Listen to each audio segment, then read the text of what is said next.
just as promised. Navia is such a good person. Now that the serial disappearances case has been solved, no one's going to come after us for anything. Even without Silver standing guard, we can just completely relax. Why don't we stay and rest up here for a while? Even machines in Fontaine need to stop and recharge now and then. Oh, come on! This place isn't that bad. Besides, how often do we get to stay in an actual base? Oh, fine. Remember that detective story Paimon read before? Well, the author is about to release a new book, so Paimon wanted to buy it as soon as it came out and have a quiet place to read it. Yippee! Then it's agreed. Come on, let's get some sleep. We'll need to be up first thing in the morning to get in line and buy a copy.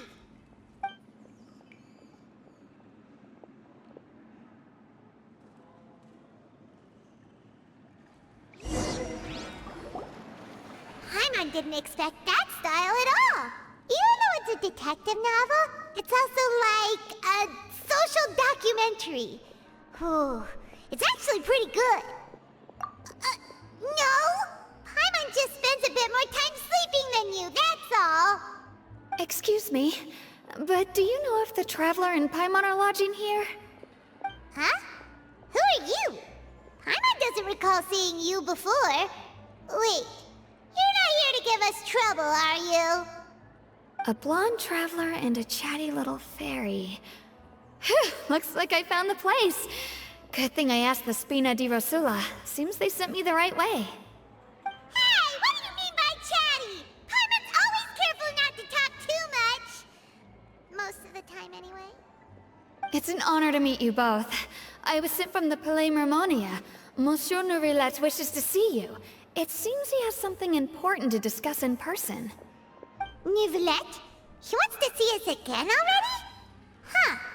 We talked so much the last time we met. Has something happened since then? I am not privy to the details. It would be best if you came to the Palais Mermonia and asked Monsieur Nourilette in person. If you say so, but Paimon has a bad feeling about this. Now that I've delivered the message, I'll take my leave. Thanks! We haven't left the room for a few days, so we'll head over once we've freshened up a bit.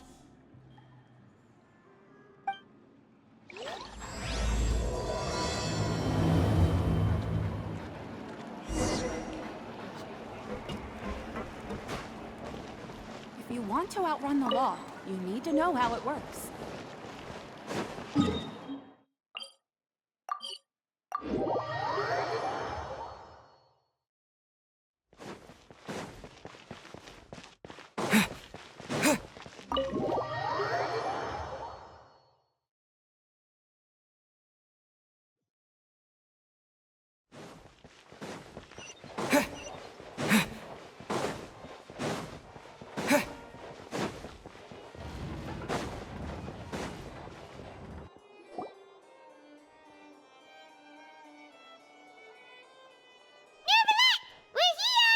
Did you want to see us about something? Huh? Why were you just standing there? You daydreaming or thinking something over? Yes, I did send someone to fetch you. But as for what I'd like to discuss next, well, I still have some reservations. Given that we've already made the trip here, you should just tell us. Bet you need us to help you with something, right?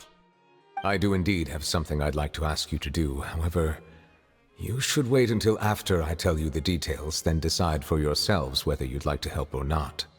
The situation is this.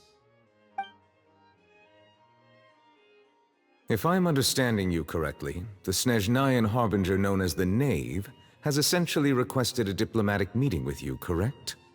I heard that she was originally from Fontaine, but for her to suddenly arrive here and abruptly request such a meeting like this, I sincerely advise you to refuse her invitation outright.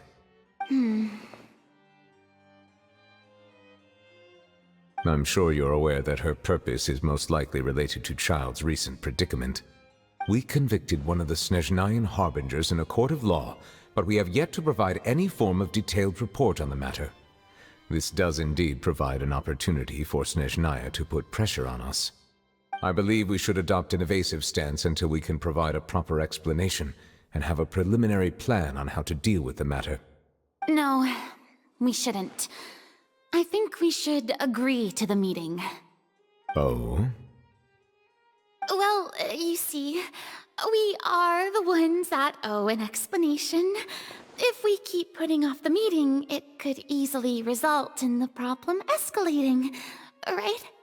It's like a fight between two friends. If they don't agree to see each other and talk in person, isn't it possible that the friendship could end entirely? Though diplomatic relations between Fontaine and Snezhnaya could be considered as friendly, it is only superficially so. You wouldn't go so far as to say that our nations are friends, as you did in your example. It was just an analogy. An analogy, okay? Moreover, even if we were to talk in person, if we don't have sufficient information prepared, it is quite possible the result wouldn't be restored relations, but a complete falling out. I don't think we should overthink those possibilities yet. Ahem. Even if the logic of the divine is not immediately apparent, its wisdom will only be revealed with time. Besides, you'll be at the meeting.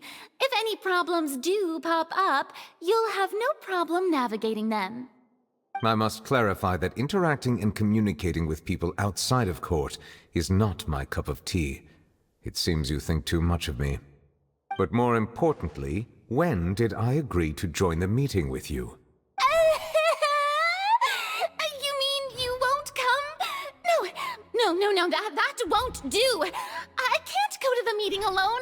You have to accompany me. I must take you with me. Lady Farina, could there be something else regarding this matter that is being kept from me? No, not at all.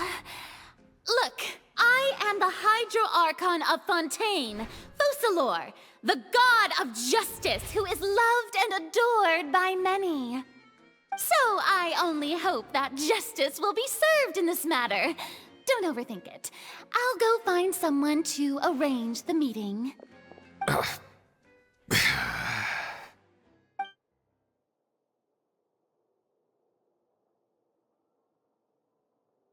Though it could officially be considered a diplomatic conference, I prefer to see our meeting today as an ordinary tea party. I assume you see it the same way, Miss Farina?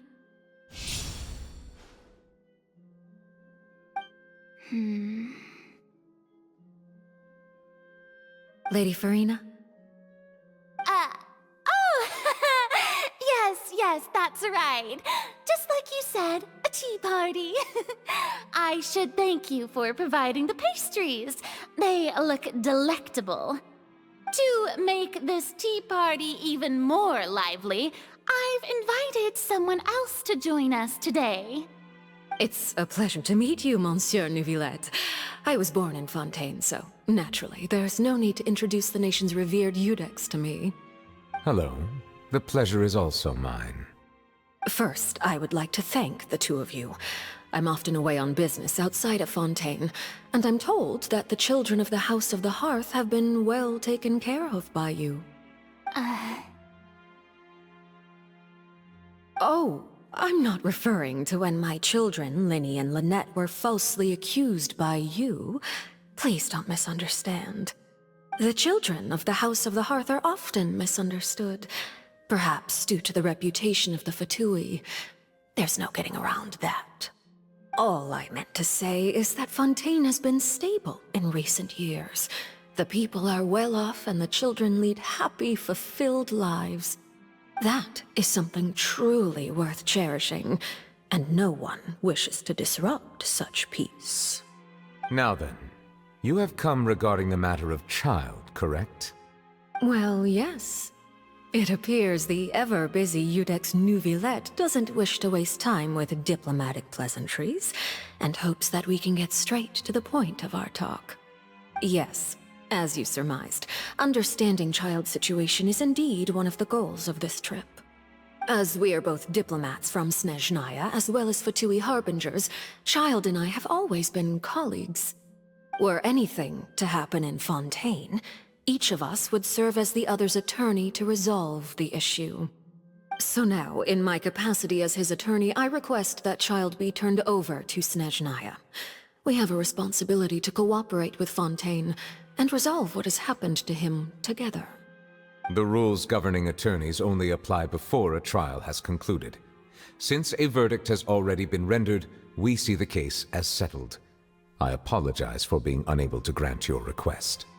An outright refusal. Very well. I respect all the rules of Fontaine's courts, just as I respect you as Chief Justice. Okay, why don't we back up a step? You don't need to transfer Child to us. I only request to enter the Fortress of Meripede to see Child and confirm his condition.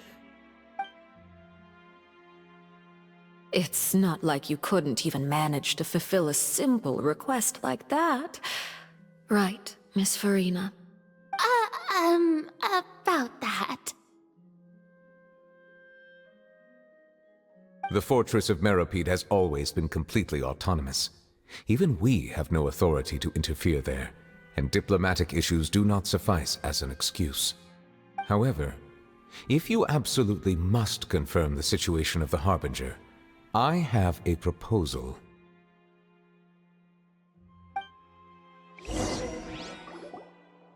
The knave showed up already?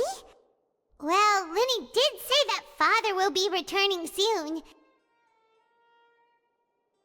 We didn't even know that Linny was from the House of the Hearth at the time, so we kinda overlooked that information. Yes, thank you for your kind advice. I'm well aware of the situation. I also noticed that Lady Farina acts a little odd and unnatural whenever I bring up matters related to the knave. Could the knave be threatening Lady Farina or something? If that were the case, then why wouldn't Lady Farina inform me? And what means could the knave possibly have to twist the arm of an Archon? So maybe that's not very likely. Even though Farina can act a little weird at times, she's still an Archon. In reality, this problem is even more thorny than it appears. According to reports from the Fortress of Meripede, Child recently disappeared under mysterious circumstances. The details are still unclear. We cannot rule out an escape, but there have also been no reports of him outside of the Fortress of Meripede. Special guards oversee the fortress, and its internal systems are extensive. Combined with the special characteristics of the surrounding terrain, an escape should not be possible. I suspect that there's something else behind Child's disappearance. I was only willing to share this information with you because you are friends of Child, and it is my duty to see justice done. So this is what you wanted to see us about before. Yes. I would like you to go to the Fortress of Meripede and investigate Child's disappearance. This was my proposal during our meeting with the knave. Rather than allowing her to intervene, I offered to send someone to find out about Child's situation and report back to her in detail. The knave did not seem satisfied by my proposal, but she still agreed to go along with it for the time being. Her words were, "We will talk more once we have that report." So that means we bought ourselves some time. Firstly, you're already acquainted with Child. Your eyes may discern relevant details there that others would miss. And secondly, is the consideration of the unique nature of the Fortress of Meripede. Isn't it just Fontaine's prison? I would not define it so crudely. The Fortress of Meripede is not affiliated with the court system of Fontaine on paper. It has always existed as an autonomous entity. Early in Fontaine's history, criminals were punished with exile, not imprisonment. Even today, sentences against convicted criminals still include exile, just as before. The Fortress of Meripede may seem like a prison, but it should in fact be regarded as a gathering place for exiles. All we do is dispatch guards to keep watch and help maintain security, but we have no right to get involved with any other matters. Although I do have a personal relationship with the administrator there, neither myself nor the courts have the right to be directly involved with the investigation, no matter how serious the grounds. Oh, Paimon gets it now. That's why you need us to conduct our own investigation as a third party, right? Correct. I will arrange false charges against you so that you may secretly investigate inside the fortress during your detention. This will save us a lot of unnecessary trouble. So, are you two willing to accept my proposal? Yeah, no matter how you look at it, it seems we're the best choice. Alright, we hereby accept this difficult task. Reluctantly. You two have my sincere thanks. This matter is of critical importance to Fontaine's current situation. Also, I hope that both of you can keep this operation a secret. We will rendezvous at the Fortress of Merope's entrance on Erinius once you've prepared yourselves. I will arrange for someone to take you inside. Prepared ourselves? Is there something we need to prepare? Perhaps you could enjoy a good meal and have a nice bath. I'm afraid that living conditions inside the fortress are nothing like those on the outside world. Oh, right! Even though we'll be there on trumped-up charges, we'll be in prison for real. On second thought, is it too late to back out? Please do not worry. Since you are sacrificing both your time and quality of life for the sake of delivering this report, you will be compensated according to the highest standards permitted to legal staff, regardless of the outcome. Now that's more like it! Come on, traveler, let's go eat the best meal we can find! We'll eat so much that we won't need to eat another meal for a whole month! You're a treat! Are you leaving now? In that case, please take this cake as a token of my personal gratitude.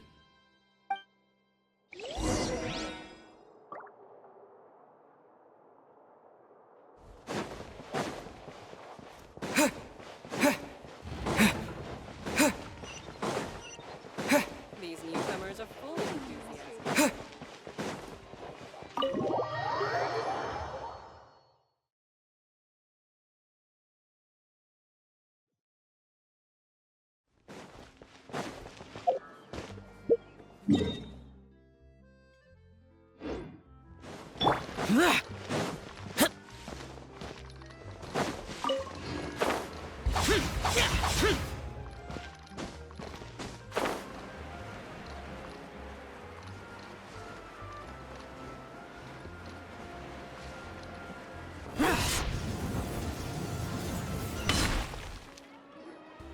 Paimon will have that, and that.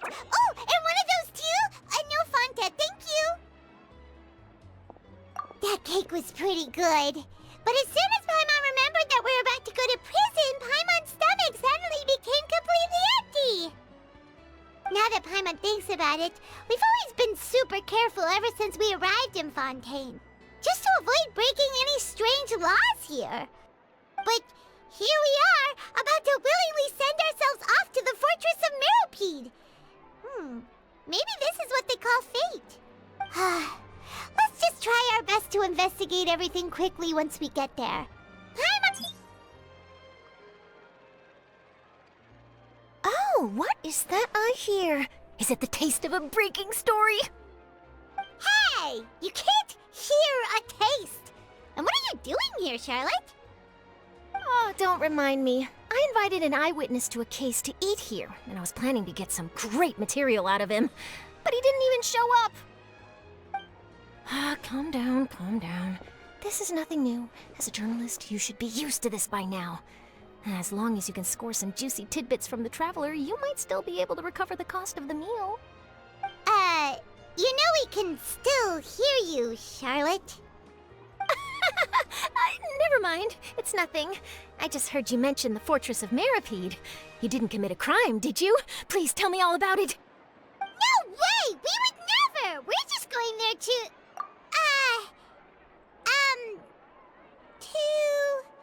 Oh no, Paimon almost forgot that Neverlet told us to keep it a secret!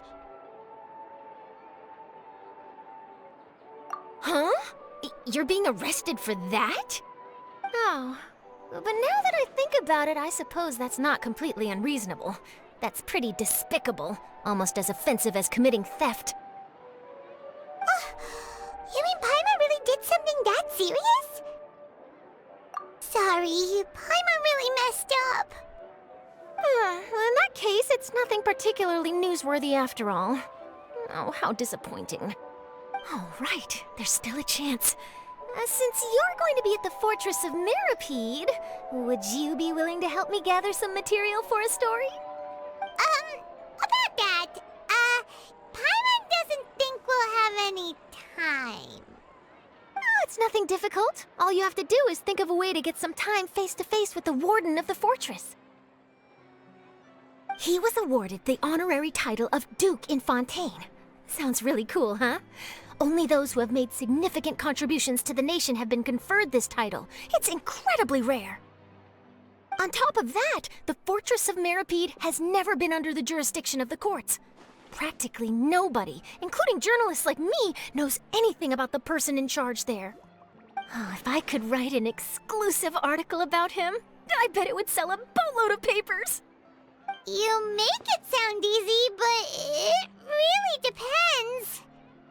Of course, I wouldn't ask you to do it for free, so this meal is on me. All right, you got a deal. We'll do anything you want. Then it's settled. The food should be here any second, right? Huh? Wait, just how much did you order?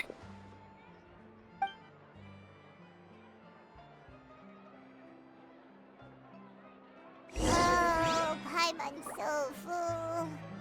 Well, guess we have nothing to regret now, so let's get going. Wait. Paimon just said something really ominous, didn't she? I had no idea you could eat so much. That didn't go according to plan. Please, please, don't forget about the material for my news article.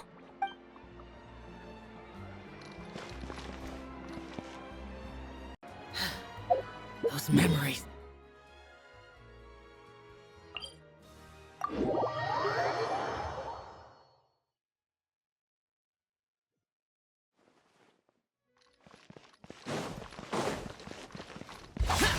Useless.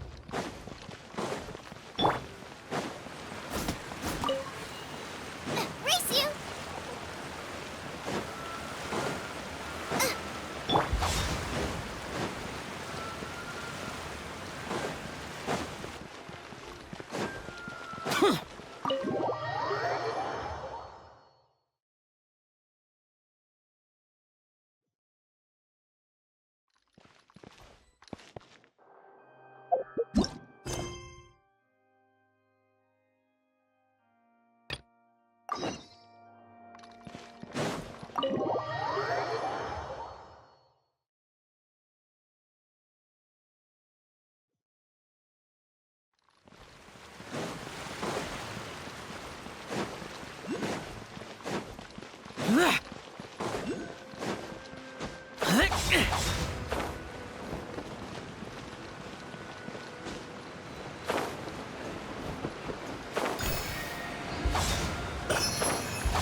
You have come, just as promised.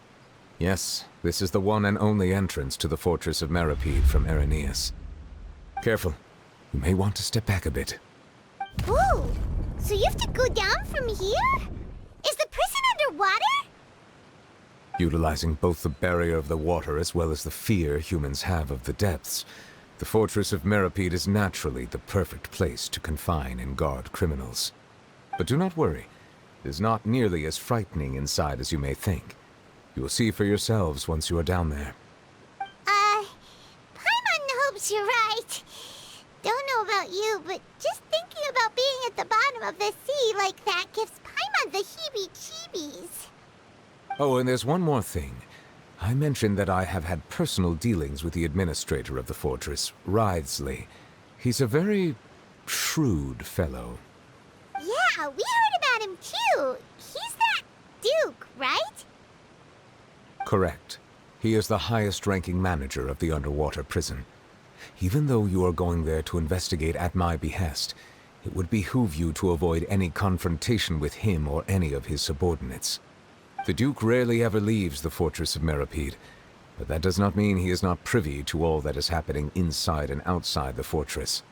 He is quiet, but not unaware, so please bear that in mind. All right, that's about all the time that we have to talk privately. I'm counting on you two. Don't worry, we won't let you down. Good. Madeline! I'm here, Monsieur Nervalet. These two are the newest convicts, I presume? Don't worry, they won't escape on my watch. Like we would try. Please follow me, you two. I'll process your paperwork for entering the Fortress of Meripede.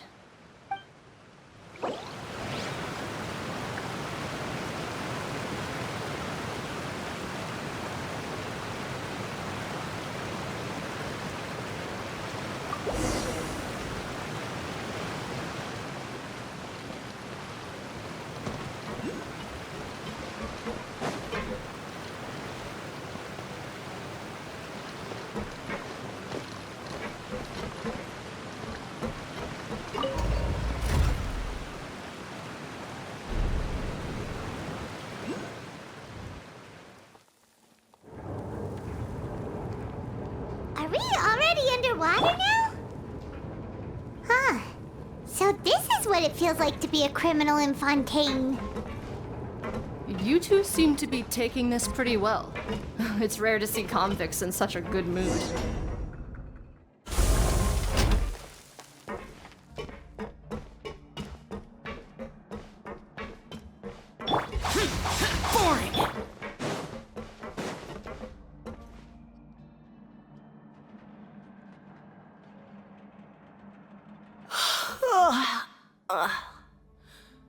Oh, it's you, Madeline.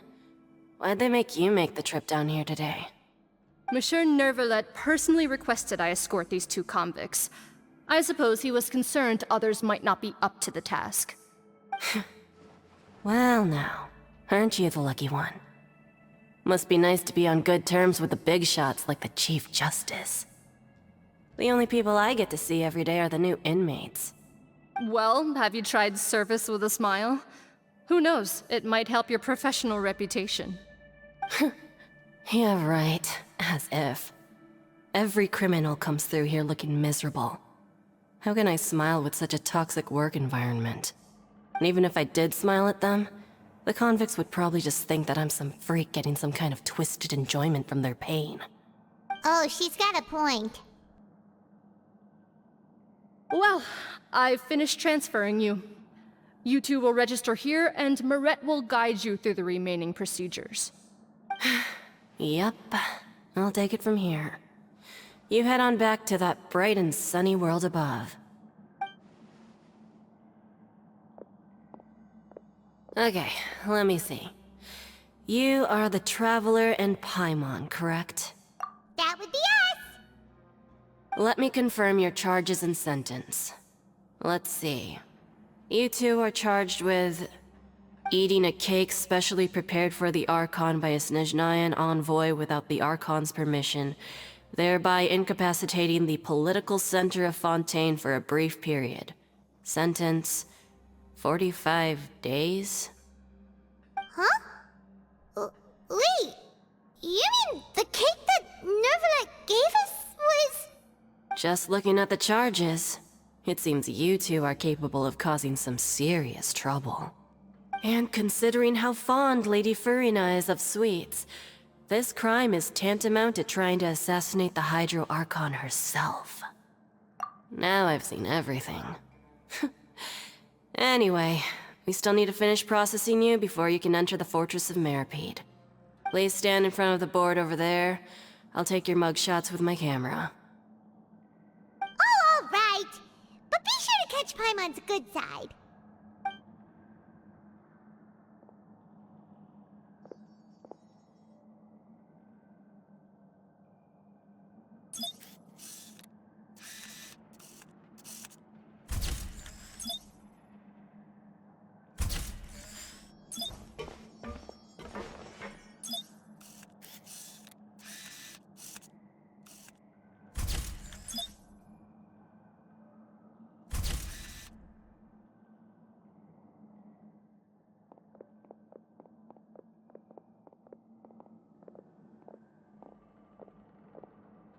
And we're done. Thank you for your cooperation. Next, someone will be along to guide you inside the fortress. Please be sure to cherish this opportunity for rebirth. Huh? Rebirth? Isn't that a little much? We're only gonna be here for 45 days! You two are the new inmates, right? Follow me. Oh, okay! Paimon is Paimon and this is the Traveler! Save it. Not like I'll remember your names. Move it.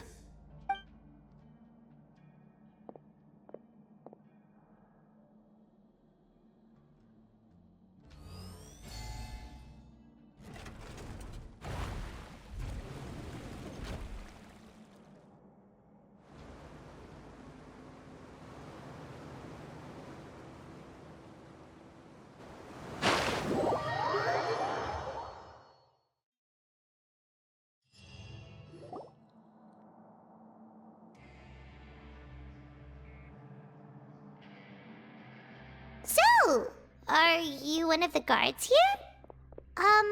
Is there anything we should be careful of while we're here?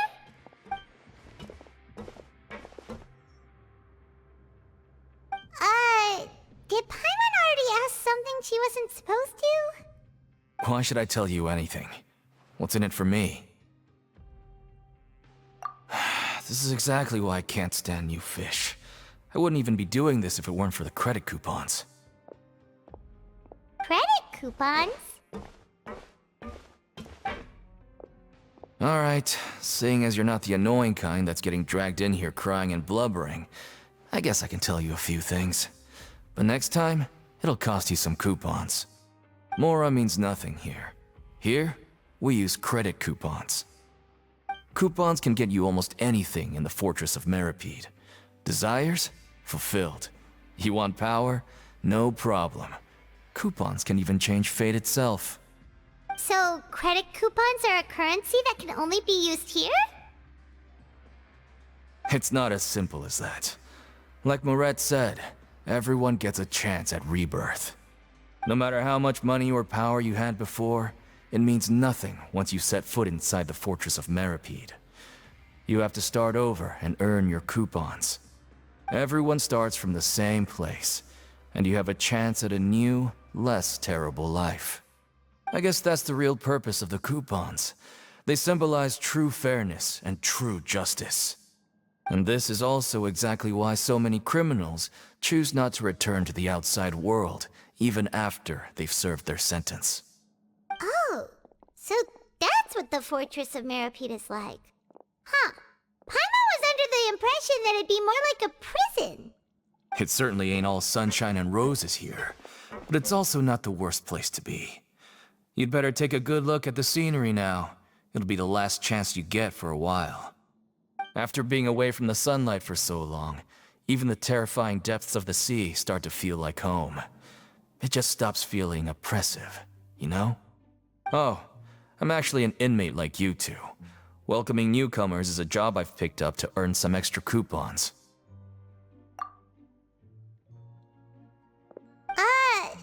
Why aren't you answering us again? I've told you enough for free. Any more info is gonna cost you. So all you care about is Mora! Wait, no. Almost there. It's down through here. Your turn to give it a try.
So, we're going even deeper now?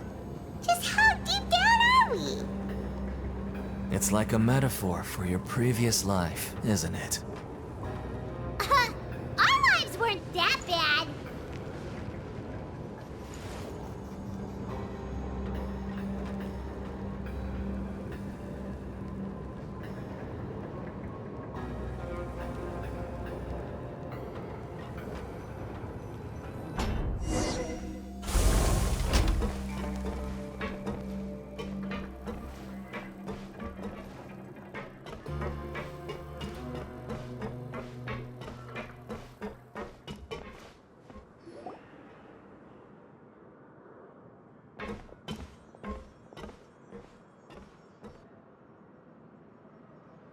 So this is the actual entrance to the Fortress of Meribed? Huh. It looks like there are other new arrivals, too. Oh, they sure don't look happy. Maybe we look too relaxed for fresh convicts. Oh, right. We're on someone else's territory now. We need to think of a good way to act like criminals to get by. If we're discovered, even Neuvillette might not be able to rescue us. Hey! Don't scare Paimon! Oh, Paimon's not ready for all this! Look, I don't really know you, and I have no idea what kind of crime you committed, but... You wouldn't have happened to anger someone important, did you? Someone important? Paimon doesn't think so. Wait, why are you suddenly trying to talk to us now? Now's not the time to worry about that. Anyway, it's over there, so... You just go on over there by yourselves. I've done my job, so... Good luck. What was that all about? Wait a second. Are there usually so many garter mechs around here? They're already onto us? Prisoners numbers 7459 and 7560. Welcome. Oh, no need to be anxious. These Gardamex aren't here to attack you. In fact, they're here as your honor guard. When I heard that you were friends of Monsieur Neuvillette, I had the Gardamex come and wait in formation. Wait, you know about our connection with Neuvillette? The seafloor isn't as cut off from the world as you might imagine. However, I'm afraid that I know nothing more than that you are friends of the Udex. And as you can see, committing a crime means being sentenced here, even if you're friends with the Chief Justice. Quite fair. The Duke! Greetings, Your Grace! Lovely weather today, isn't it? Huh, greetings, my good fellow. Well, I'm willing to imagine that the weather is as good outside the sea as you say it is. How great it would have been if only the Fortress of Meribed had been built on the coast, huh? It would have been so convenient to enjoy a nice chat in the sunshine. My profuse apologies. I just got so nervous when I saw you, So this is the Duke. He sure looks a lot younger than Paimon imagined. The Traveler and Paimon, correct? Mr. Deacon here was responsible for your welcome. I trust you were satisfied with his guidance?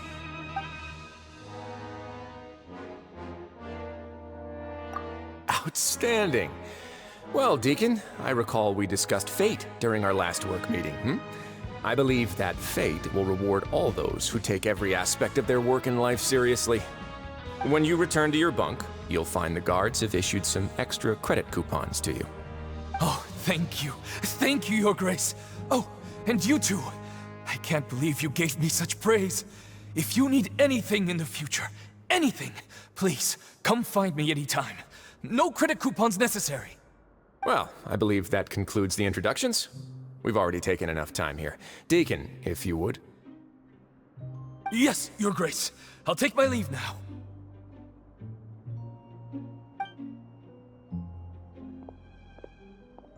Please, follow me. To make you feel more welcome, I'll show you around the various facilities of the Fortress of Meribed. I hope it'll help you adjust to life here. He's going to personally give us a cure? Huh. Paimon can't figure out what this guy's thinking at all. No wonder Charlotte's so interested in him. He's one of those mysterious types. Alright, let's keep up with him.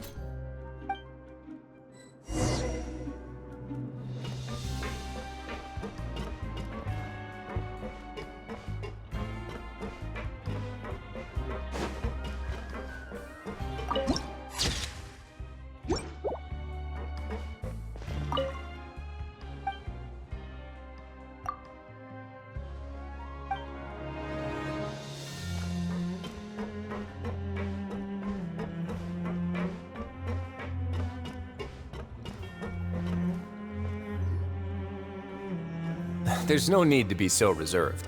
The label of criminal is nothing but one of many identities, and being criminally inclined here at the fortress is just one of many ways to survive.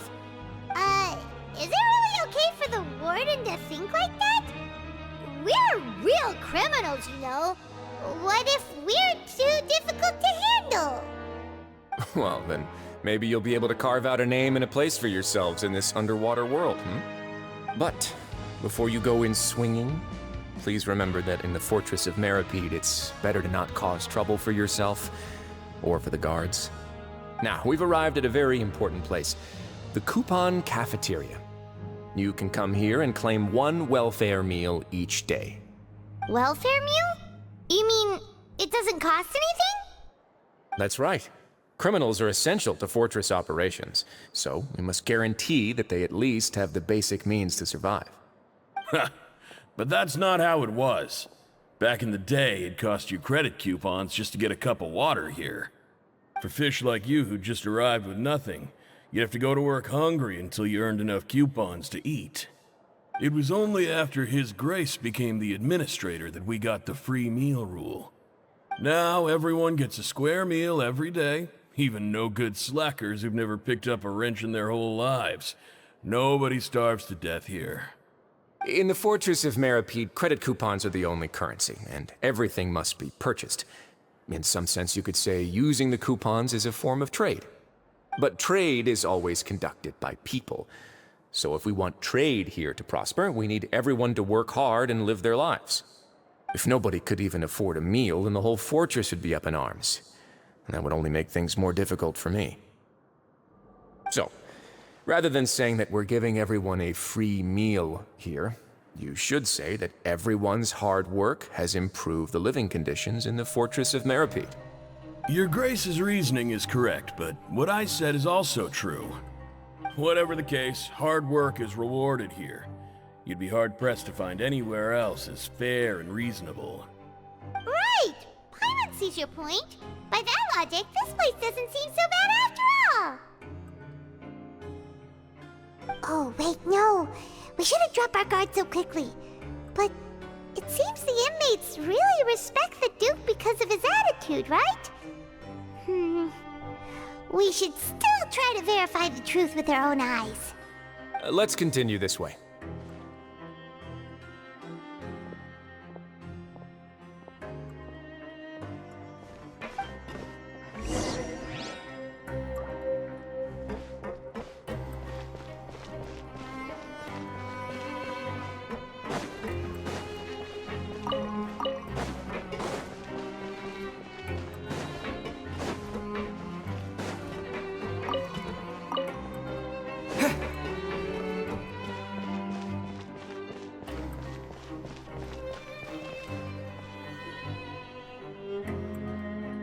This place is known as the Pancration Ring. Sometimes we have criminals who have more energy than they know what to do with. Their daily work alone isn't enough of an outlet for them. So, instead of leaving them to their own devices, we've provided them with this dedicated venue. This way, nobody will get involved unless they want to be. Pancration matches? And you can earn extra coupons? Oh, what do you think, Traveler? Interested? But I must warn you that your sentence will be extended if you fail to restrain yourself and end up seriously injuring or killing your opponent. So, did you set this place up too? No, actually. I just granted approval for the organizer to use this area to build the ring, and I collect a portion of the proceeds in return. Of course, the fees are also quite useful. Oh. Do you mind if we ask what they're used for? Sure. Ensuring personal safety, maintaining the arena, and resolving any conflicts that arise. Why? Are you interested in how to manage a pancration ring? Oh, no. Paimon was just wondering if that's how you paid for everyone's welfare meals. A reasonable guess. I see you have a talent for entrepreneurship. Oh, you hear that? Paimon has a talent! So we can start a business here? That is something you can discuss between yourselves later. Let's move on for now.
Your Grace.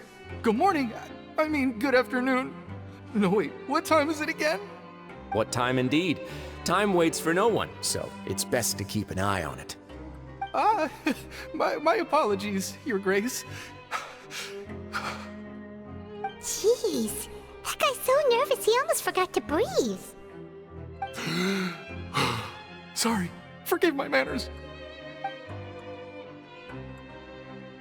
These are the dormitories, which is where inmates sleep. The guards will inform you where your bunk is later. In the Fortress of Meripede, criminals usually spend most of their time in either the production zone or the sleeping areas. The production zone? What does it produce? Is that where we'll be working? Not necessarily. Though working in the production zone is the most reliable way to earn credit coupons, if you have other skills, you can skip your shifts to earn them in other ways. Wow. Wait, you're the manager of this place, and you're just telling us to our faces that it's okay to skip work? The fact that the Fortress of Meripede has continued operating completely autonomously is proof enough that most people are willing to work honestly and earn a stable income. As for what we produce, many of the clockwork machines seen all over Fontaine originate from our workshop. Therefore, the Fortress of Meripede is not only a place where criminals serve their sentences, but also a giant machine factory. There's no need for me to get into specifics about the production process now. You'll experience it all firsthand when you report for work tomorrow. Let's move on. The tour continues over this way.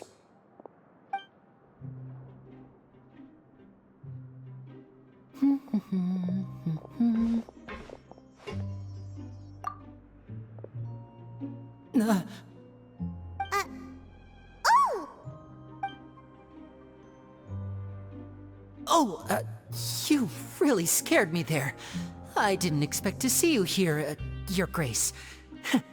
I thought maybe I was so tired from work that I was starting to see things. The only thing you should be seeing is the work in front of you. Stay focused and keep up the pace. Oh? Is something the matter? It's nothing. Paimon's just worried about how hard we'll have to work tomorrow.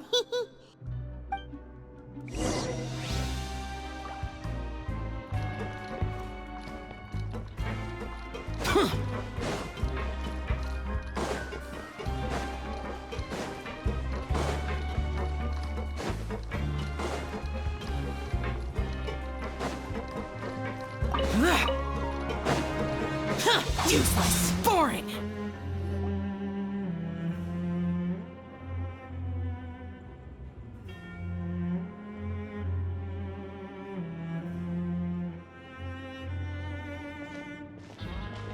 Your Grace? What are you doing in the infirmary at a time like this? Oh no, you didn't injure yourself, did you? Not yet, unfortunately for you. But thank you for your concern, Sigewinne. Then you must be here for those two. Allow me to introduce you. This is the infirmary, and Sigewinne here is the Fortress of Meripede's head nurse.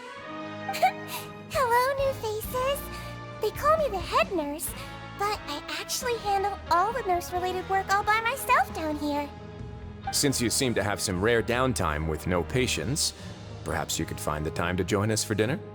Oh, then these two must be some important convicts. Sure, I'll join the welcome party. Thank you. Your presence will be the pièce de résistance for today's tour. Oh, so the tour part is over now? I believe I've already covered the primary aspects of life here in the fortress. As for your work, there'll be someone else to guide you through the details. Is there anything else? I seldom conduct tours, so why don't you just ask if you have any questions? Well, this is our first time here. Paimon's not sure what to ask. Then let's head back to the coupon cafeteria. Maybe a meal will help you think up some questions. You should at least try to be excited. Our free meals are actually pretty good here.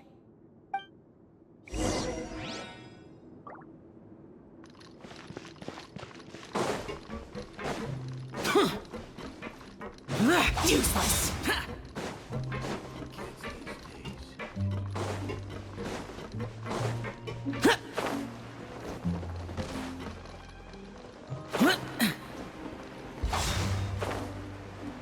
Worthless!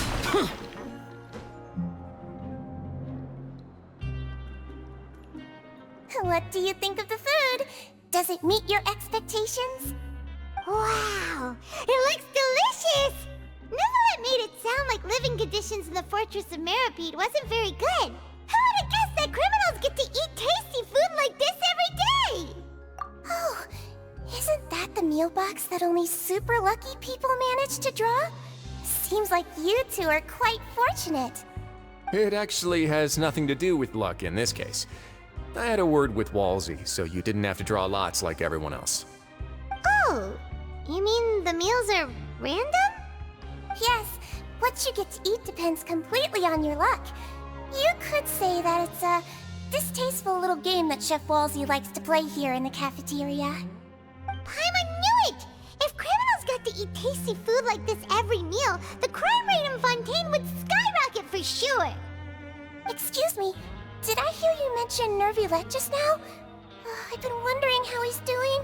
Is he busy with work? Has he been taking care of his health? He seems healthy no matter how you look at him, but he works so hard all the time, so it must be really tiring. Sounds like he hasn't changed a bit. Looks like you can stop worrying so much, Sigewinne. Oh, that's good. But I still feel like it's been too long since I've heard any news about him. No news is good news. Maybe next time I've got something to discuss with him, I can invite you to accompany us. But isn't the Fortress of Meropede independent from Fontaine's court system? What do you two have to discuss? Well, we provide all kinds of mechanical products for official use, and some essential goods have to be obtained from the overworld, so we naturally have to stay in touch about this and that.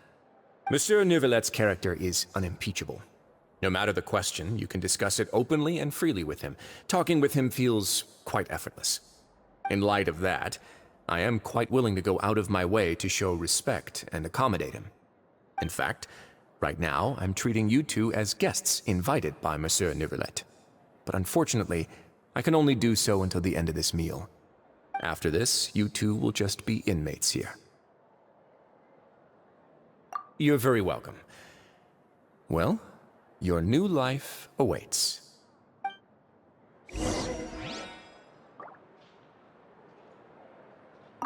Are you finished eating? Then I recommend that you return to the dormitories and rest. You have work to do tomorrow. Perhaps you were hoping to ask for some special privileges? Sorry, you'll have to use credit coupons like everyone else. It's not as comfy here as you might imagine.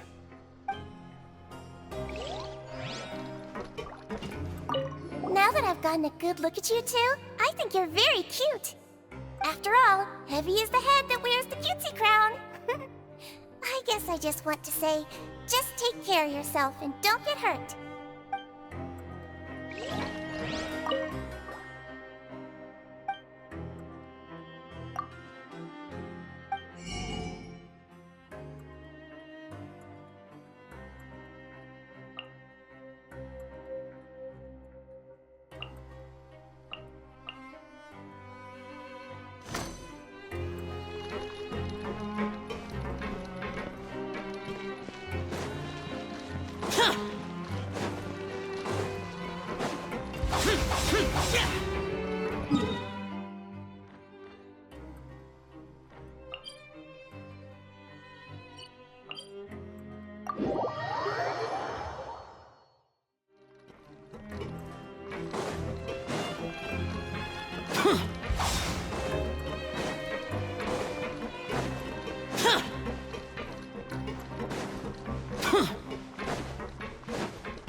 The Traveler and Paimon, right? Listen up. As new inmates, the only thing you need to worry about is what to do and when to do it. Don't make any extra trouble for yourself. Your bunks are right over there. Follow me.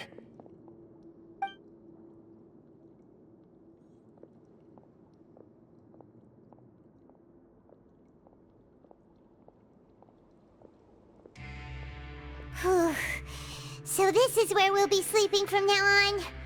Oh, Paimon can't believe this! The days of staying home and reading detective stories are like a dream now. By the way, Traveler, we saw a lot of things worth investigating just now. Even though the Duke didn't say it too directly, judging from what he said at the end, it seems that he was only welcoming because we know Neuvillette. We are criminals, and Paimon did eat that cake, but we're actually here to help Neuvillette. Is it possible that he knows we're here on a mission? Or is Paimon overthinking things? Yeah, Paimon thinks so too. He probably knew why we came here from the very beginning and intentionally wanted to send us a message. Maybe something like, "Hey, I have my eyes on you, so don't try anything funny." Yeah, you're right. It's not like we can go back to Neuvillette empty-handed and say, "The dude looks scary, so we gave up." And besides, the Duke said that he was willing to go out of his way to show respect for Neuvillette, right? So, we at least need to try. But Paimon hasn't gotten a clue where we should start our investigation. You mean... Yeah, that's what Paimon was thinking too! Paimon almost spilled the beans when we ran into him. Fortunately, based on his attitude, it looks like the Duke sees Linny as just another inmate. We worked so hard to help clear Linny and Lynette's names, and yet we turn around and bam! He's in prison anyway! Oh, right! Linny and Lynette are from the House of the Hearth. They work for the Knave, so they could be here to investigate too!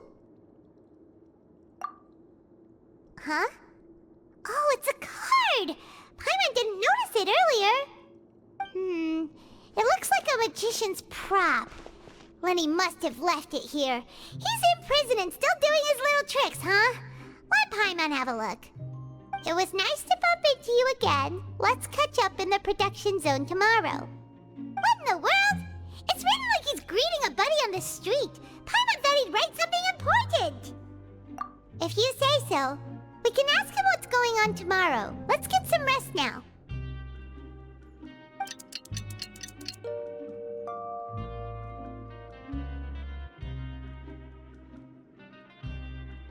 Hey, you're finally awake!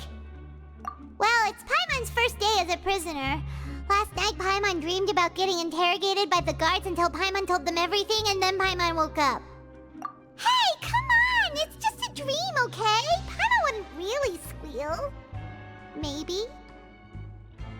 Hey, lazy bones! What are you still doing here? If you don't want to starve, then get yourselves over to the production zone. Sorry! We're going right away!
Ah, you must be the catch of the day.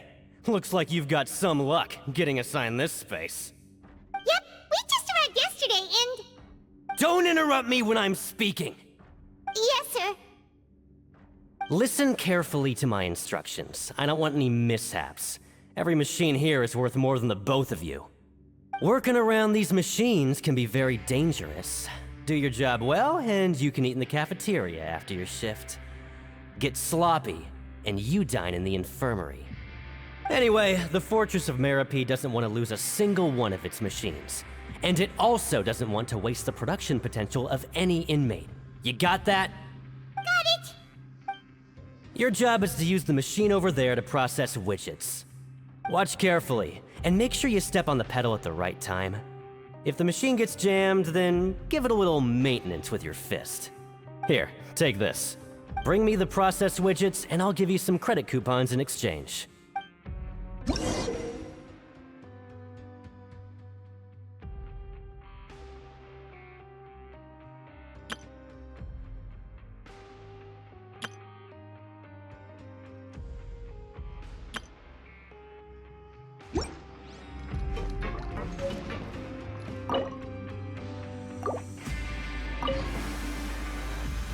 Once the widget is hot enough to blow, jump to step on the pedal and hit the...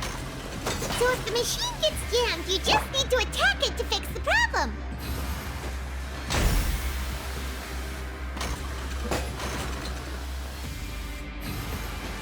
Okay, you got it great!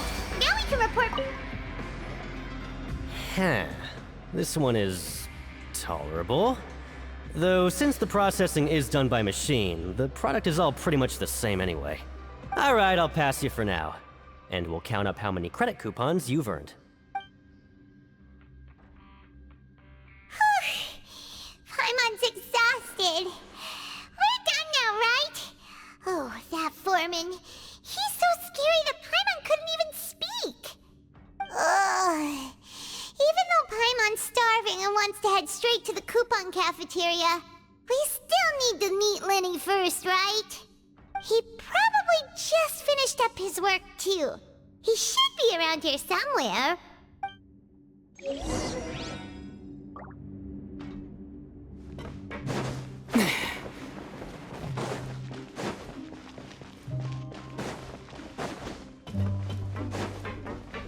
Lenny? Mr. Magician? Where are you? Oh, this had better not be some disappearing act.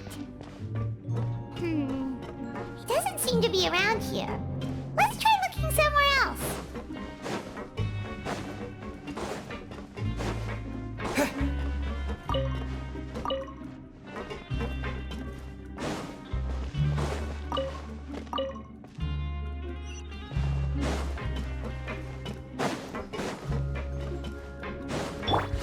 Useless!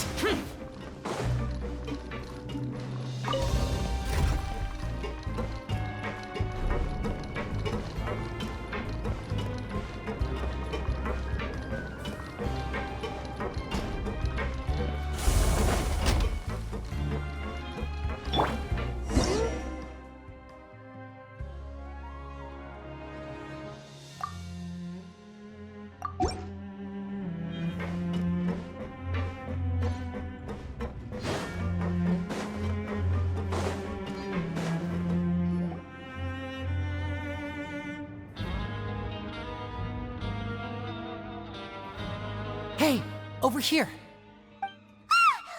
Oh, you scared Paimon! How did you appear out of nowhere like that?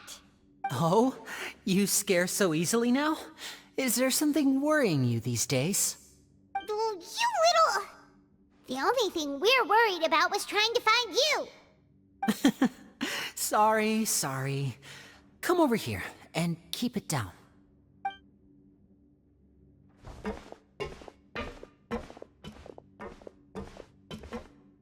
Oh, Lynette! You're here too! You two really are inseparable. That's right. My brother simply can't stand to be away from me. It's not just Lynette. Fremine is also here. Do you still remember him? Oh, you mean that diver from the House of the Hearth, right? Paimon remembers seeing him in the court of Fontaine before. Now hurry up and tell us, how did you end up as criminals this time?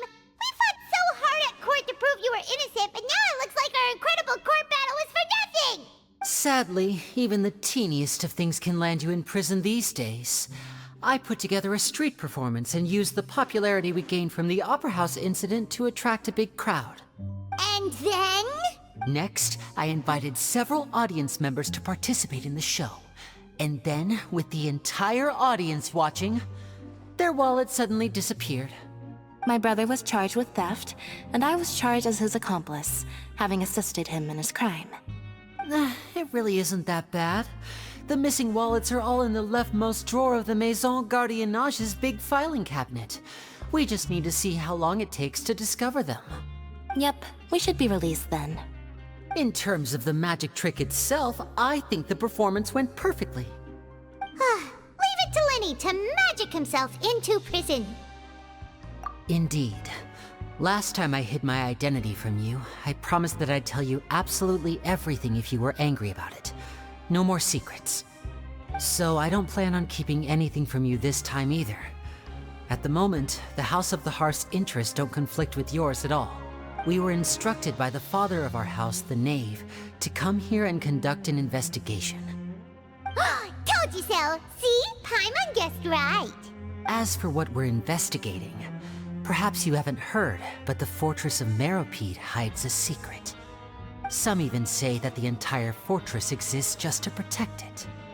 The House of the Hearth has been investigating this for a very long time, trying to uncover its mysteries. But recently, all of our informants, including the ones that had infiltrated the guards, suddenly vanished and have not been heard from since. We believe that this is a direct provocation, and it's the reason why we came here. Father has somehow managed to confirm that Focalors does not have Fontaine's Gnosis. Huh? How did she manage to learn information that important? Father has her ways. Many of them are beyond our imagination, and we've never had the chance to see her at work. But we trust her conclusions. It was this information that led us to suspect that Fontaine's Gnosis might be in the fortress of Meropide and is related to that secret. So it's all about the Gnosis again. Well, that's about it from our side. How about you two? Did Monsieur Nervulette send you here? Bingo! The Knave has been applying a lot of pressure. She wants to know what happened to Child, so we came here to investigate. Traveler, are we allowed to tell them? You don't need to worry too much about that. She's just asking for a report on Master Child's predicament as a means of pressuring you. Father used this situation as a pretext to negotiate with two high-ranking officials in the court of Fontaine. She actually just wants to be able to make concessions on this matter for gains elsewhere, almost like a bargaining chip. Sometimes you need an excuse to do things you otherwise couldn't. And a harbinger is more valuable than you might imagine. Of course, it's not a complete farce. If we do manage to find out what happened to Master Child 2, then diplomatic relations with Fontaine could improve, and Snezhnaya might even be able to adjust its stance a bit. Is it just Paimon, or does it feel like we're the only ones who actually care about Child's situation? The relationship between the Harbingers must be as bad as ever. I wouldn't go that far. Father just has different standards than we do when it comes to what can be sacrificed for an advantage. By the way, I have a suggestion. Why don't we team up? Even though we have different objectives, we're both here to investigate the fortress of Meropide. It would be more efficient for us to work together. As you know, the House of the Hearth has many reasons to seek the Gnosis, but our highest priority remains resolving the prophesized crisis. You can trust us on that. See, I told you. Is that so? Sure enough, it won't be easy to convince them to cooperate with us. Lenny seems to be thinking pretty hard about something. Of course he is. Lenny has been looking forward to a chance to reach an understanding with you ever since last we met. Or, I should say, we were really looking forward to teaming up with you this time. Lynette, just tell them everything, why don't you? It's okay to open up a little. Very prudent of you, and consistent with your behavior since we first met. That's reasonable enough, and I agreed to cooperate on these terms as well. I was prepared for the worst, but you were actually more agreeable than I anticipated. All right then, there's no time to lose. I have some information to share, so listen carefully. Since Lynette and I arrived here, our investigation uncovered the fact that the Fortress of Meropide has a forbidden zone. Most people just clammed up and wouldn't talk, but after asking the right questions, we were able to confirm the existence of the forbidden zone from the guards. You should be aware of that while you're investigating. A forbidden zone? Could that be where Child disappeared to? You're right, we'll definitely keep that in mind. Good. That's the most suspicious thing about the fortress that we know of so far. We have a few other unanswered questions, and we'll be investigating those as quickly as we can. Anyway, I hope you find our information useful at least. Oh, look at the time. You two must be hungry. You should go to the coupon cafeteria and get something to eat. I'll use my cards to get in touch with you again in the future.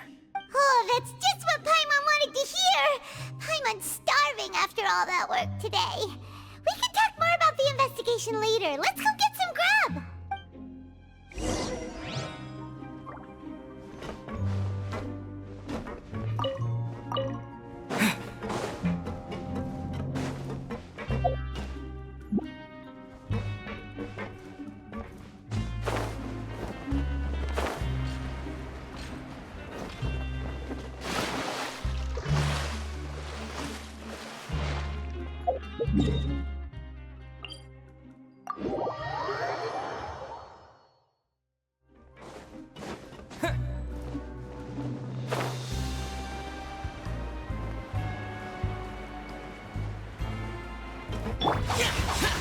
Useless.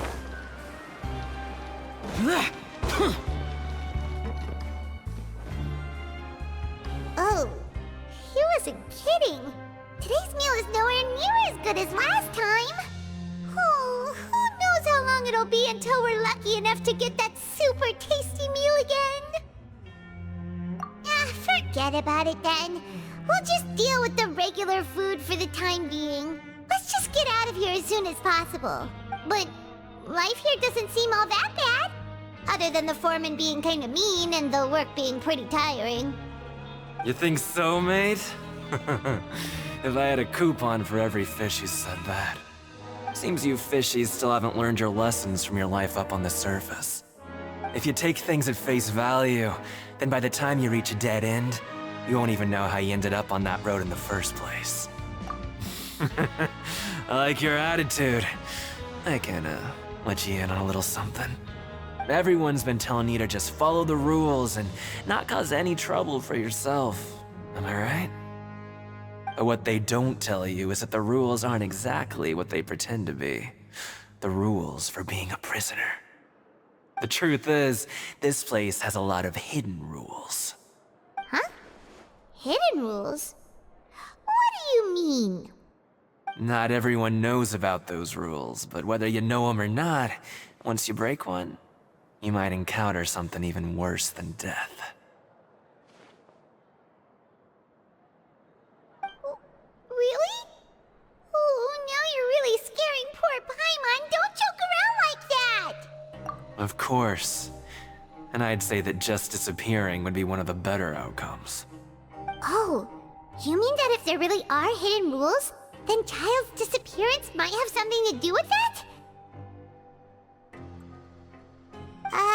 In that case, would you tell us some hidden rules? We definitely want to avoid breaking them. Come on, mate. This is valuable information. The difference between life and death. Do you really think you can just ask and I would tell you? Paimon understands, but we don't have many credit coupons yet. Yeah, I know. Not like I'm going anywhere. Just come talk to me after you've saved enough. Moreover, you're new fish, freshly caught, and completely out of your element. What'd be the point in even telling you anything before you've gotten a handle on your new lives? Come and find me once you've been here longer. I'm usually around the Rag and Bone shop. Just call me Vidoc. Bye-bye now.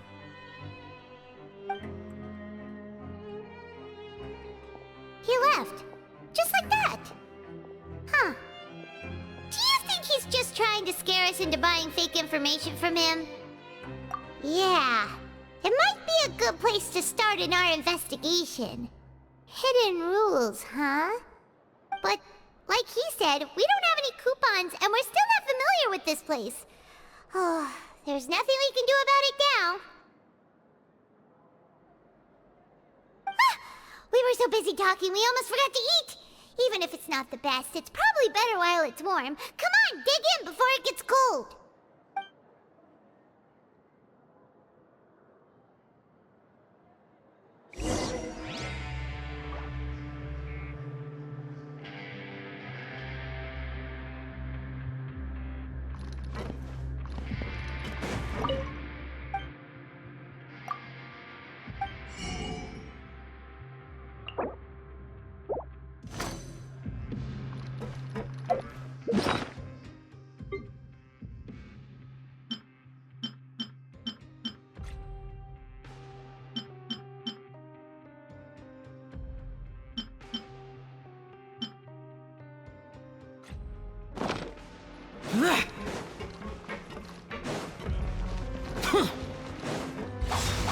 Boring!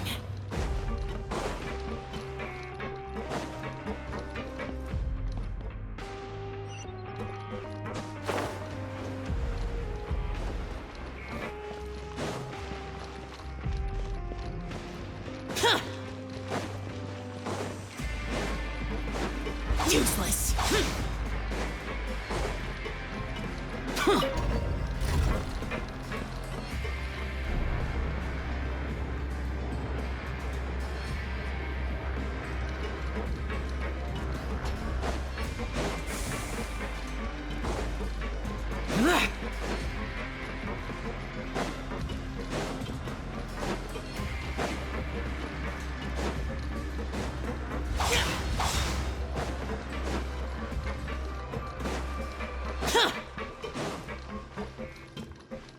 Useless!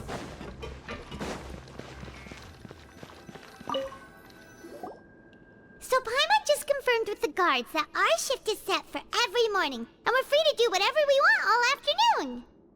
But it seems like most of the other inmates choose to continue working through the afternoon to earn more credit coupons.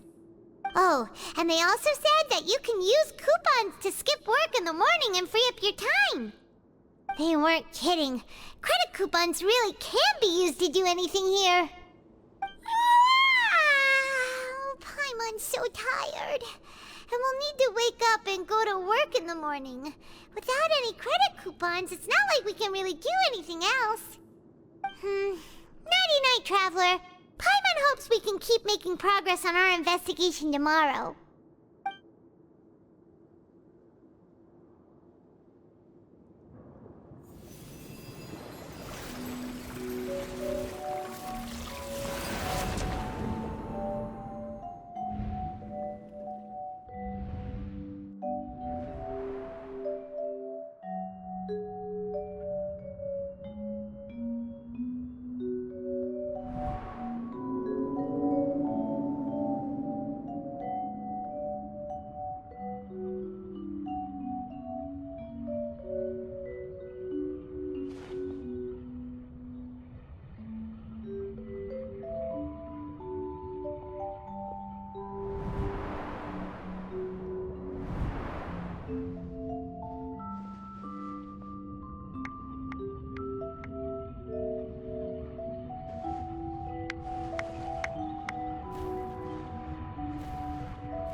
What's wrong?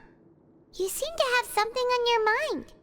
Did you dream about something last night? Is that even possible? Unless it wasn't an ordinary dream?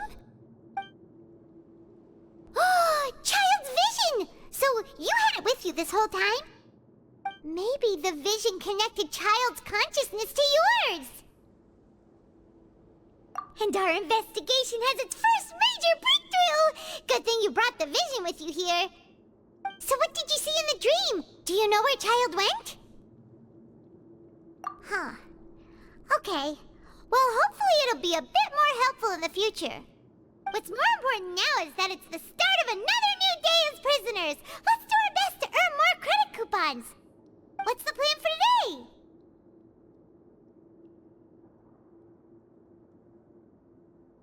Let's go! It's time to start working. If that guard Fielding catches us skulking about, he's sure to give us an earful.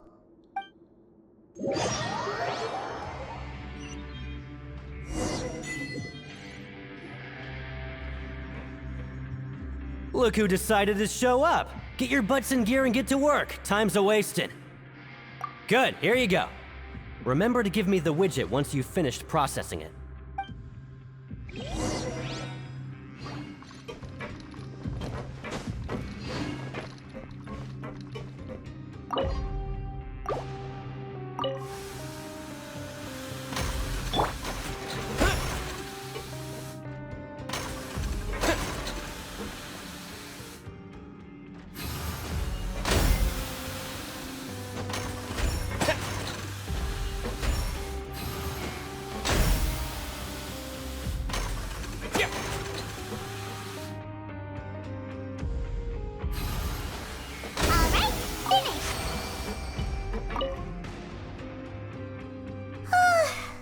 I'm on speed. But after so many shifts, it seems we're really getting the hang of it now. Hey there, fellow shiftmates. I saw you finished your work, so I thought I'd come over and say hi. Oh, hey there! We've seen you before. Your assigned workspace is really close, isn't it? That's right. The name's Rowan. This past few days, I couldn't help but notice the new faces working nearby. I guess we were destined to meet. I've been working here for almost 15 years. Even the foreman, Grainville, always calls me Chief.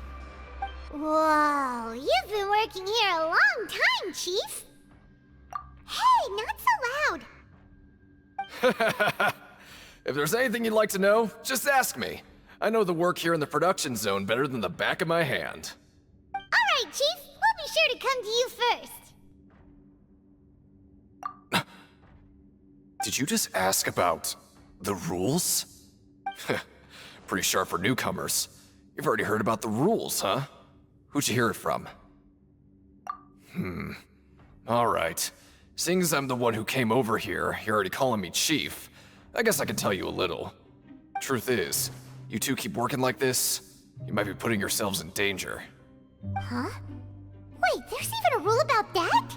What would have happened if you never told us about this? Well, it's usually not that easy to break one on accident. The conditions of the hidden rules are usually pretty specific. But once you do break one, bad things happen.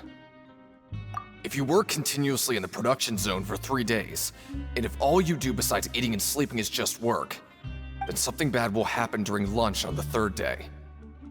Huh? Like what? Oh, don't scare Paimon! If I knew that, then I wouldn't be standing here talking to you, now would I?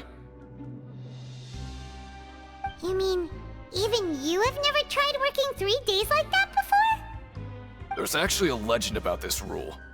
They say that there was a worker who worked way harder than me. He was both efficient and eager on the job, and most other workers couldn't hold a candle to him. One time, he tried to test his limits and worked as long as he could. Then during lunch on the 3rd day, he disappeared into thin air, as if he'd evaporated. Later, some people went and asked some of his past friends about him, but they said, never heard of the guy. What the? How could that happen? Unfortunately, we were assigned different production zones. I never saw for myself what he looked like. Wait, are you thinking that it was... Huh? Oh? You... Listen, kid. This ain't the kind of thing you should be curious about. Let me tell you, you're better off forgetting about it and looking after yourself. Now I kind of regret ever telling you. Yeah, I agree with Chief here. Do you really want to try? All right, if you insist.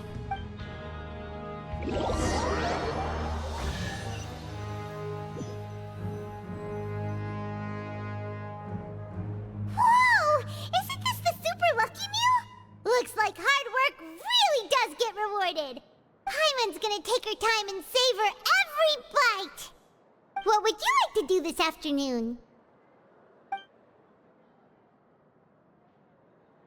Right, we just need to keep at it.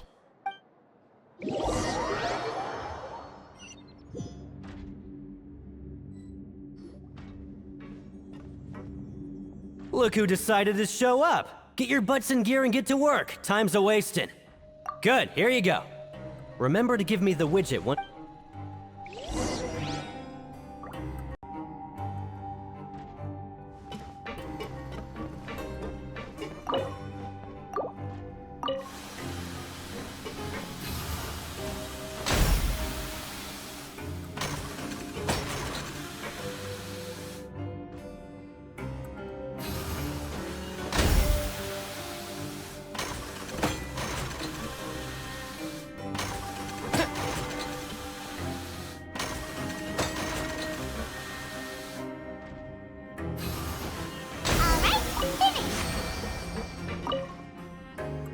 Let me have a look. Not bad. Right, here's your credit coupons.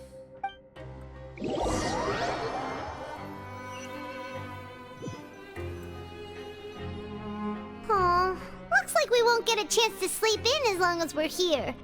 Let's get to bed early.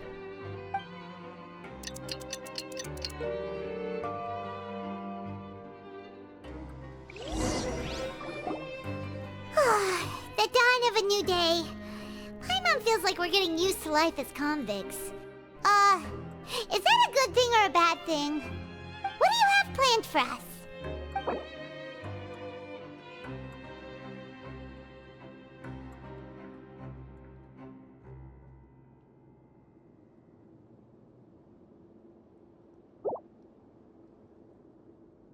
But Paimon really hopes the foreman will be in a better mood today.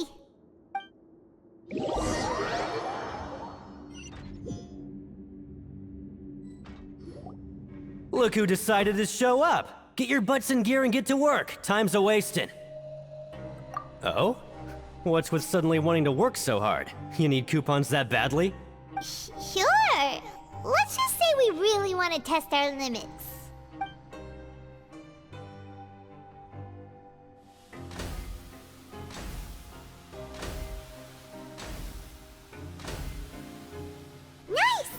did well today. Let's keep it up!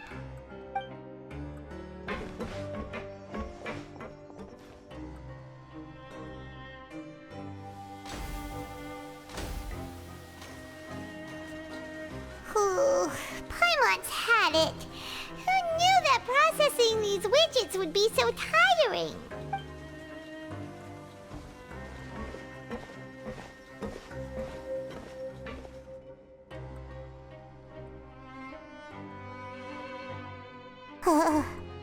That's it. Paimon doesn't even have the energy to talk anymore. Is it time to eat yet?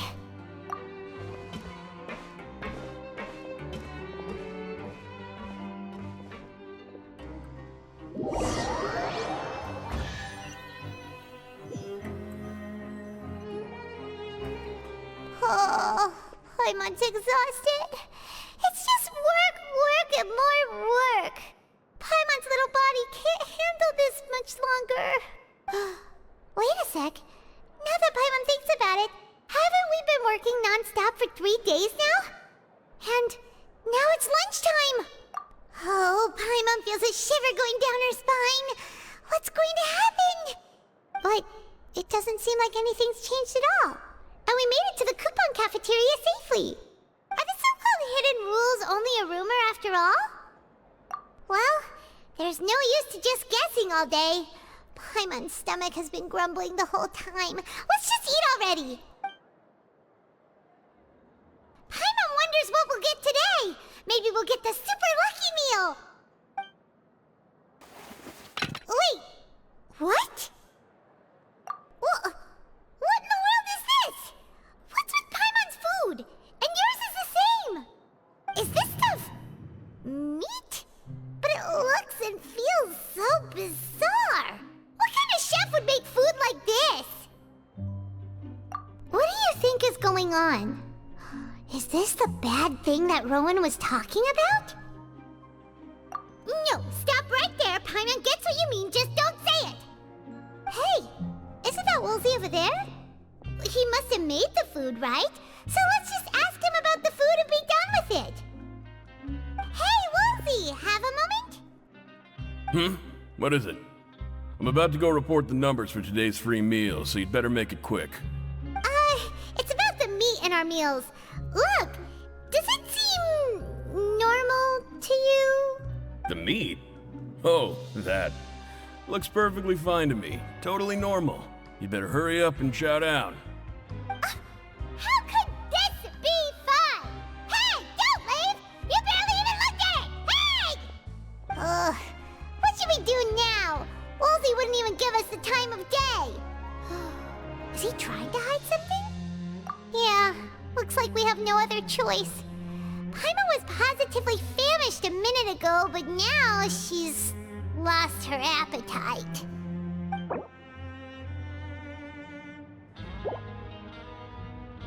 What would you like to do this afternoon? Since we have time now, let's focus on investigating some more.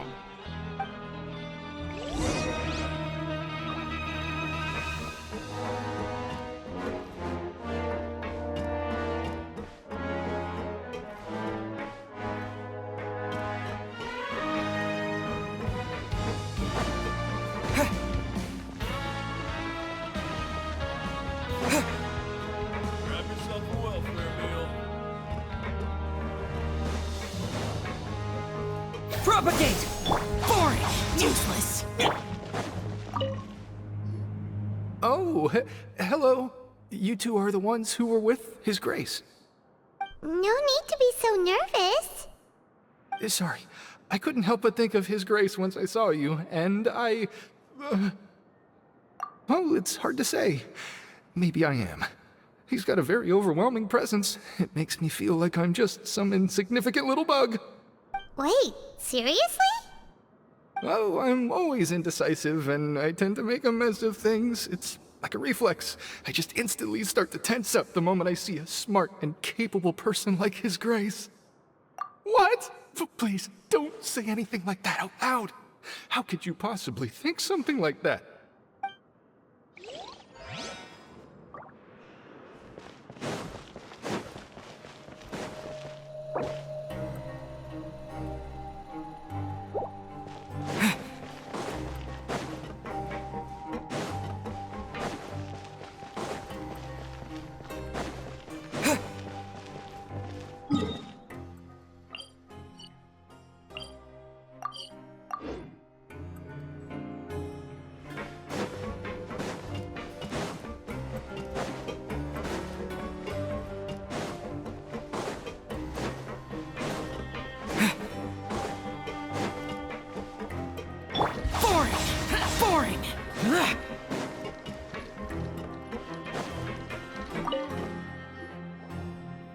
Oh, wonderful. I was worried that you'd be busy trying to earn credit coupons all the time, but it seems like you haven't neglected your investigation work after all. Paimon likes having more coupons, but no one wants to work all the time. Have you also been investigating the area, Lynette? No, I was just slacking off, and you happened to catch me. My brother is still obsessed with anything remotely related to the Forbidden Zone. But knowing him, it won't be long before we get more leads. Oh, before I forget, this is for you. Huh? Credit coupons? Why are you giving us these?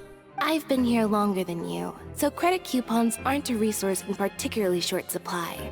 What is in short supply are interesting people to talk with. Aw, that's so nice of you, Lynette. We'll be sure to make good use of these coupons then. Thanks a bunch!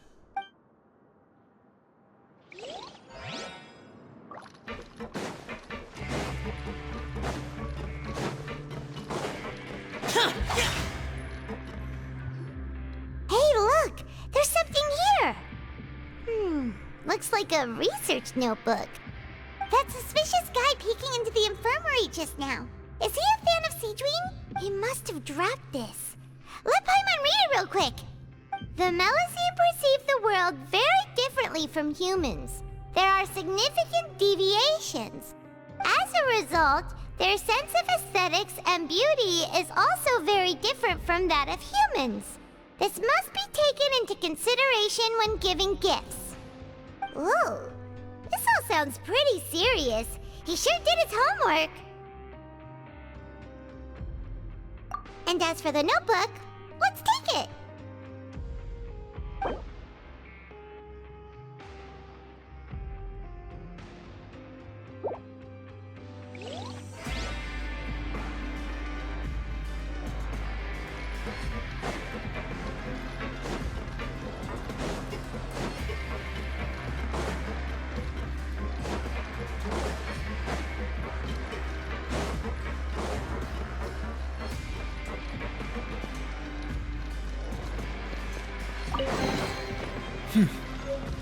There's quality here.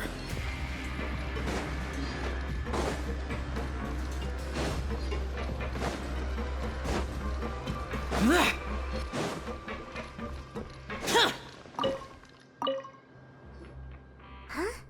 Rowan? What are you doing here, Chief? I was injured a bit just now. Nothing major, I think I just pulled something. Little mishaps like this are unavoidable at work, you know? Huh. Paimon wouldn't have thought someone as experienced as the Chief would still get hurt on the job. I just knew you would say that. This is pretty embarrassing. Where is Seedween when you need her anyway? The one time I need to make a quick trip to the infirmary. Oh, you mean she wasn't in the infirmary? Yeah. The rumors say that there's never anybody in the infirmary in the half hour before lunch, and nobody knows where Seedween gets off to.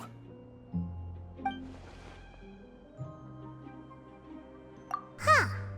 That's actually really strange. Seedween's always super dedicated to her work. Where else would she possibly go? Forget it. I can take care of a small sprain like this on my own anyway. No need to trouble her.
the Traveler and Paimon. No need to tease me, okay? I won't trip on the same step twice. Listen, I feel ashamed about last time. Thank you for praising me in front of His Grace. Here are the extra credit coupons he gave me. I'd like you to have them. Huh? No, we couldn't take them. They're your reward after all. But when I was welcoming you, I didn't do anything but give you the stink eye. Come on, I insist. These coupons are nothing compared to getting the attention of His Grace. I won't take no for an answer.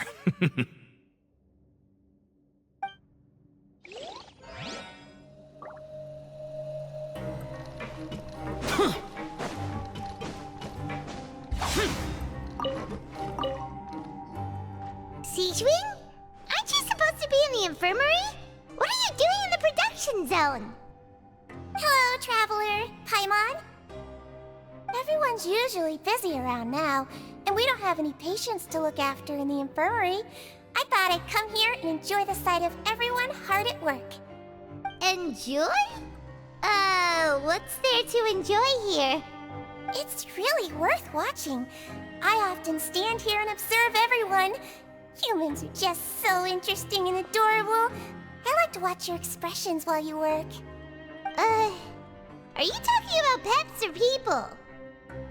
Oh, I can see why you think that, but you shouldn't jump to conclusions. See, we Melazines are a different species, and we see the world very differently from humans. It's very easy for me to observe everyone's condition. All it takes is one look, and I can tell which workers are exhausted. Wait, Melazines can see that? Huh. That does sound useful for being a nurse. Yes, running around tending to everyone's health is very fulfilling. But I'd much prefer it if you're all happy and free from exhaustion and pain in the first place. Take care of your body, and make sure you eat well. Always rest when you're tired from work, and don't push yourself too hard. We'll definitely take care of ourselves. Thanks for the reminder.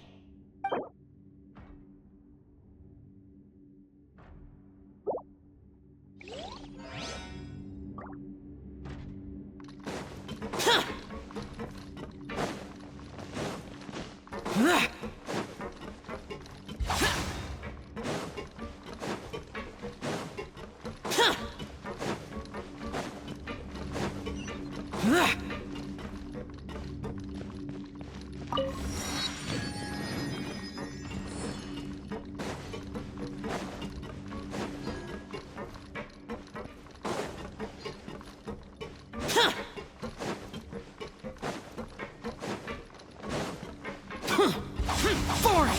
Useless!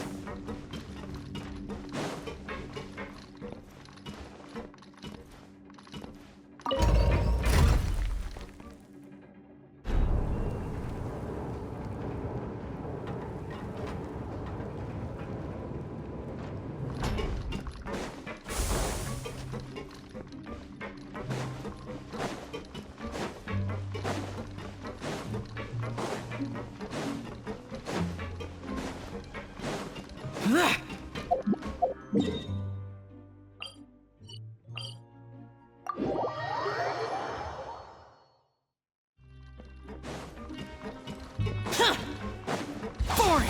Useless!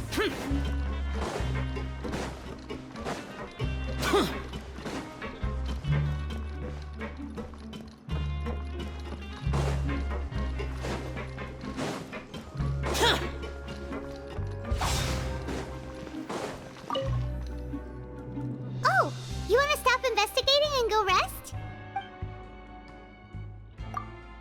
Okay, you should rest up. We'll be back at it tomorrow.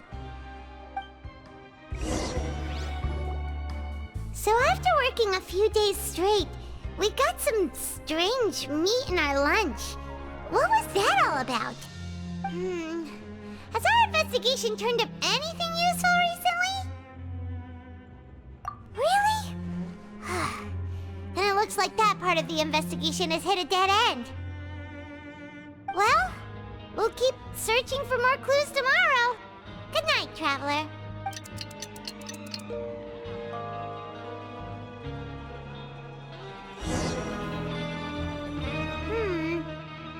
we can make some progress in our investigation today. What do you have planned for us?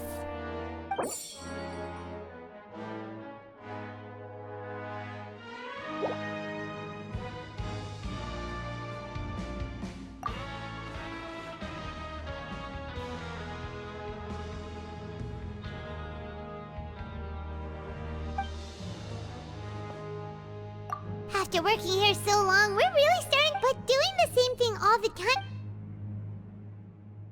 Yeah, it's good to kick back and relax once in a while.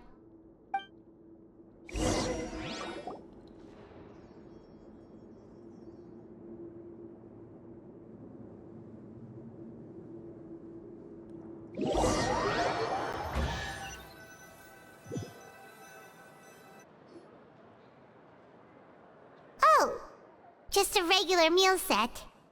Guess what would you like to do this afternoon? Maybe we'll be able to find some leads there.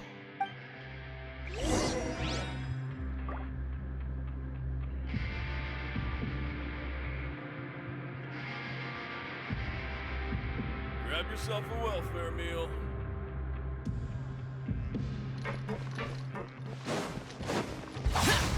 Useless.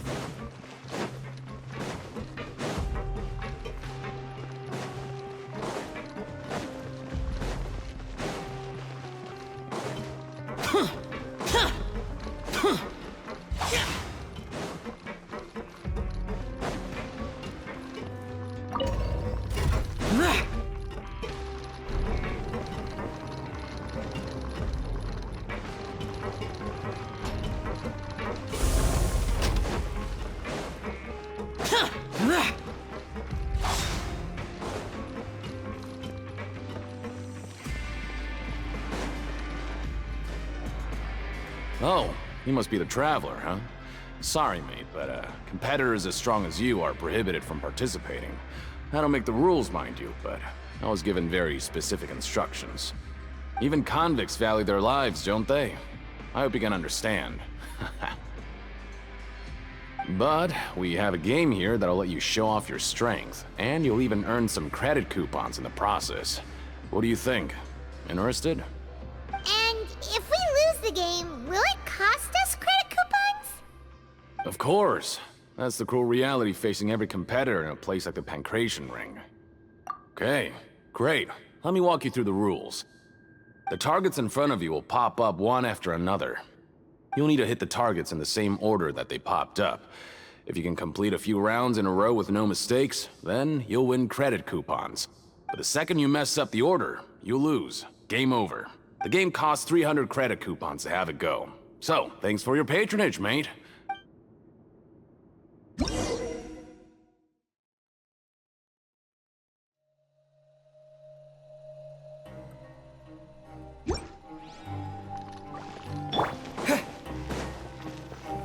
Okay, do your best to hit the targets, just like Colin said!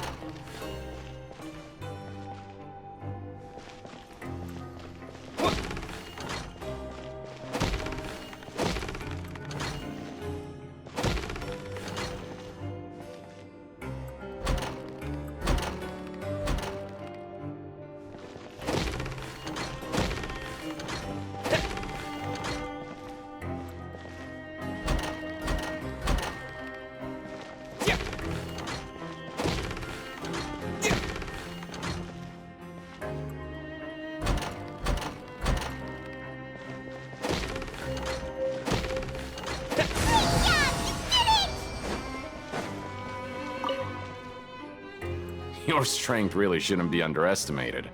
Now I get why you're prohibited from participating in any official fights.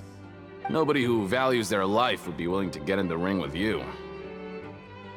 However, you two haven't tried betting on the outcome of a Pancration match yet, have you? Just go talk to Rusimov. Buy a ticket for whichever fighter you think will win. There's a big payout if the fighter you support comes out on top. But we don't know anything about the fighters. How can we possibly know who to support? That's normal. Just watch a few matches and get a feel for the fighters. It won't be long before you can pick winners in your sleep. He's got a point. Why don't we give it a try? If we have enough coupons, we could probably bet at random until we figure everything out. Bet at random, huh? Well, how should I put it? It's not like you can't do that, but I'd advise you to give it some more thought first. Huh? We shouldn't get too carried away. What's the problem? What? Never even picked a boxer before, and you already know about the rules? You're not just strong fighters. Seems you're pretty perceptive, too. Might as well tell you about it, since you already know that much. Plus, I think you've got the potential to be one of my greatest customers. I think I can let you in a bit. Besides, I don't want to risk ever losing a customer like you. Is it that serious? Okay. The hidden rule here is, if you buy both boxers' tickets and support them both, something bad will happen the next morning. So the rule is that we shouldn't pick both boxers in the same fight, but if anyone actually did that, wouldn't they be guaranteed to lose coupons? Who would do that anyway? And what do you mean by something bad will happen? How would I know? Not like I'm stupid enough to do that. But I've heard a story about the rule. According to the rumor, there was a masked boxer who possessed incredible skill and power. None of his opponents even stood a chance against him. However, in the final match, the organizers told him to take off his mask. He refused and never showed up to the fight. And after that, he was never seen again. Some say he died, or that he was taken care of by the event's organizers. But everyone remembers that he was someone who cherished honor above all else. In his eyes, supporting both boxers in a match would dishonor the competition itself. So you mean it's like a curse? He'll take vengeance on anyone who does that? No, he was always wearing a mask, like he was intentionally trying to hide his identity. I don't even know anything about his past. Traveler, do you think that boxer was... Huh? We will? You're not serious, are you? Look, here I was just trying to be nice and warn you, yet here you are trying to break it on purpose? Yeah, it sounds pretty scary to Paimon.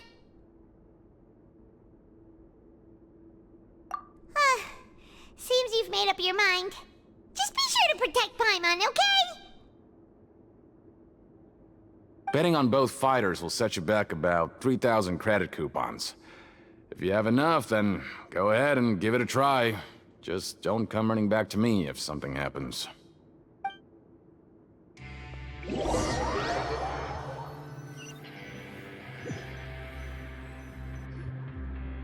we had a productive day.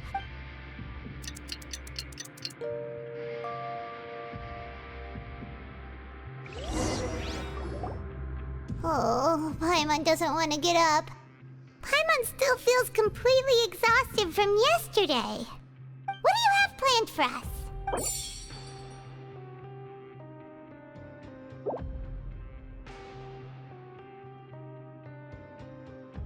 After working here but doing the same thing all... Yeah,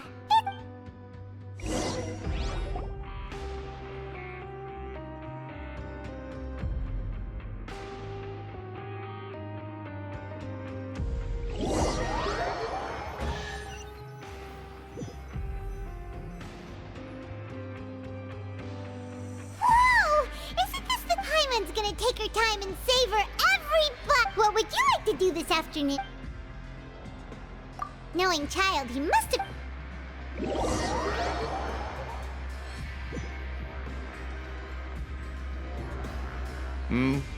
Are you two here to buy tickets? Better be quick about it. Another match is about to start. Who are the boxers in the next round? We have the reigning champ, Le Grappler, versus a contender from the Eastern Prison Block, Demon Horde. Are those their nicknames, or did they choose those names themselves? Either way, super weird. Since you're new around here, I'll help you out and give you a little suggestion. Even though Le Grappler is the crowd favorite, Demon Horde is a first-class dark horse with incredible potential. Anyway, for this match, I recommend that you pick... Huh? For both fighters? I could tell you're new to this, but I didn't think you were completely clueless. Maybe you don't quite understand the rules, no? Let me try to explain again for you, more clearly. You see... Oh, no need. We're aware that we're going to lose coupons. All right then, if you're absolutely sure. Remember, no refunds once you buy the tickets. Yeah, we got it! Just shut up and take our coupons!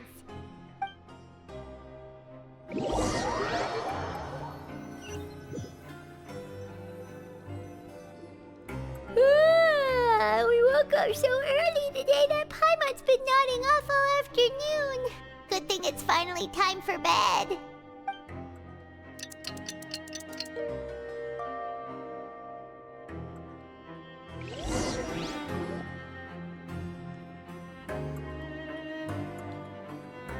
Hey, Traveler! Paimon! Package here for you. The next time you buy something, go pick it up yourself. I'm not a delivery man, you know. Huh? A package? For us? Did you buy something, Traveler? Paimon's not quite awake yet, so why don't you go take a look? Right! Yesterday we broke the hidden rule and bought tickets for both boxers. Oh, maybe this package is the bad thing that Colin said would happen. Paimon suddenly feels wide awake. Wait, maybe let Paimon go hide somewhere first. Just call Paimon after you opened it. Hey, wait! Paimon's still here! Don't open it! Ah! Huh? What is it? Are you okay? Let Paimon take a peek too. Oh, it's just a small bottle. But the color of the liquid inside looks so wrong. Almost like... Alright, that's enough of that. No need to say it out loud. Paimon already knows what you're trying to say. Ugh! No way! Get that stuff away from Paimon! Paimon thinks we shouldn't open the bottle until we figured out what's going on. Just trust Paimon on this one, okay?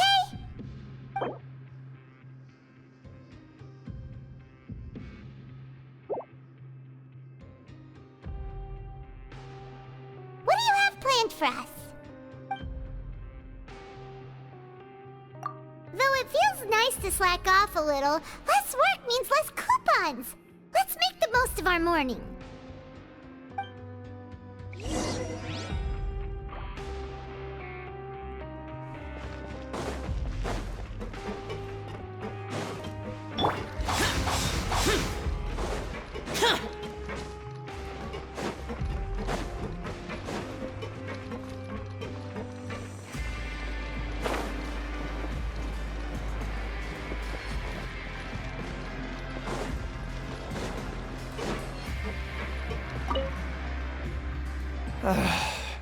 If there's no way to send it all out, maybe I'll never get a chance to leave. Who are you? We've never seen you before, and you don't look like a fellow convict. I'm not! Of course I'm not. Please, don't mistake me for a criminal. I'm a good, law-abiding citizen. Then what are you doing here? You sure seem anxious about something. I'm a promoter for Fontaine, and I'm usually responsible for promoting our drink products. I thought I could complete my task here quickly and return to headquarters, but I've been here way longer than I anticipated. Oh, a promoter from Fontaine? So what kind of problem did you run into? I'm so upset. It's all because of that Duke. After discussing the company's promotional plans with him, he told me outright that my project was worthless. However, in light of our long history of successful collaboration, I still tried to patiently explain the details. However, to my surprise, he just cut me off while I was speaking. Let me take a moment and recall his exact words.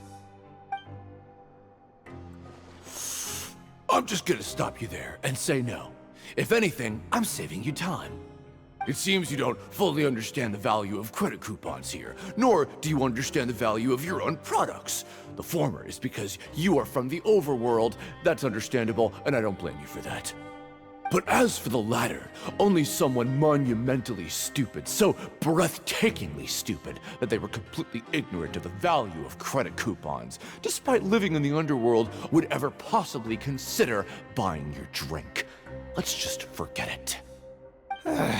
Anyway, that's how he rejected my proposal and asked me to come up with another solution with the condition that it doesn't cause any trouble for him. Can you believe that guy? Well, he is the head honcho here.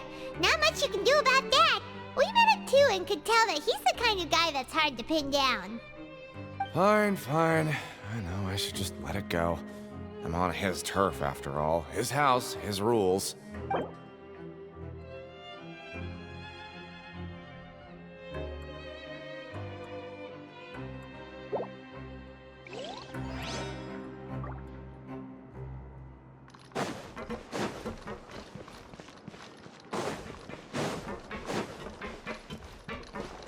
Let's go.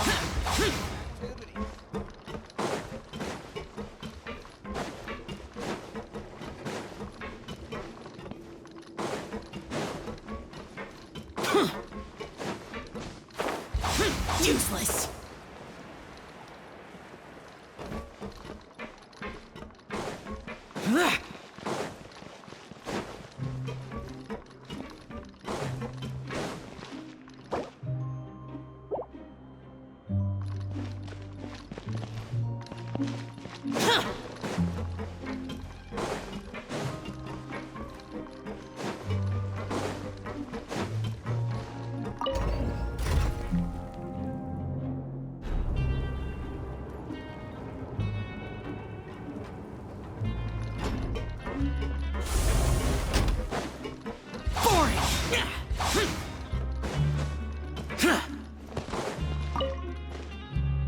Hey, I heard you crazy fools really did it. You bought tickets to support both fighters, didn't ya? Well, did anything happen? Well, the next day we received a mysterious package, but we still haven't made any sense of the contents. So it is real. You didn't become cursed or anything like that, did ya? Are you both still okay? Wait, are you sure that it's still you controlling your bodies right now? Paimon's not sure. What do you think, Traveler? Is Paimon still Paimon? Oh, okay. Well, that's good. Yeah, you two don't seem to have changed at all. But I wouldn't let your guard down just yet. Still, I didn't expect you would actually do it. You'd actually throw away coupons like that just to satisfy your curiosity? Even if we bought tickets like everybody else, it's not like we could hope to earn any coupons. When it comes to things like this, it's always the organizer who makes the real profits. Hey, just what are you trying to imply? The Pancration Ring is an honest business, and we really don't make much from selling tickets. We make so little that even the current tournaments can only be held thanks to funding from the producer of Fanta. Oh, so it's the company that manufactures Fonta sponsoring the events? Paimon thought all of this was thanks to the Duke's support. Let's just say it's a mutually beneficial arrangement. They reached out to us first, hoping to promote Fonta products in the Fortress of Meropide. Anyway, you try and take extra good care of yourselves these next few days, you hear?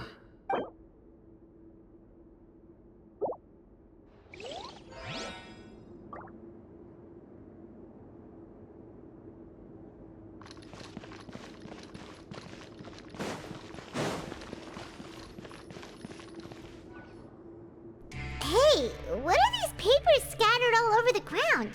Are they registration forms or something? Maybe not. Every page has the Fontaco symbol on it. Maybe it's some flyers from the company. Okay. But if someone catches us, they could accuse us of trying to steal the company's secrets, couldn't they? Oh, you're right. Guess there's nothing to worry about then. Let Paimon have a look here. Without assistance from the Fontaine Research Institute, development of the new product has been slow. and some researchers on the project have voiced concerns. We have no choice but to let the new product undergo the first phase of promotional trials without a designated name or packaging. We will adjust the direction of future development according to feedback.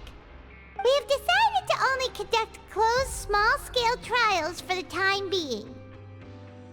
Sure doesn't seem like anything unusual.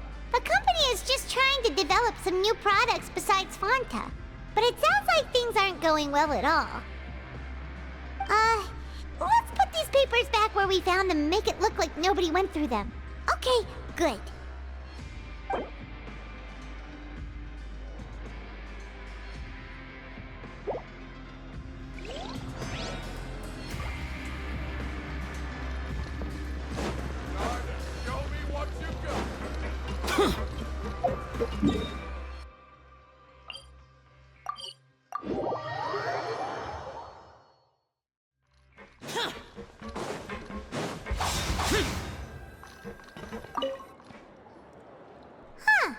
We ended up here without even thinking about it.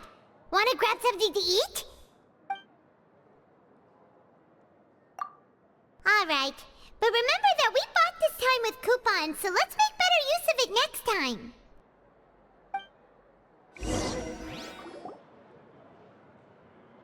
Oh, just a regular meal set. Guess Paimon shouldn't get her hopes up. What would you like to do this afternoon?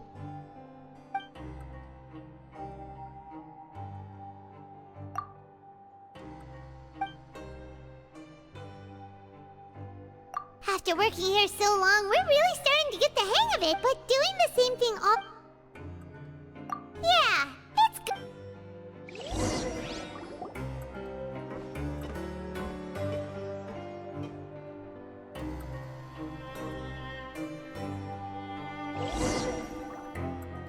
A mysterious box? A bottle of crimson liquid? Paimon still doesn't know what to make of it. Do you have any ideas, Traveler? Really? Then it looks like that part of the investigation led us nowhere. Well, maybe we'll have better luck tomorrow. Good night.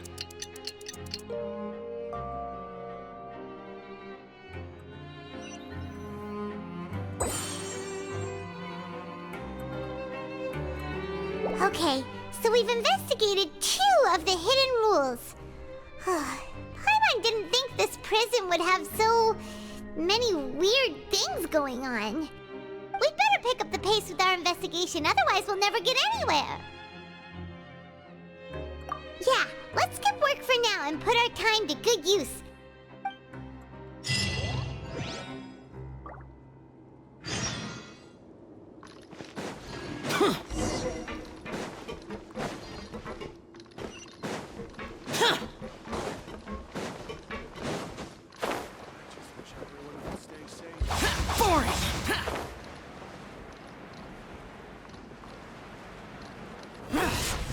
Hey, isn't that Vidoc over there? Huh. Is it just Paimon, or are there fewer people than usual here today?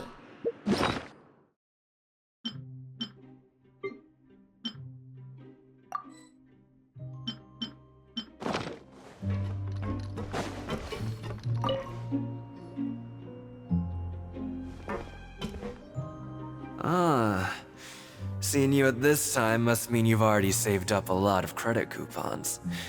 Or at least enough to skip work. Seems you're getting into the swing of things around here. Impressive. Very impressive. So, now can you tell us about the hidden rules you know? If that's what you want to know, I guess you couldn't have come at a better time. Huh? What do you mean it's a good time? Leonid and those other pesky broke urchins have all gone to work in the production zone. I wouldn't want them listening in without paying up. We get it! Just tell us already! So, you know those pipes that make strange sounds? Don't ever, ever go near them at night. Even if you manage to avoid the guards, you might find something even more terrible there. Something even more terrible? Like what? A group of cannibals. Cannibals? In the Fortress of Meropide? Every month, they meet a few times in the dead of night. Rumor has it they might be connected to the people that have disappeared here. But what's even scarier is that they have a special proclivity. Since they have no way to dispose of the leftover remains, they have ways to transform them into other forms and keep them in the fortress forever. Paimon might already know what you mean by other forms. So that's what's going on here. Oh, Paimon's stomach doesn't feel so good. You two look pretty skeptical. No matter, learning the truth behind dark secrets isn't necessarily a good thing. I've got things to do too. I suggest you just act like I never told you anything. Traveler, can we just trust him on this one? Oh, Paimon doesn't want her blood and flesh entombed here for all eternity? Oh, so that's how you see the situation. Huh. You know, Paimon does feel a little better about it now. Oh, when will all the secrets end?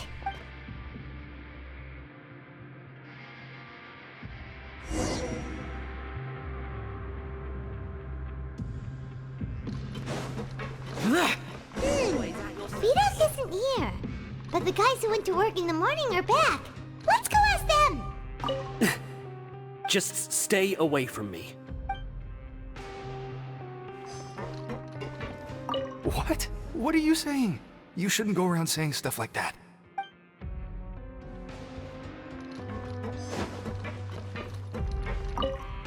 What are you talking about?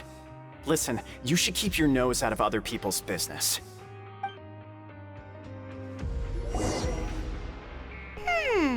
Their attitude sure is suspicious.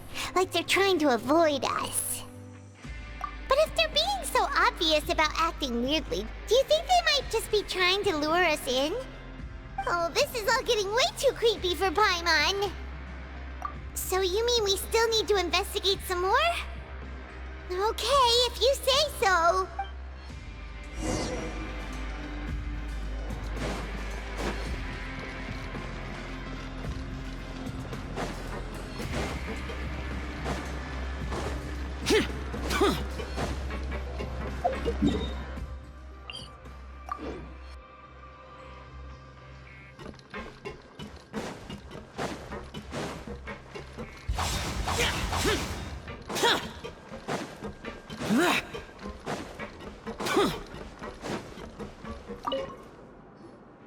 Hello, Fielding.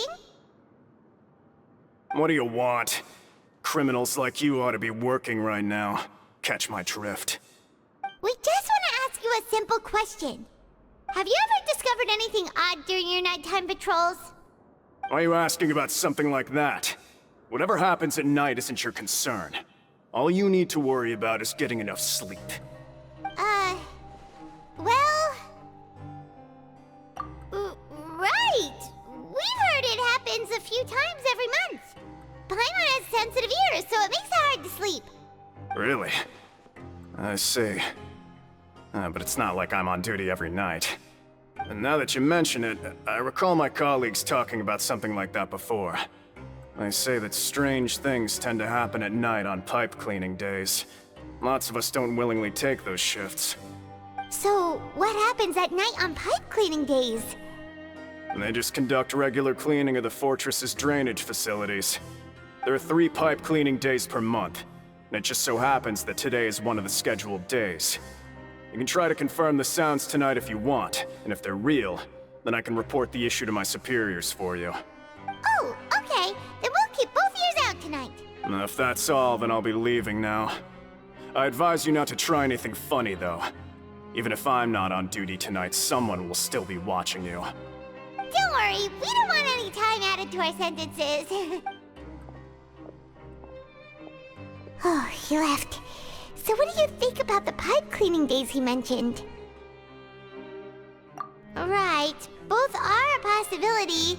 But Fielding did say that tonight is a cleaning night. Paimon knew you would say that. Alright, sounds like we'll be up all night tonight then. Paimon just hopes the guards don't catch us.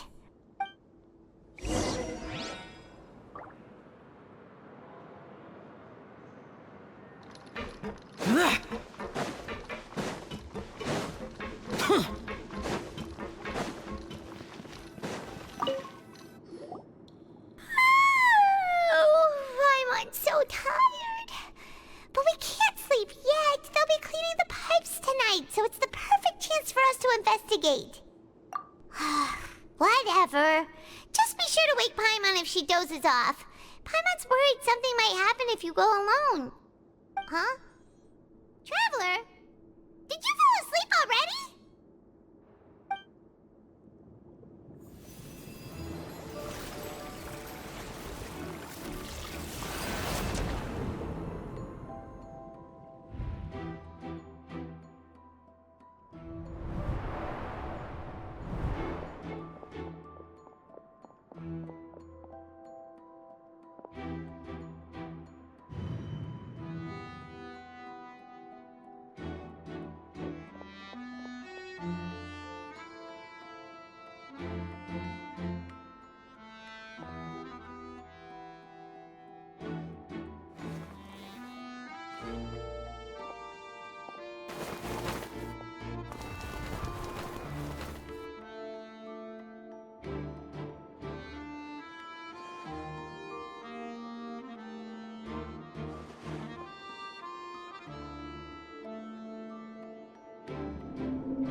Traveler, come on, wake up!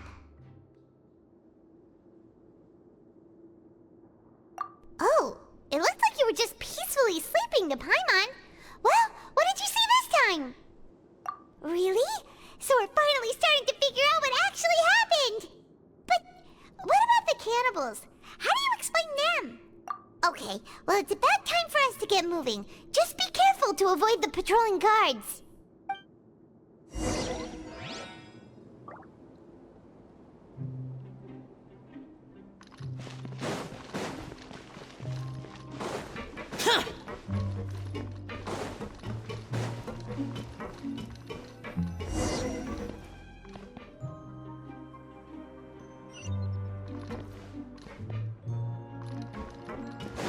Shh! Careful!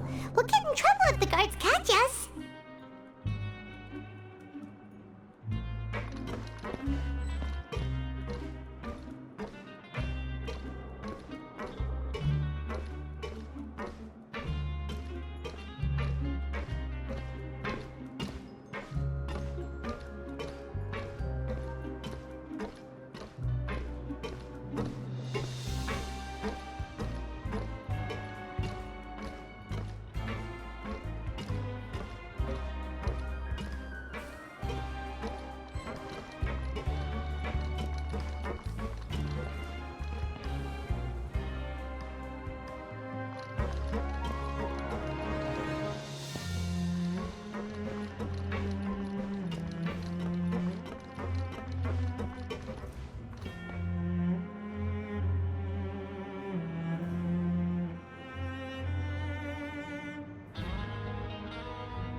Reduced to just standing around.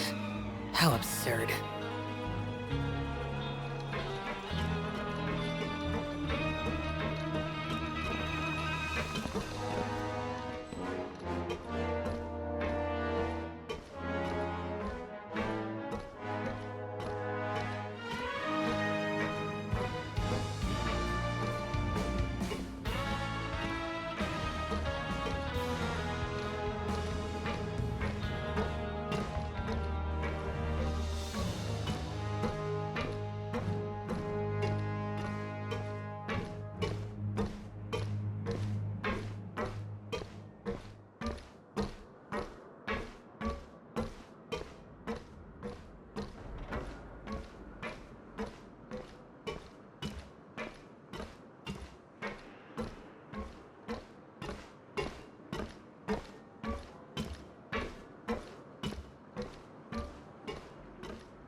This should be the place.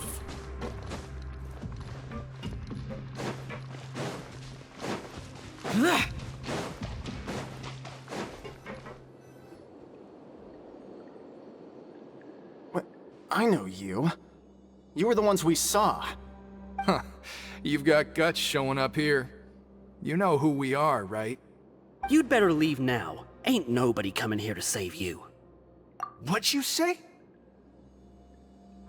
Yeah, so what if they were? If you push us, we can make those rumors a reality at any time. Hey, what's the point of all those rumors anyway? What exactly are you trying to do? I don't have to tell you anything. If you turn around, go back to the dormitories, and act like you never saw anything, then I'll pretend that you never showed up here. Yeah, scram. Nothing worth seeing here. Huh? What did you say? Isn't that exactly what Boss said when he left? Hey, do you know our boss? Whoa. We had no idea our boss was such a big deal. He always kept his identity a secret. So, did he have you come here to find us? Oh, so your child's crew here? Seems like he had no problem fitting in. We're the only ones who heard him say those words when he left that night. So unless he somehow told you those exact same words after that... All right. I guess that's proof enough for me. I believe you. Wow, those dreams of yours sure come in handy. We gave him the business for a while, and would always give him a hard time when he first came to the Fortress of Meripede. But here in the fortress, the strong will always earn respect. He was working the longest hours and racking up wins in the Pancration Ring. You could always see how amazing he was, even when he was teaching us a lesson. So eventually, we all decided to follow him. But one day, he suddenly told us that he had to find a way to escape this place, no matter the cost. He said it was because he heard that call again. And as his crew, if the boss wants something, then it's our job to get it done. So, we got to work, and used the hidden rules that were here to make up and spread the rumor about the cannibal rule. We just wanted to give him a better chance of escaping on a night after the pipes had been cleaned.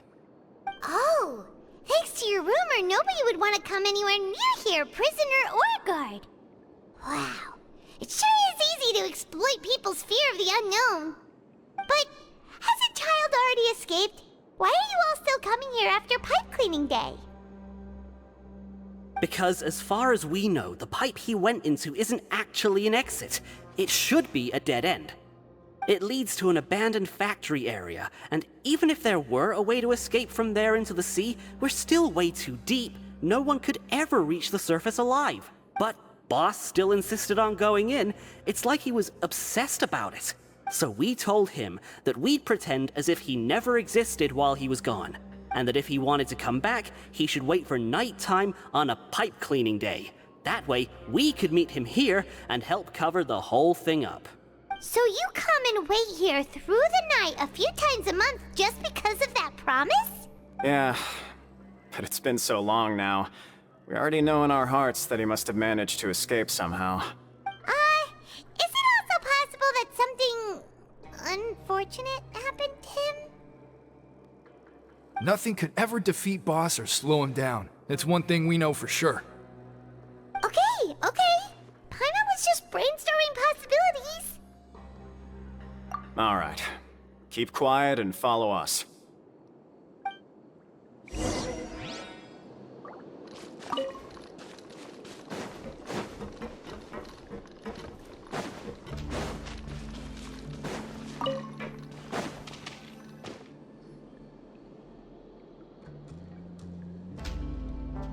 The way up from here has been sealed off. It's impossible to get through. Boss left by going down from here.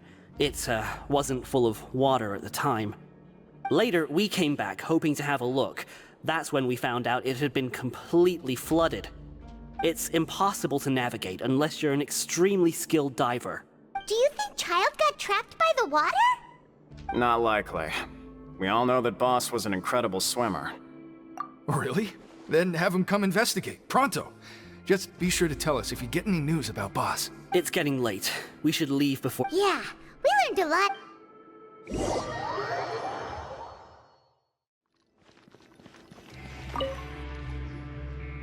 Whew. We finally learned. When you said you knew a diver, you were talking about Fremine, right? If we ask Linny, he'll definitely have Fremine help us. Ugh. Why is Child like this? What was he doing going into the pipes? Not making our jobs easier, that's for sure. Fortunately, though, it seems like it's only a matter of time now before we find out what really happened. Now that we can finally relax, I'm starting to feel super sleepy. Let's try to get some rest while we still can. Nighty-night, traveler!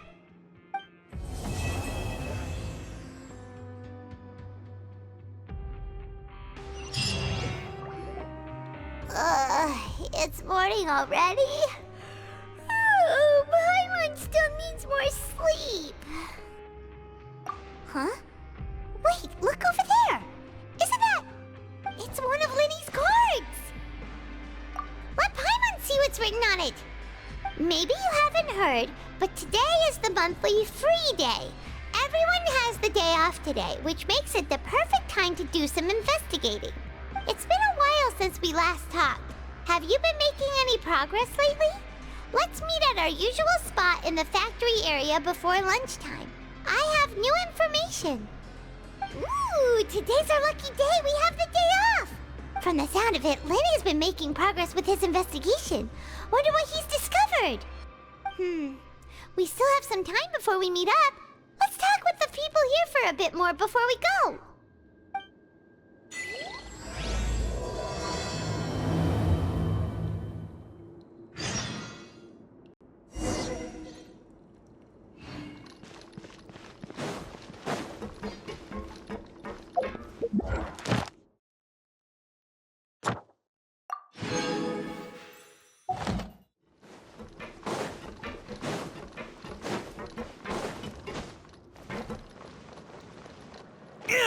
Impossible! Look, there are some people talking over there. Let's listen in on the conversation.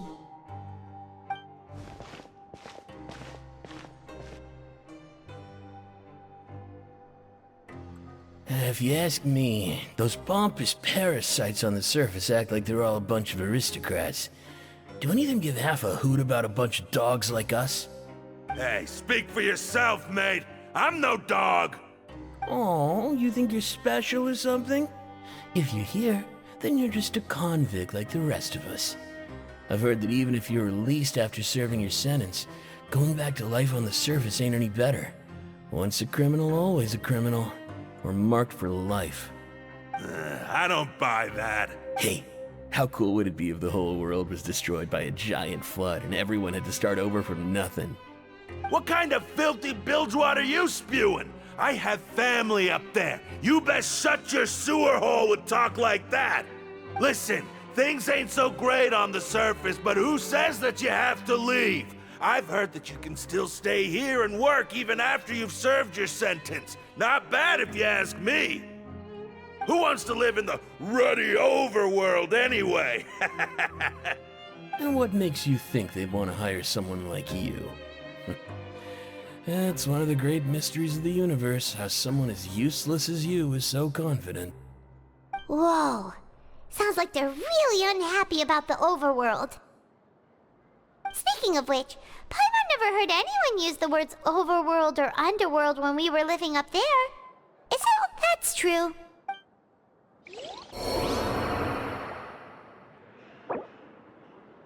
Grab yourself a welfare meal.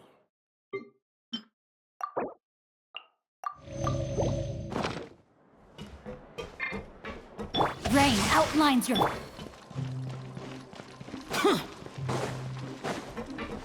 Boring!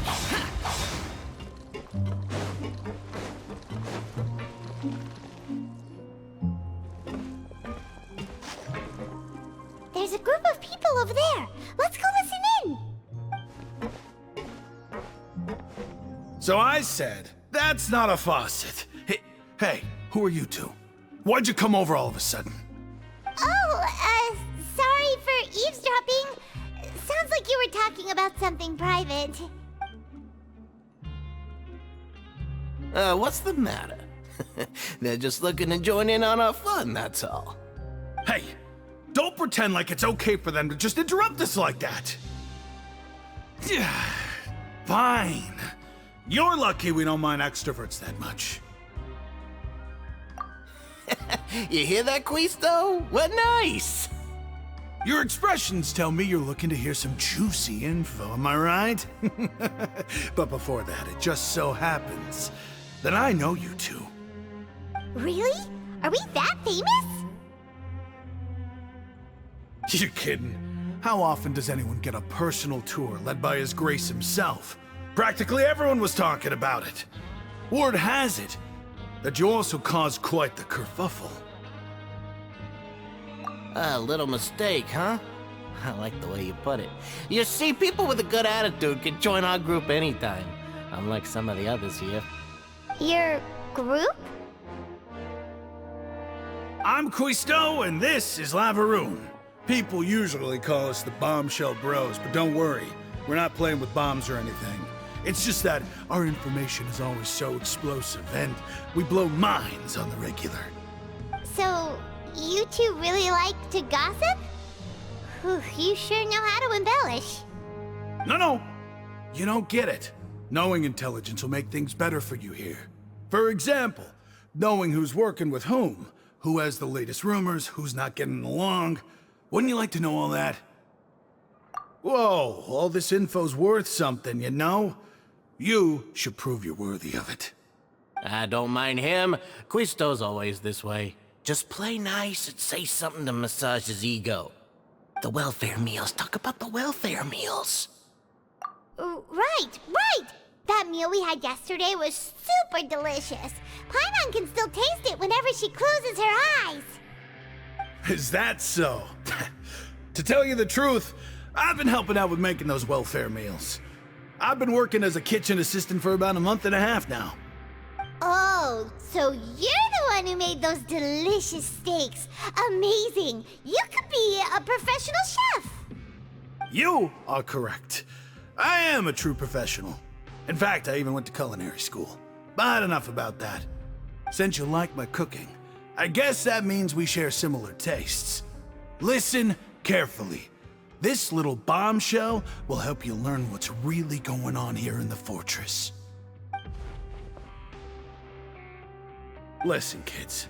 The power structure within the fortress is quite complicated. The Overworlders couldn't care less about us down here. We're basically dogs to them. You've already met the one person here you should never cross, the Duke, Risley. He knows more than you think. And if he doesn't care about something, then he often doesn't bother dealing with it. Those who have the Duke's attention get all kinds of special perks, even better treatment in the infirmary. I know who you mean. It's that Jurier character, right?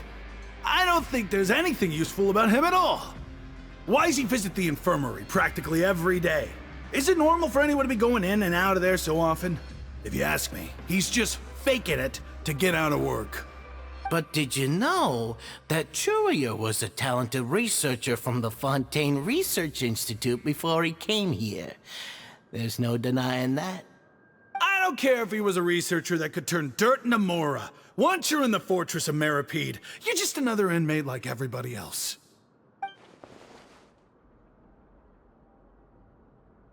Speaking of which, the last time I saw him, he was passing by in the corridor with Lorvine.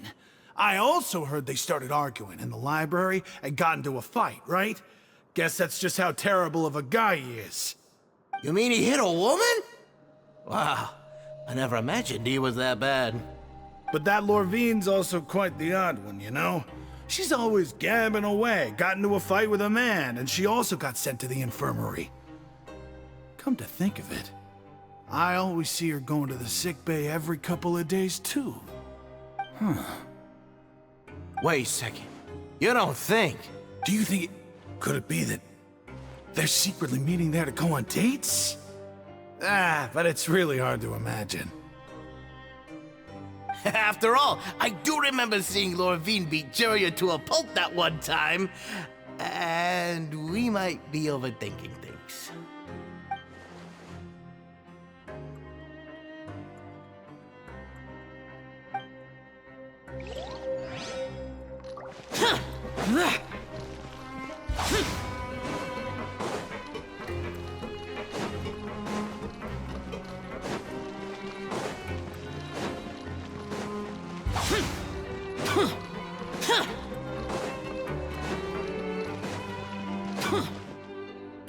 Hey, you over there? Yeah, you! Say, do you like playing card games?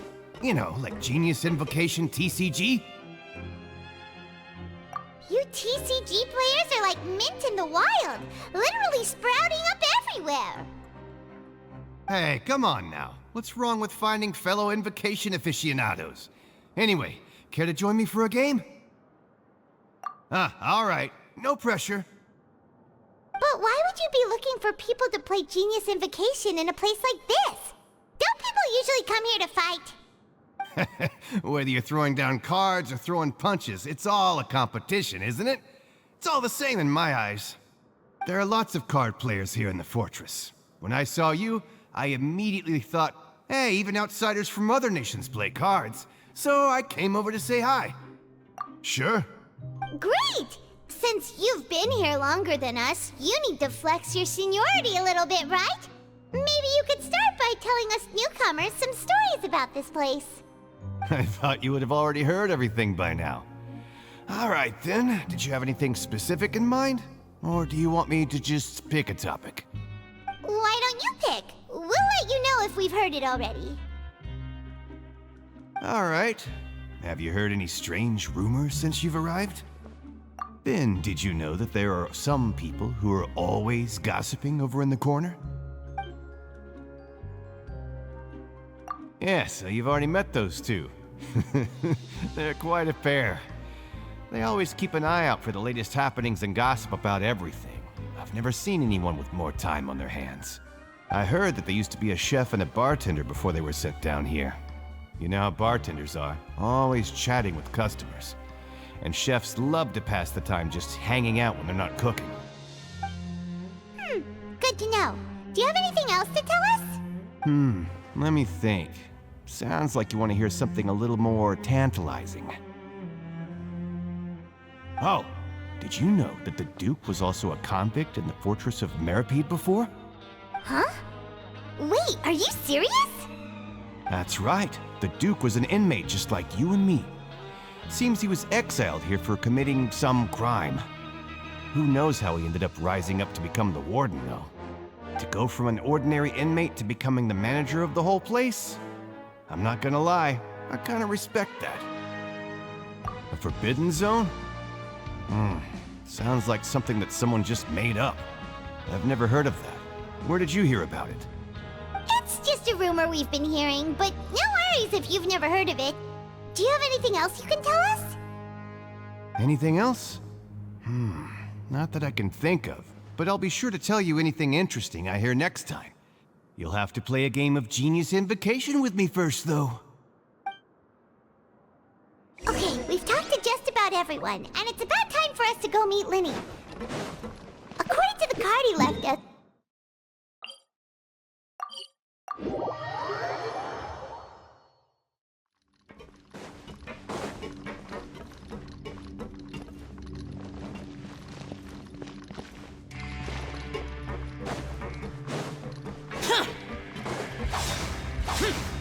Boring!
Useless.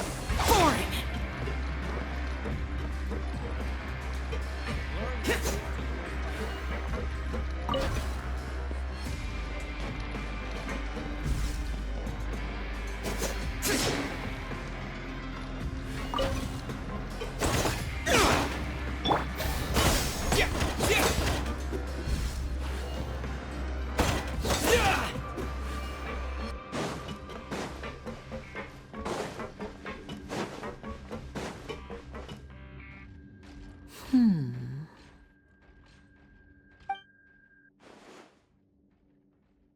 Huh?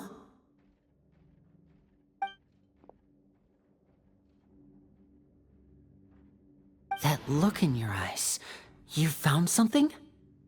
Hey, this is no time to be modest. Just tell him we found a boatload of information. Oh, as expected of the legendary duo, you have my full and undivided attention.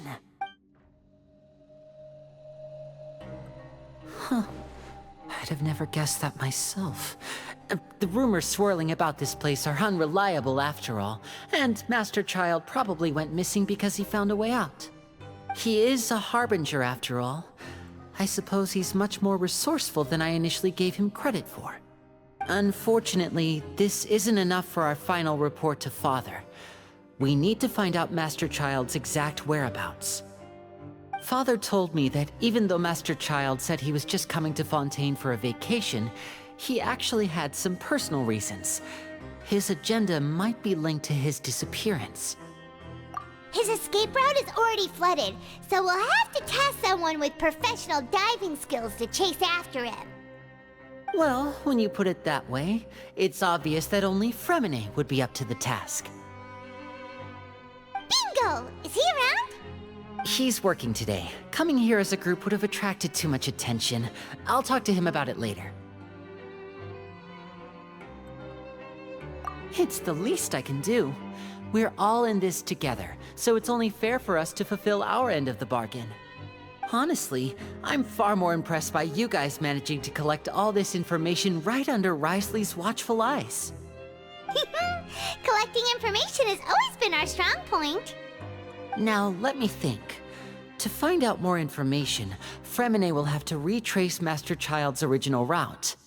And if he's to do that, he'll have to set out on the next pipe cleaning day at the earliest. That's 6 days from now. And after that, he'll probably take another 2 or 3 days to return. You can even estimate how long it'll take for him to get back? We've been working together for a long time. We know each other's capabilities like the backs of our hands. Traveler, what say you to meeting here 9 days from now? We'll be able to pick up Fremine while we're at it, too. Oh, and there's just one last thing we'd like your help with. Though we can just sit back and wait for Fremine's report on Master Child's whereabouts, we still need to make more progress on the investigation of the Forbidden Zone. Fremine's no master of disguise. Lynette's still working on getting intel from the other areas, and I'll need to spend some time helping Fremine prepare for his diving mission. So, you are the only ones we can count on. What do you want us to do? Will it be hard? Well, I won't call it easy per se, but I think you'll be able to pull it off. Listen carefully. You'll need to find an excuse to get into the infirmary and investigate the room and environs. You've mentioned several sketchy-looking people always meeting at the infirmary earlier, so it probably has something to do with the secret we're hoping to uncover. You've already met the head nurse, so she'll be less suspicious of you.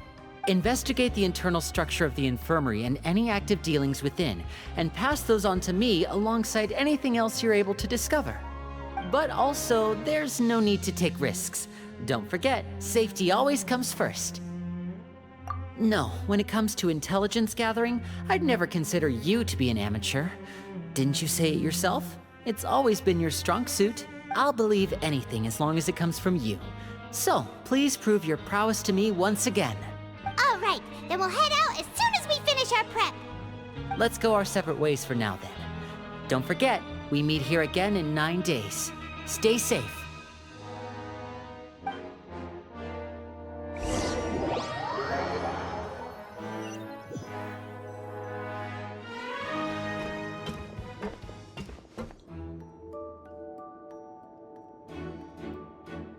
Stay here for now. Paimon will take a peek. There seem to be several people inside.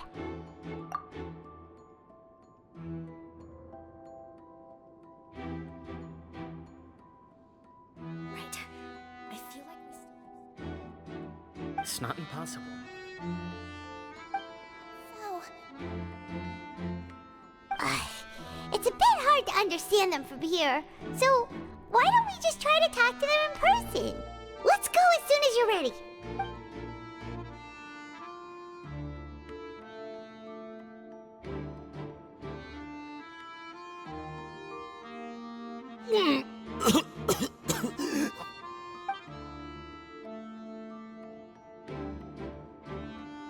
Someone! Please help! He's sick!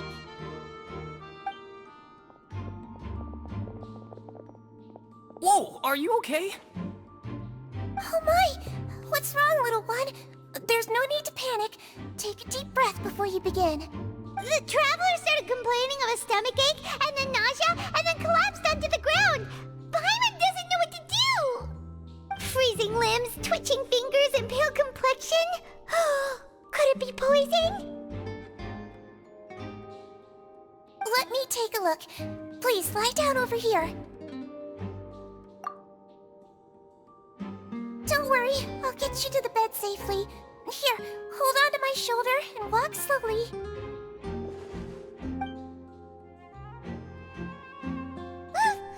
You can do it, Traveler! Don't apologize. You're sick after all. Now, please relax. I'm just going to do a preliminary checkup on you.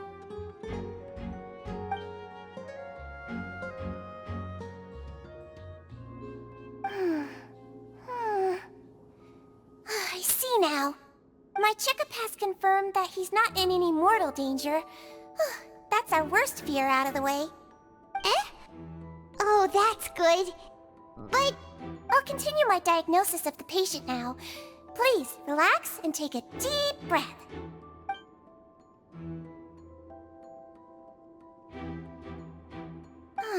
Don't sense serious damage to your organs either. Does it hurt when I press here? And here?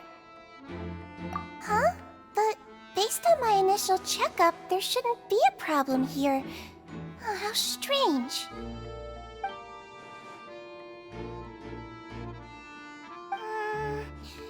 What about here? Does this hurt? Oh, I understand. So that's what it is. I think you just ate something that disagreed with you. That's all.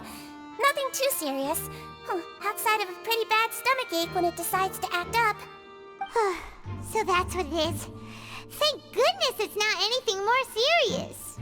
And there have been other inmates complaining about the food recently. I'll inform our head chef, Mr. Woolsey, of this problem as soon as possible. Congratulations! The health risk is incredibly low, so you should recover within a couple days. Why don't you take a rest here while I go get some medicine for you? Miss Levine, I'll have to trouble you to help me look after this new patient while I'm gone. Very well. And she hopped away, just like that.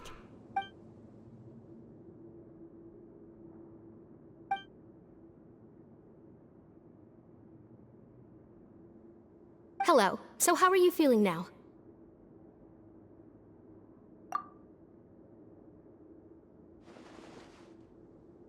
His stomach ache's really bad. He was stumbling about the whole way here, so Paimon's really worried. If Miss Sijuin says it's not a serious problem, then there's no need to worry. She's the best medic we've got down here. But it also looks like she's the only medic you've got down here. Well, that's true. What do you mean, that's true? That's really misrepresenting the situation. Of course I can't speak for the whole fortress, but it's not like everyone imprisoned here is useless, you know? Though they may have committed crimes and gotten locked up here as a result, they still know a thing or two about medicine, and they help Miss Sijuin take care of the sick and injured. Yeah, you're right. But did you have to lecture me about it in front of another patient? Aren't you a patient too? Where did all your energy come from? That's correct. Sorry, I got a bit ahead of myself. Are you two also sick? We've been sick a while. I come back every once in a while for checkups, and to pick up the medicines Miss Siegewien prescribes for us. That's just the nature of chronic illnesses. As for her... you could say she fancies herself as Miss Siegewien's capable helper because she learned a bit of medical knowledge ages ago. Please watch your mouth, Mr. Jurier. Don't forget that you are the primary reason I have frequent heart palpitations. Hey, don't start arguing now! Please, keep it civil at least!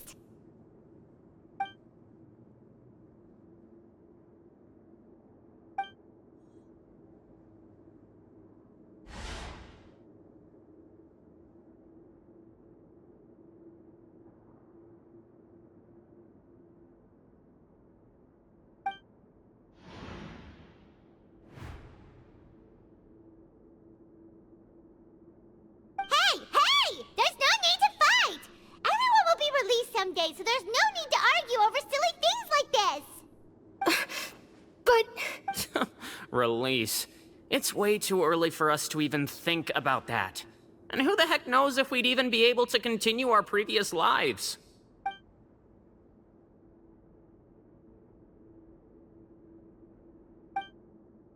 Please allow me to end this boring and useless conversation. Oh, and Mr. Jurier, I don't want to see your face here again anytime soon.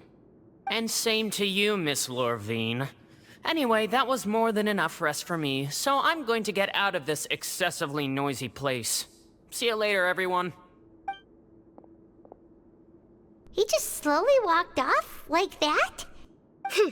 That's just what he's like. I'm sorry you had to see all of that. I'm Lorvine, and that's... Well, his name is Jurier, but I hope you'll never have cause to remember his name. You really can't stand him, huh? I mean, can you blame me?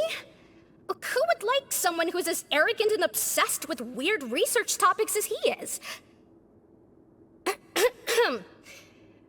But there's no need to keep dwelling on him. I'll accompany you two for a while. Miss Siegewien should be back soon, and I'm sure you'll feel better as soon as you've had some of her medicine. No, it's nothing. I'm back! Did you rest like you promised? Thank you for getting our medicine, Miss Siegewien. Did you all cooperate with your bed rest? I trust that nobody got up to walk around. Good. Here, this should be 2 days' worth of medicine for you. Take one pill now.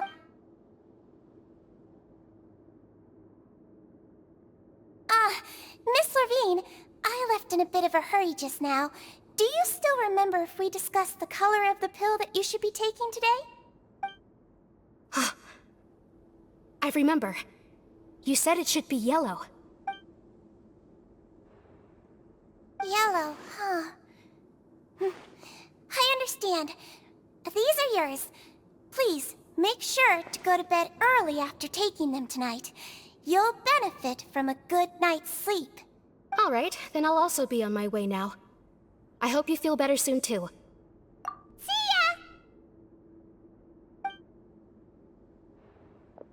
I'm going to fill out your medical record now. You're widely known as the Traveler, right? I just want to double-check a few details, if that's all right with you. Those two made quite the commotion just now, so why don't we let the Traveler rest? Paimon can answer the questions instead. So his primary symptoms are abdominal pain with secondary symptoms of nausea. Is there anything else? That's it. All right then. Is there anything we should know besides to take the meds? No, his base constitution is quite good, so I'm sure he'll recover quite quickly after taking the medicine. Please make sure to stick to bland or less stimulating foods, and don't stay up too late at night. Got it. Paimon will hold the Traveler to that for sure.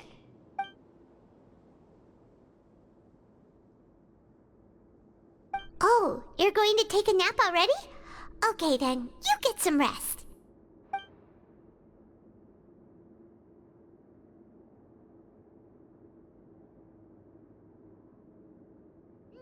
We've been to lots of places together.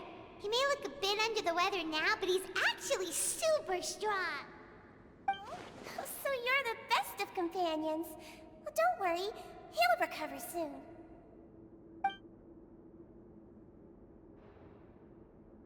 Ah, you're awake.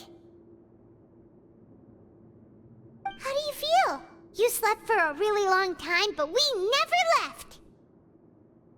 Well, now you can go back without a worry in the world. Remember to take the meds regularly, and don't forget, bland foods. Mm-hmm. Thank you, Miss Sijuin!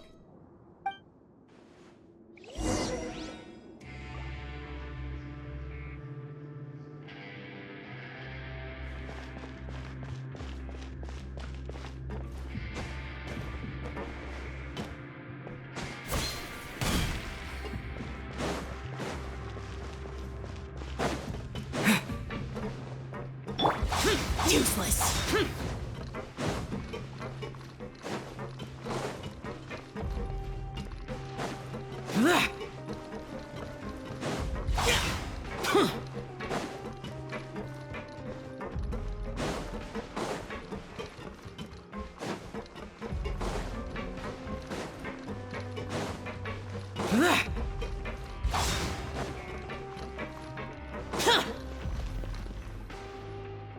You really are something. To be able to fall asleep like that and even sleep talk the entire time, you scared Paimon half to death! No, but you kept mumbling things along the lines of, Pyron, don't take my grilled fish, and put down the Adeptus Temptation now! Paimon talked with Sijuin the entire time you were asleep. She seems like she's just a sincere nurse, and Paimon didn't notice anything unusual in the room. Are you sure we're not going off track with the infirmary?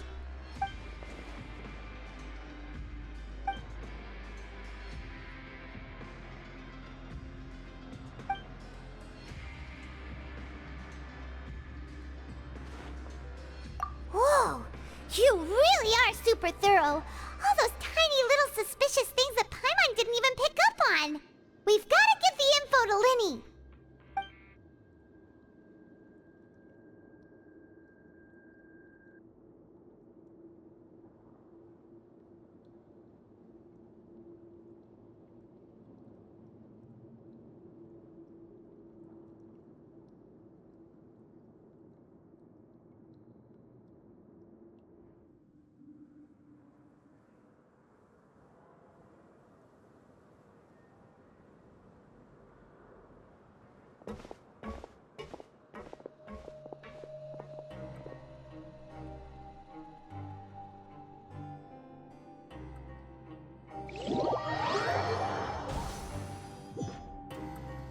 Today's the day! Let's go meet up with Linny!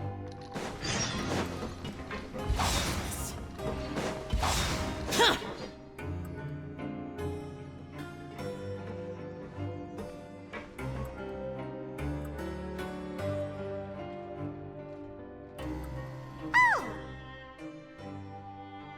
Hmm?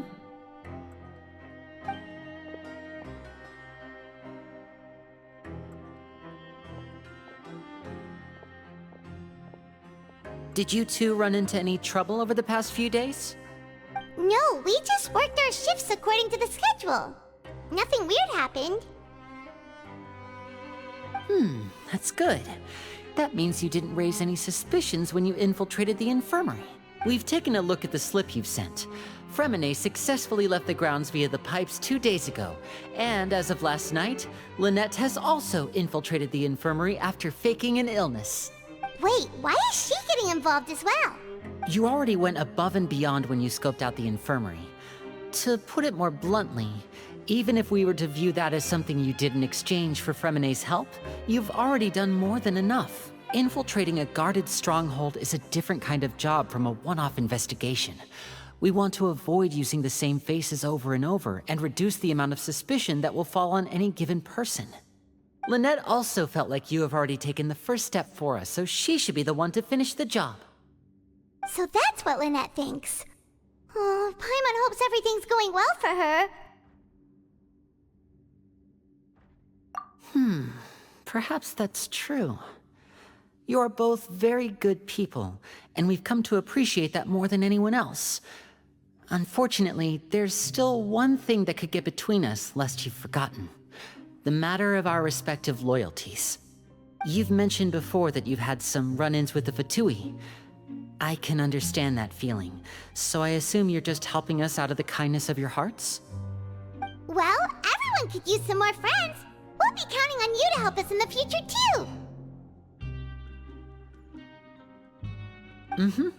Since I see you as friends, then it's even more important for us to protect you from any peril. Fremine and Lynette feel the same way. Glad to hear it. Then, let's go check on Lynette before Fremine returns. If everything went well, then she should be wrapping up her investigation right about now. Is now really a good time to go over? According to my observations, Sigewinne always spends around half an hour away from the infirmary right before lunch. Lynette knows this as well, so this should be a good time to meet up with her. Also, I'm her brother, remember? It's only natural for an older brother to care about his younger sister's well-being. Okay, then let's head over right away!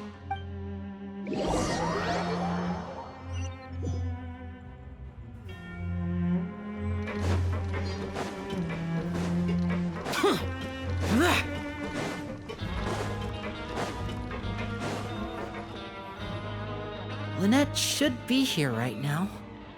Huh. Strange. Lynette? As expected, Sigewinne isn't here, but why isn't Lynette here? No, Lynette rarely deviates from the plan. We agreed that if she were to make changes on the fly, she'd find a way to let me know. Unless... Let's see if there are any clues around here. We can look while we wait for her. Who knows? Maybe she'll be back soon. Okay.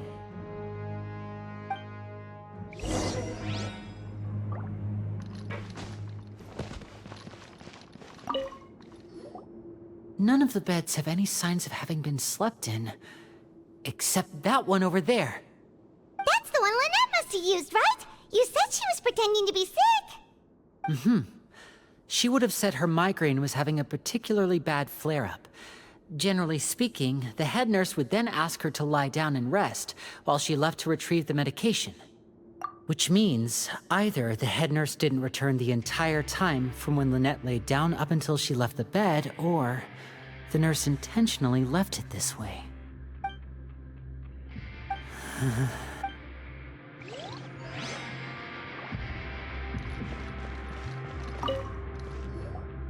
There are some books here and a few files. They all look like medical record. Advanced nursing, how to raise the spirit of your patients, a quick guide to the psychology of emotions, and the meaning of laughter. These sure are some interesting books. Who knew Sigewinne would be interested in these kinds of things? She even has books on understanding people's motivations and feelings.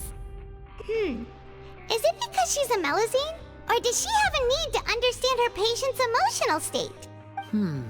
Seems quite normal to me. These are skills that would come in handy for a nurse from time to time.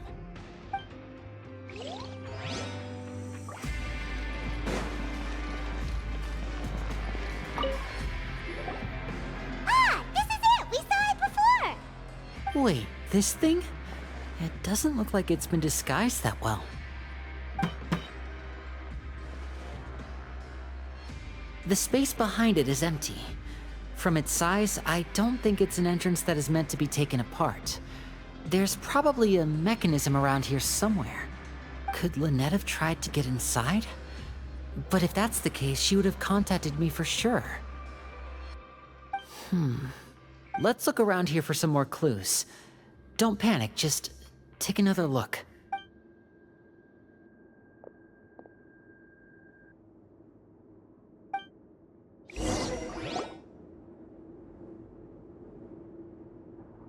Hey, you guys, there's a slip of paper over here!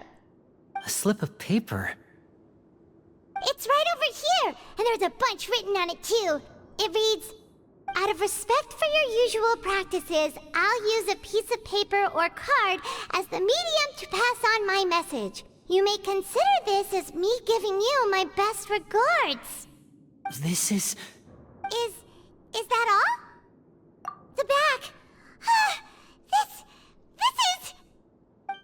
Show me! Now! That look on your face! Paimon's reading it now! Would you care to guess where Miss Lynette of the Fatui could be right now? No! Could she have... Wriothesley. Did he deliberately leave the infirmary unguarded to use it as bait? Wait, you mean he was aware of our goals from the very beginning? But why? We didn't run into any trouble last time, and he also never reached out to us since! Yes, that is a crucial question. Wriothesley, he doesn't do anything without a clear goal or reason. So this means he had no concerns about your activities from the very beginning. You're not from the same camp as us. You were sent down here by Nervulet, so you have no conflict of interest with Wriothesley. We're a completely different story, though. I'd like to know that, too. Why did he only go after her? Don't panic, just think everything over. I have to stay calm. This is not like what happened last time. The situation's different now. Wait, you're right.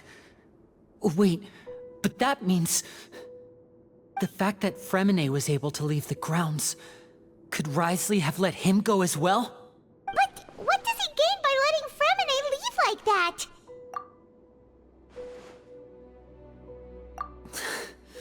So he's challenging me and trying to provoke me, I'm sure of it. We never should have sent out Fremine. We had to go through all that trouble to find an opening to sneak him around the guards and into the pipe, and we even thought luck was on our side. If Wriothesley let him leave on purpose, then he's probably in a terrible spot now as well. Lenny's getting more and more panicked. We have to calm him down. Don't be like this, Lenny. Fremine wouldn't have left if we hadn't told you about Child. That was our fault. No. I'm the leader of this operation, and I'm the one responsible for this team. I was the one who failed to protect them. I'll go talk to Wriothesley. Hey, don't be reckless! Traveler, please, talk some sense into him!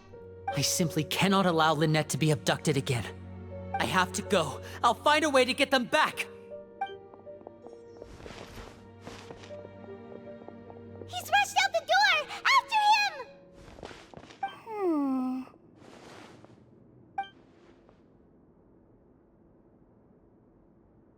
Right. I feel like we still have some room to make changes on these details. It's not impossible, but it'll require extensive testing. Is that so? Very well. Then please be mindful of the time. Huh? Is someone? Pack everything up. Whoever's outside is eavesdropping. They'll probably come in once we stop talking. Someone! Please help! He's sick! Whoa, are you okay? These two. As expected, they've already found this place. Oh, they are quite sharp. What a delightful turn of events. I like smart people, but I also like playing dumb. I like the feeling of being trusted. Oh my! What's wrong, little one? There's no need to panic. Take a deep breath before you begin. Being able to read human expressions is quite the useful skill. Lenny! Wait! It's no use. We have to catch up to him.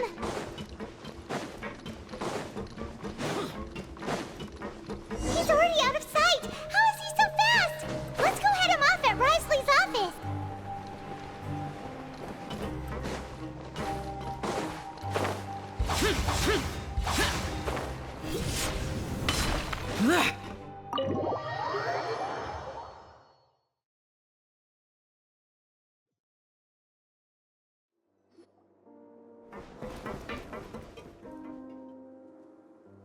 Come out and face me, Wriothesley! Aren't we at an administrative office space? Why don't you at least try to follow even a couple rules from the fortress's indoor management regulations? What did you do to my sister? I ran into the young miss at the infirmary. I'd heard that she was suffering from quite the migraine, so I decided to invite her over for a cup of tea. I do have some teas in my collection that can work wonders against such an illness. Stop joking around! Where did you take my siblings? I have also heard that your performances are quite the spectacle. Miss Lynette would sometimes enter a box filled with water, only to emerge the next second from another place altogether. Maybe she'll appear behind you right now if you were to turn your head. Is he trying to trick me into turning my head? No, he's probably not looking to attack me right now. All of the hostages are in his hands, and he's even in the mood for small talk. That means Lynette is probably still alive. You knew we were investigating the infirmary from the start, so you deliberately aroused the Traveler's suspicions and baited us into continuing our investigation, just so that you'd be able to kidnap Lynette. As for Fremine, no, you probably didn't even interfere with Child's escape. You let him go, so you could purge the Fatui members that we had planted into your ranks. There was no need to do so. The Fortress of Meripede is a pretty pleasant place. Most people enjoy their lives here. The only ones who act differently are those with personal agendas. It was quite easy to identify your colleagues. You removed our original members and spread the news of Child's escape so Father would assign our team to come down and investigate. Fremine has also fallen into your hands, right? If you're oh so omnipotent and so in control, why would you need hostages? One correction. Lynette is in my hands right now, but Fremine is not. He's not? What do you really want? Lenny! Oh, wonderful. Everyone is here, so I'll only need to say this once. Thank you so much for cooperating with me. Eager and to the point, I see. Alas, only Miss Lynette is currently having a cup of the fortress's finest tea. Although, as per your original plan, Mr. Fremine should also have returned to the fortress by now. But he has neither shown up within my gates, nor has he been taken into any kind of custody. So where do you think he may be right now? Wait, you can't mean you locked him outside in the sea? I closed the fortress's gate to the outside world. That's all. Fremine's a star diver, so he should be fine, right? No, we're still here, so he definitely tried to find a way to come back for us. So we can't assume he might have made a break for the surface. But why would I do this, you may be asking? To have an audience with you, of course. My intel tells me that Mr. Linney is a great magician, so it's only natural for me to want to have some cards of my own when it comes to negotiating. Besides, I do recall you mentioning to Miss Lynette that you've always wanted to have a face-to-face meeting with the Lord of the Fortress of Meripede, regardless of whether it was in a personal or a professional capacity. Well, you got your wish. So, you've been keeping tabs on us before we even set foot in the fortress. Some of my folks just happened to hear a thing or two, that's all. In any case, I will be straight with you. I was willing to play dumb and turn a blind eye, so we had a pleasant few days playing games together here. But once you started focusing on the Forbidden Zone, all of that changed.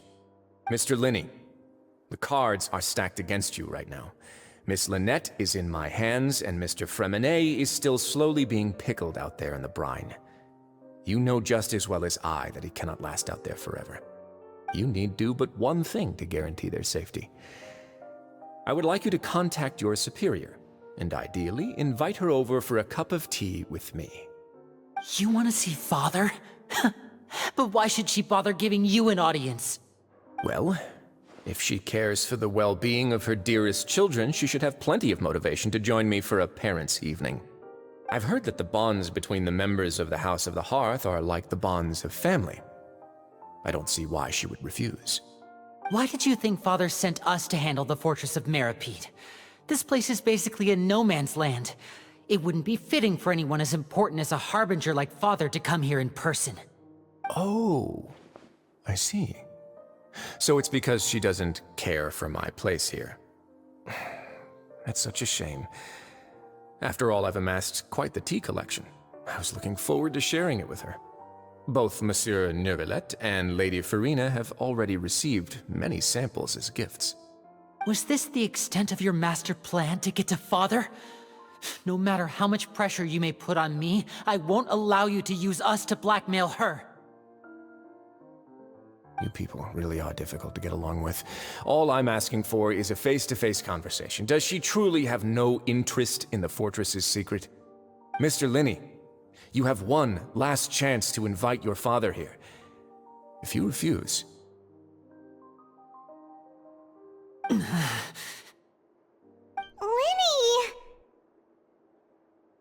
Instead of asking why I'm doing this, why don't you try to see things from my perspective for a second? From the very beginning, the Fatui has been actively infiltrating my fortress. I gave you a warning by cutting off the first few operatives I found, but that only caused you to double down. Had you given up on the fortress then and there, I'd have no reason to want to talk.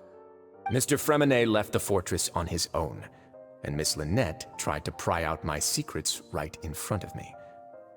No matter how you look at it, the responsibility for this falls on you. I shouldn't ask Father to do anything because of us. 6, 5...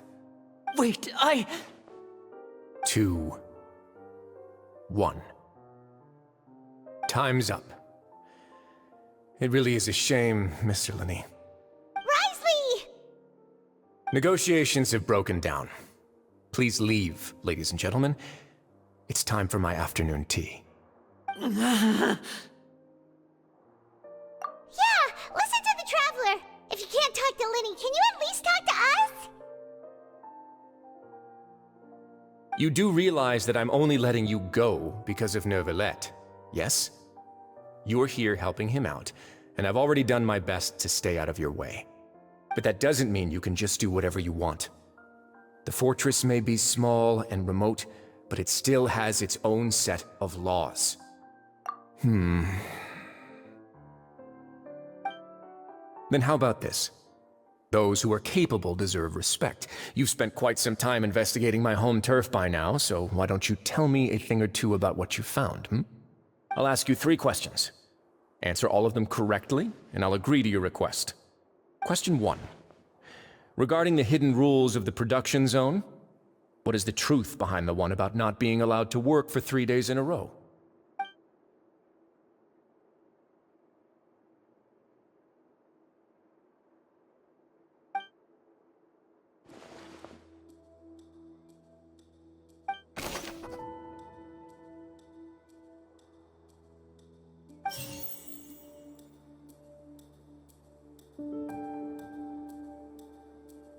I've been told that the infirmary is always empty for the half hour just before.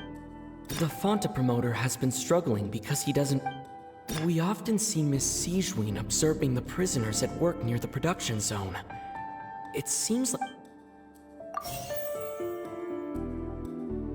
Fonta's internal report suggest... The research notes said that the Melazine race perceives the world very differently. According to Collins, the Pancration tournament only took...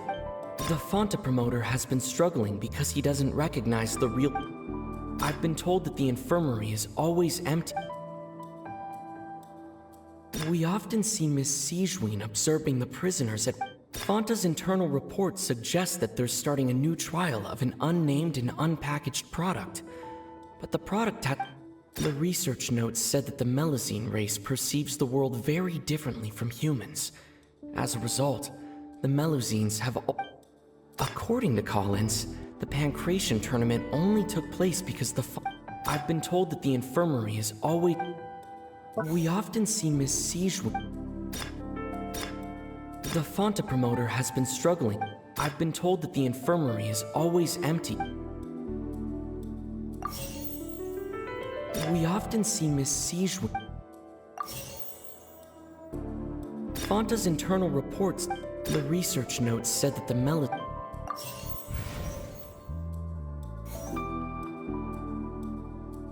We often see Miss C. I've been told that the infirmary is...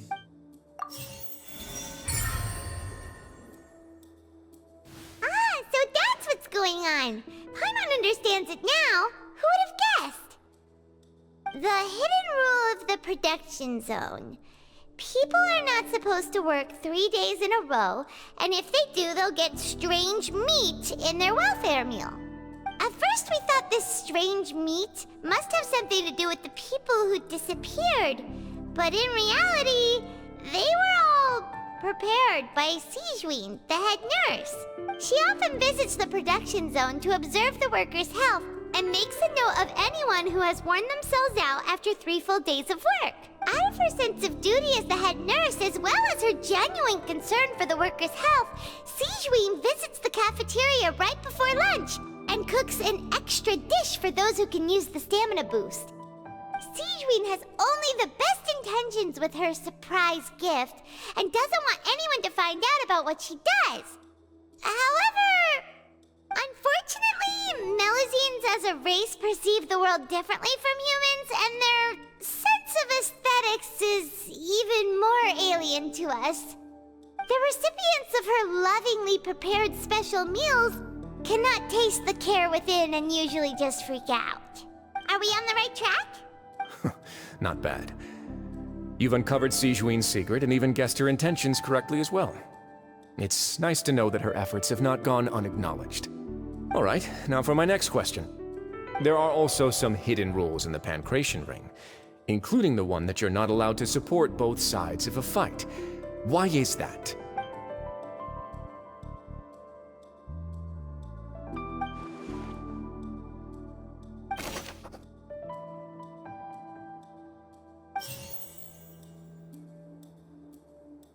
Fonta's internal reports suggest that The research notes said that the Melis... According to Collins, the Pancration... The Fonta promoter has been struggling because he doesn't recognize... Fonta's internal reports suggest...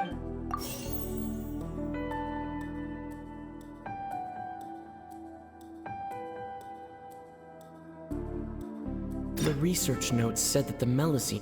The Fonta promoter has been struggling because he doesn't recognize the real value of coupons.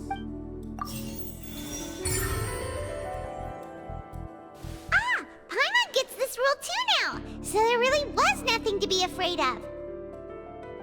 That hidden rule of the Pancration Ring is about how, people are not supposed to bet on both boxers at the same time. And if they do, they'll receive a package containing a strange, blood-colored liquid. People get scared when they see it because they've subconsciously begun to associate it with the missing boxer. But really, it's just a bottle of the latest yet-to-be-named and packaged new Fonta trial product. A blood-red drink. It's no wonder even Fonta's own staff were questioning the company's decision-making. The company, facing backlash from its own staff, decided to try to trial the product on a smaller scale, to see how it might be received by customers. They came to the fortress of Meropide and offered to sponsor the Pancration tournament so they could push their new product. But the Duke completely refused to even entertain the idea. The Duke, knowing how valuable coupons are in the fortress, knew that only total idiots who didn't understand their true value would bother buying a Fonta product here. And so, only those who proved their stupidity by being dumb enough to bet on 2 opposing sides of the same match were selected to receive the drinks. I acknowledge the effort you've put into bringing the truth of this mystery to light. Although, based on your description, that Fonta promoter is a bit too careless with his words, I may just reconsider my collaboration with the company. All right, and here's the final question. What's the secret behind our head nurse and all of her patients in the infirmary?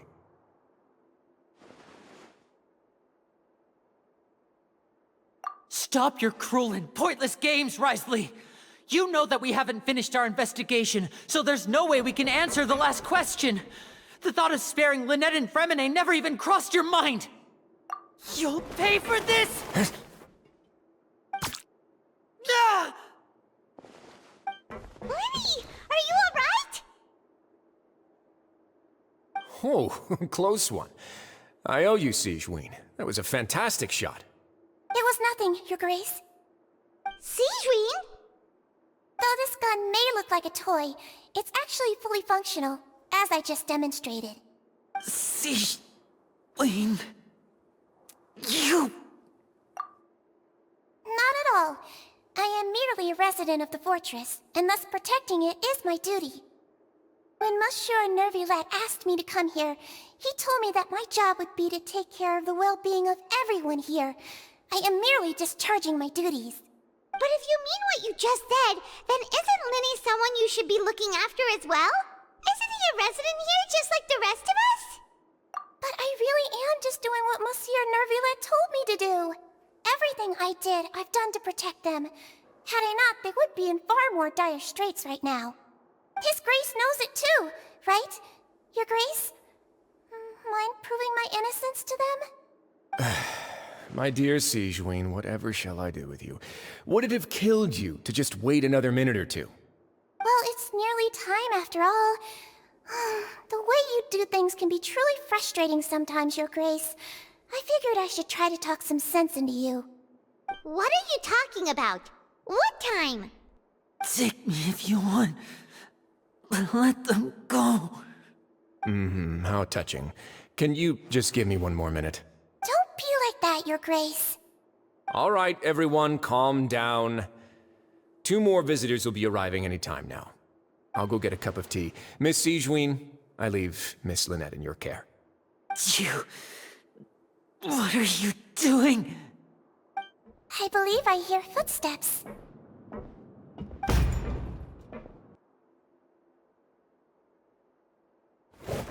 Some space, please. Ah, Miss Clarande. My door. Fremine... Fremine... What's going on? What is Clarande doing here? Work. I'm sorry about shooting you, Mr. Linny. The tranquilizing effect will begin to wear off soon. Please take it easy in the meantime, though. What happened to Fremine? Wasn't he diving just outside of the fortress? Why is he looking like this?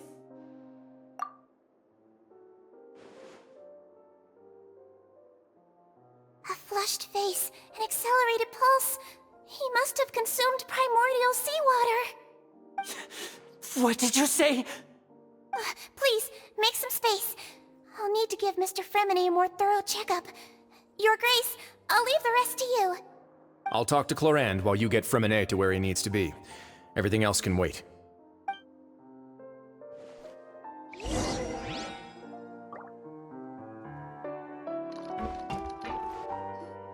What's that look on your face? I thought I made good time on the way back. Oh, I'm just admiring your punctuality. Had you arrived just a few minutes later, Sigewinne may have been forced to shoot Mr. Linny again. How's the situation out there? The water has changed. It's pretty much as expected. The concentration of primordial seawater has increased significantly. I was only out there a short time, so it wasn't too bad.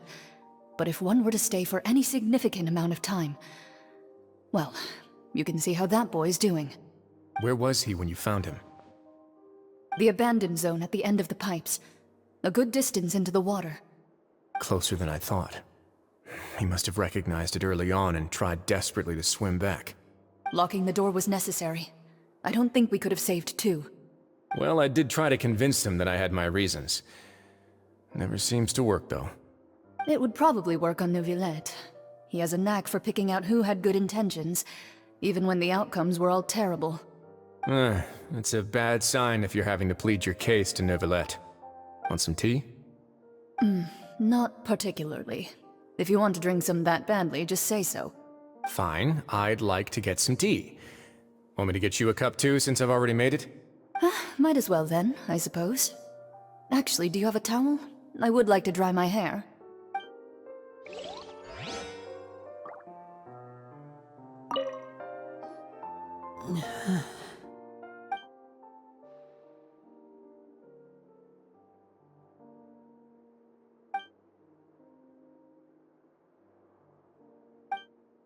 How is he? These symptoms symptoms are probably caused by an acute ingestion of a large amount of primordial seawater. Still, his condition is not critical. Of course, it would be best if he stayed for further observation. Let's leave him here for now, and move him to the infirmary once he's recovered a bit more. Sorry. I am aware that the infirmary may not be your favorite place in the world at the moment. We do only have a single clinic in the fortress, however. Why would he ingest a large amount of primordial seawater after leaving the fortress? How could that possibly happen? Please, look after Mr. Fremine for the moment. I'll go fetch some medicine and a respirator. Oh, I'll bring Miss Lynette back with me.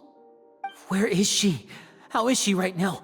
Oh, she just took a nap in an empty room after I tranquilized her. If my calculations are correct, she should also be waking up right around now. You might not believe me, but His Grace and I actually made some snacks and tea for her.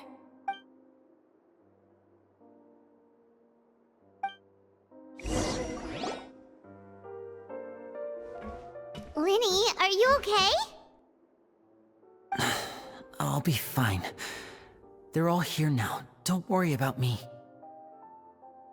Are you sure? You don't look alright. My hands and feet are still a bit weak, but that's probably just the residual effects of the tranquilizer shot.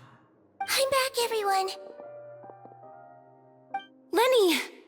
Oh, Traveler, Paimon, you're here too.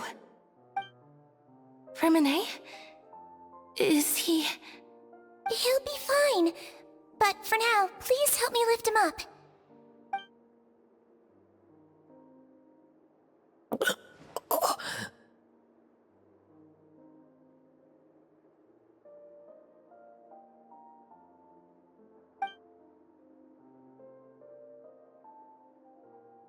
His breathing's beginning to slow down. Give me a hand and help me get him to the infirmary.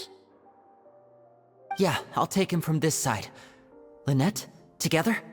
On it. Traveler, you seem pretty worried about him. Want to come with us? The Duke and Clarande are gone. They probably went to get some tea. The Duke will explain the truth in just a bit. Miss Clarande will need a break, since she only just returned from rescuing Fremine out of the sea.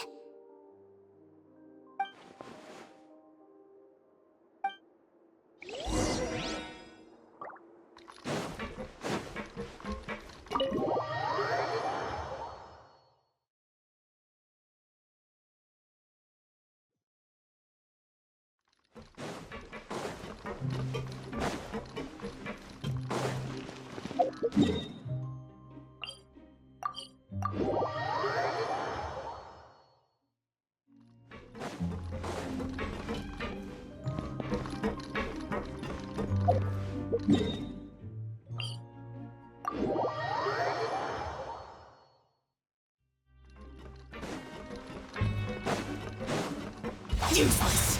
Boring! Huh.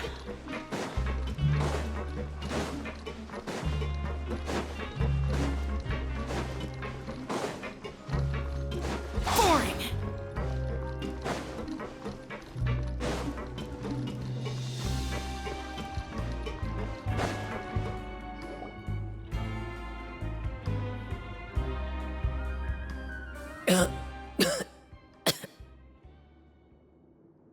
He's awake.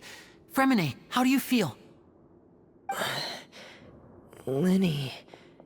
Lynette... We're all here. Where... am I? The infirmary, at the Fortress of Meripede, Mr. Fremine. And you are no longer in any danger. How do you feel? Don't push yourself if you're not feeling up to it. Traveler... Paimon... It's been so long. The sea! There's something wrong with the seawater. Shh, it's okay. We can talk about it after you've recovered. No, listen to me. This is really serious. There's primordial seawater mixed into the regular seawater. I don't know why it's there, but no one should touch it. Pipes. Right, the pipes. It's all coming back to me now.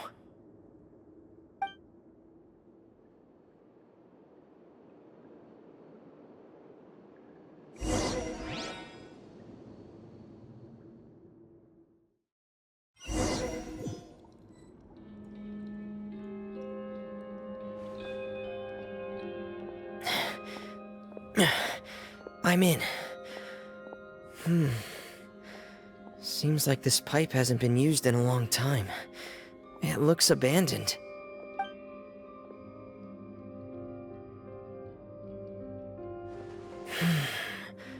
Where could Master Child be?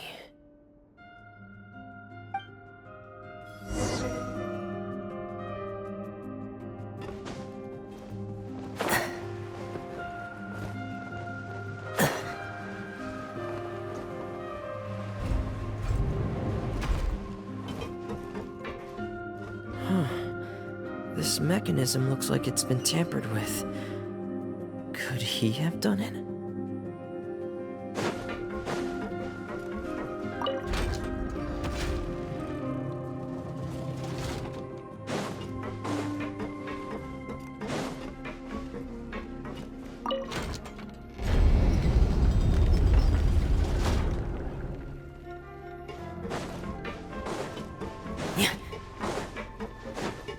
Frost is coming!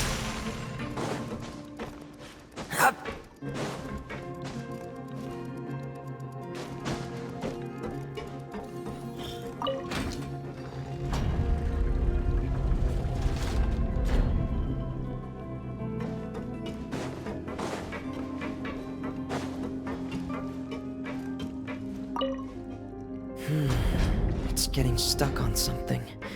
Seems like I'll have to avoid those obstacles while I turn it.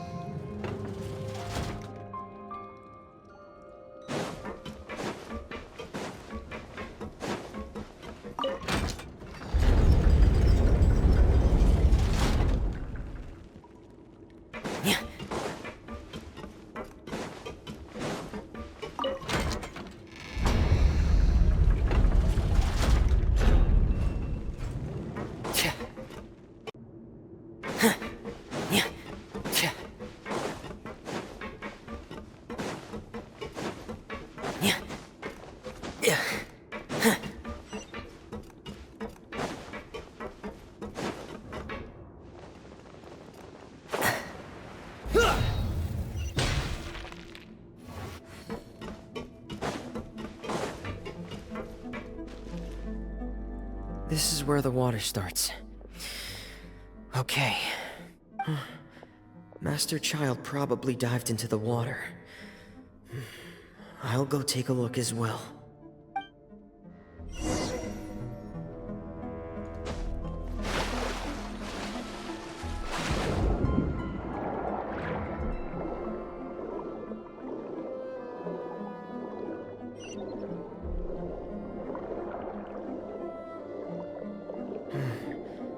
The vegetation here is a bit more sparse. These traces aren't natural. A person must have left them, and recently. I should be... Oh, there are traces here too. I need to keep going. Huh? The traces are gone. But I don't see where he could have gone from here. Wait. What the...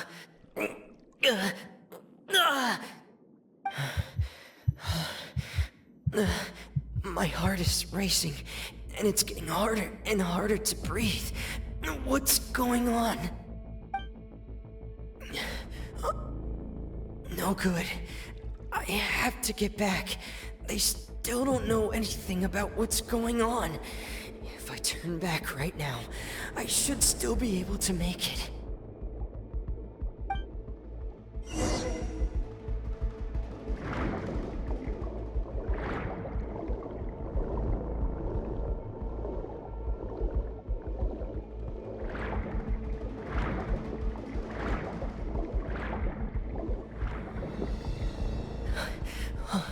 I can't die here.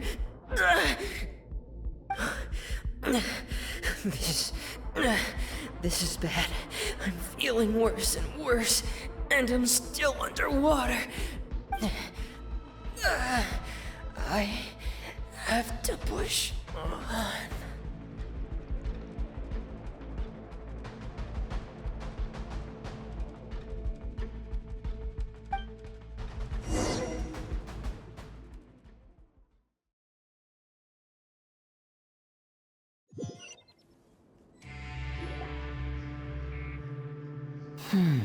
So, in other words, the trail you were following vanished, and you had no idea where Master Child could have gone, but there was also no obvious place for him to have disappeared to.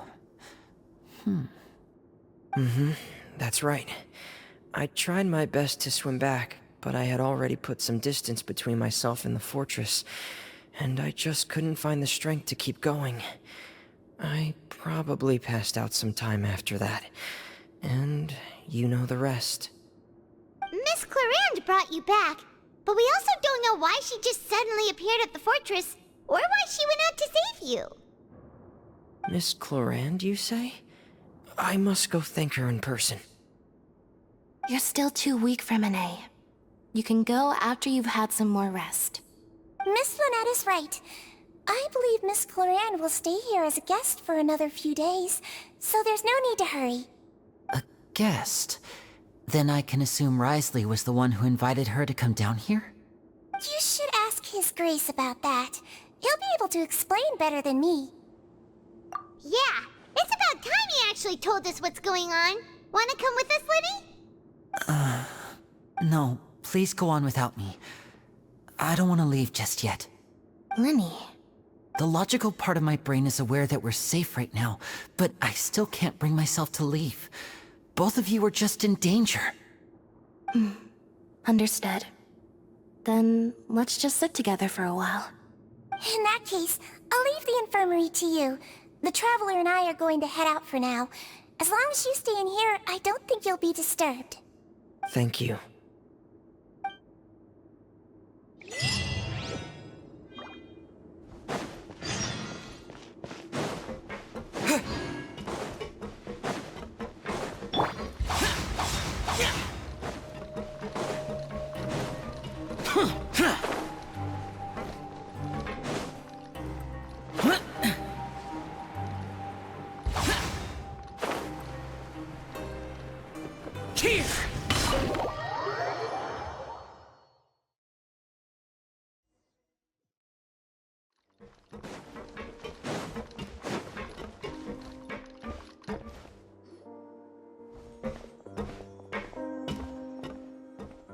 Excuse me!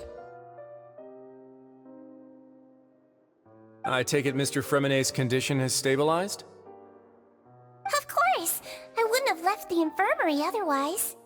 I've been expecting those two, but might I inquire as to the purpose of your visit, Miss Siegewien? I wanted to check up on Miss Clarande. How are you feeling? Mostly fine, I think. If you don't mind, I'd like to perform another quick physical exam. It'll just take a few minutes. All right. Thank you for looking out for me. I'll take my leave for now, then. Well, want to explain yourself, Risley? Of course, but I'm not partial to the word choice of explain. How about enlighten? Where should I begin? How about you start by asking me any questions you have? You can start with whichever one you'd like to get answered the most. Then Paimon will begin. Did you know about Lenny's goals from the very beginning? No. I just knew they were Fatui operatives sent to the fortress by the Knave. As for their specific goals, I only figured those out as you made progress on your investigation. You managed to monitor and stay ahead of them even though you didn't know what they were trying to do? They came here with ulterior motives. I'm quite adept at discerning what that kind of behavior signals. Initially, I thought their goal was just to investigate Child's disappearance.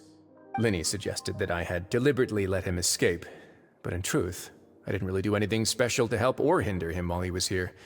Everything he did, from finding helpers to leaving this place, he did on his own. Of course, it's inevitable that the Knave would make a big deal out of her fellow Harbinger's unexplained disappearance. I'm also quite curious about where that Harbinger went.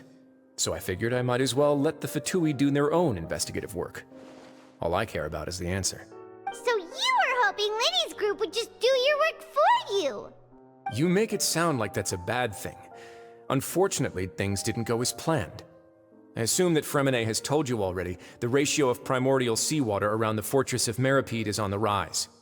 The Forbidden Zone has always been Lenny's target, and you got roped into that investigation after running into him. I began to intervene out of concern for your safety, and also to prevent the fortress from becoming entangled in more irksome matters. Are the rumors true? That you're also a former criminal? Now, why would you put it like that? Isn't staying here all day and serving as the manager of the fortress a kind of sentence unto itself? Another form of prison? I just happen to have some support from the rest of the inmates. That's all. Oh, right! Paimon wanted to ask, who invited Cloran down here? Me, of course. I paid her good mora to come down to the fortress for some field work. As a champion duelist, Miss Cloran could be considered to be an independent party. I needed to find an exceptionally capable person to help me get through the impending crisis. And saving Fremine was part of that crisis? You can think of it like that, yes. Credit where credit is due, that boy is quite adept at diving. Had conditions not been as hostile as they were, he probably would have found the missing Harbinger already. That's not something you should be asking after. Neuvillette only asked you to investigate Child's whereabouts. All I need to prove to you is that the Forbidden Zone had nothing to do with the Harbinger's disappearance. That should be clear now that you've spoken to Fremine. But we've already uncovered that there's something wrong with the infirmary, and we've answered a bunch of questions that you threw at us. Isn't it about time that you answer our last question in return? You make a compelling case. Do you really want to know the answer that badly? Yeah, Paimon really wants to know! Even if the truth may not be pleasant? Follow me.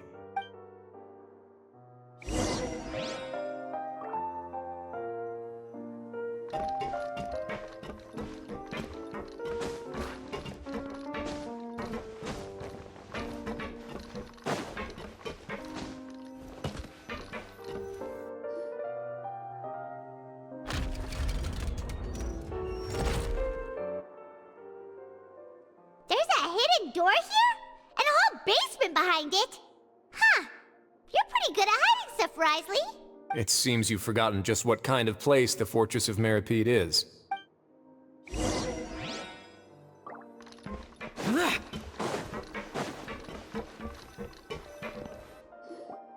Stand on the central plate. Wait, is there a secret mechanism or... Whoa!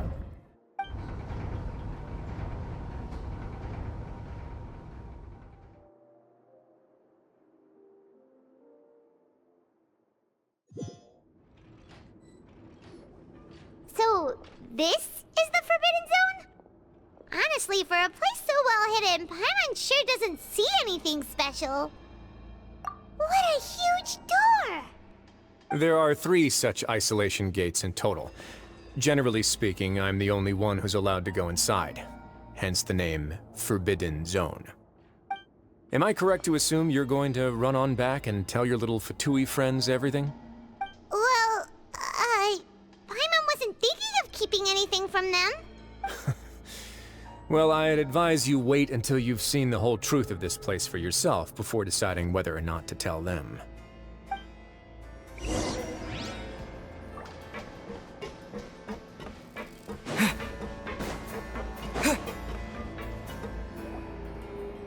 Huh. So there's a switch on the side. Stand back.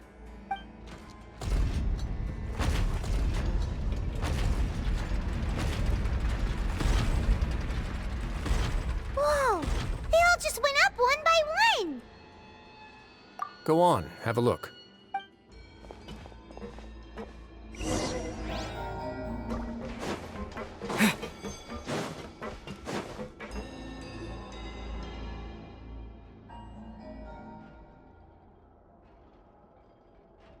I've been interested in what lies beyond that gate ever since I assumed leadership of the Fortress of Meripede. Of course, it would be unwise to recklessly open it, but it'd also be risky and negligent to simply ignore any potential danger that could be behind it. The readings on that dashboard have not budged since the day when I first laid eyes on this place. But over the past year, the needle has crept upwards from its original position, likely because some parameter it's been tracking has changed, if only infinitesimally. Normally, I would have ignored it, but I happened to have some free time when I noticed it, so I investigated. Any guesses what the reading could be tracking? Very reasonable guesses. I've considered both of those as well. Unfortunately, our dashboard is tracking something less ordinary. The temperature should vary with weather and climate changes, so for something that rarely shifts, the water pressure is more likely. We ran a few tests to increase the pressure from the outside, but the readings didn't change at all. Later on, a few more possibilities occurred to me, such as a potential connection with the primordial sea. I began to make a few preparations based on that hypothesis. Over the past few days, the needle has moved again. With that, and the symptoms that Fremine displayed after leaving the fortress, I can now confidently conclude that the readings represent the concentration of primordial seawater in the seawater nearby. The concentration of primordial seawater? But we're already under the sea! And that is precisely the problem. We're at the bottom of the sea, and now we're surrounded by toxic seawater. Somehow, primordial seawater got mixed in, and the concentration is steadily rising. Yes, that's very likely. But forget about the two of us. Not even Novelette knows where the primordial sea could be, much less where we could find and plug a leak. Oh. Oh! Seems like you've figured it out. I believe the primordial sea lies directly beneath this sluice gate. For some reason, the primordial seawater levels have risen significantly, and it's now very close to us. The indicators are now red. Although the gate still stands, some primordial seawater has already leaked out and mixed into the sea around us. If this continues, soon it will no longer be able to hold back the primordial sea at all. Yeah, you know what the legends say. If this place falls, then everyone in Fontaine will be turned into puddles in the span of a night. But that's just too weird! Why would the Fortress of Meripede be built right above a sluice gate for the primordial sea? Who built this place anyway? Your expression tells me you think this might be part of a vast, complicated conspiracy. To be honest, you might find the actual answer may be exceedingly boring. It's just that the secret of the Forbidden Zone had been long forgotten by the nation before I rediscovered it with my research. There's no single founder of the Fortress of Meripede in any traditional sense. What we know about its history has been left to us by the people who used to live here. When the previous Hydro Archon Egeria ruled the land, all convicted criminals from Fontaine were exiled. The people drove the criminals away like a wolf pack chasing away the banished. The criminals received no sympathy of any kind from the people. They were exiled to the desolate seaside, where they experienced only pain, struggle, and the bone-chilling cold. Some of them began to repent, and prayed to the Hydro Archon, asking if there was still anything they could do. The Hydro Archon took pity on them, and said, "You may go guard my secret, deep underneath the waves." And so, leaning on the power of the Hydro Archon, they gathered underneath the sea and began to build a fortress. They became a community down there in the deeps, and over the years helped it to grow. As the number of exiles increased, more and more people joined the community. When the first group of exiles died, they left the yet unfinished fortress to their successors. The Hydro Archon continued to lend her support, allowing the fortress and what it stood for to continue growing ever larger. Before long, this dark underwater fortress became the sinner's only home. And with that, the people here stopped referring to the fortress as a prison. They saw themselves as repenting sinners who would regain their freedom once they had sufficiently redeemed themselves. But as time went on, people also realized that the fortress was a lonely place. Once they had gotten used to life here, they could no longer feel comfortable living in the overworld. Once they had finished serving their sentences, some people left and some others chose to stay. They'd find some idle position and let their withered souls fade away with the ancient secrets of the past. After many, many centuries, Few people still remember the reason for the fortress's founding. Now they just see it as an integral pillar of Fontainian society, as the place where criminals deserve to be sent. Now and again, researchers manage to break one law or another and live out their days in the fortress. I learned all this from an elderly historian. Everyone else just thought he'd made it all up. But now you know every part of that history is true. Indeed. It's just as the prophecy says. If this gate fails, then everyone will be dissolved into the sea. To be frank, not really. But sadly, that hasn't stopped this prophecy from proving all too accurate. Prophecies are troublesome things. Just hearing one will create the first wave of panic. Seeing signs of it will bring about the second, and actually witnessing it in real time, the third. Let's go somewhere else. I want to show you something.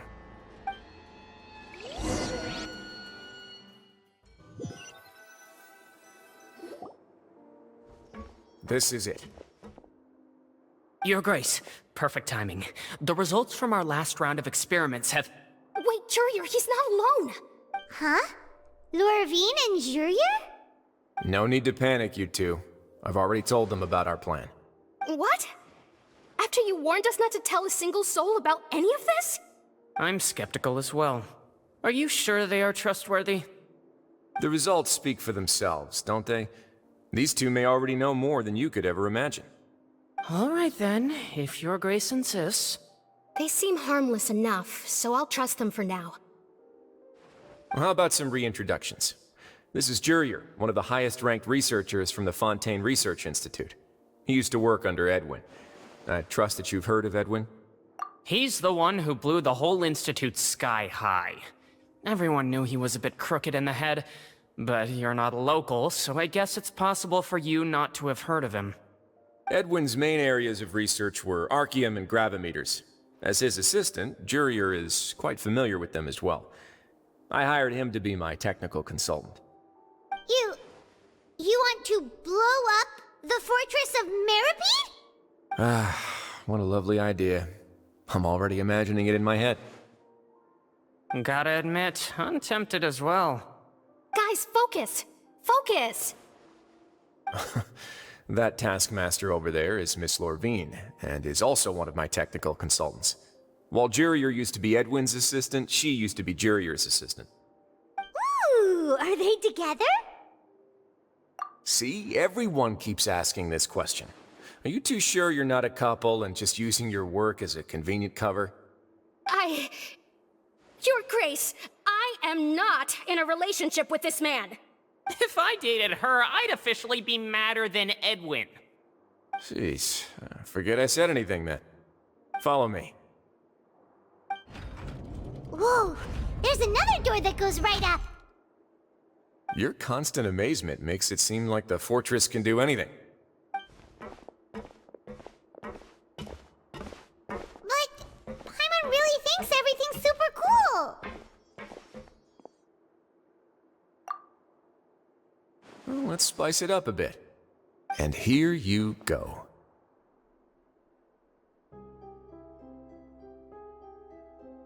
What a huge ship!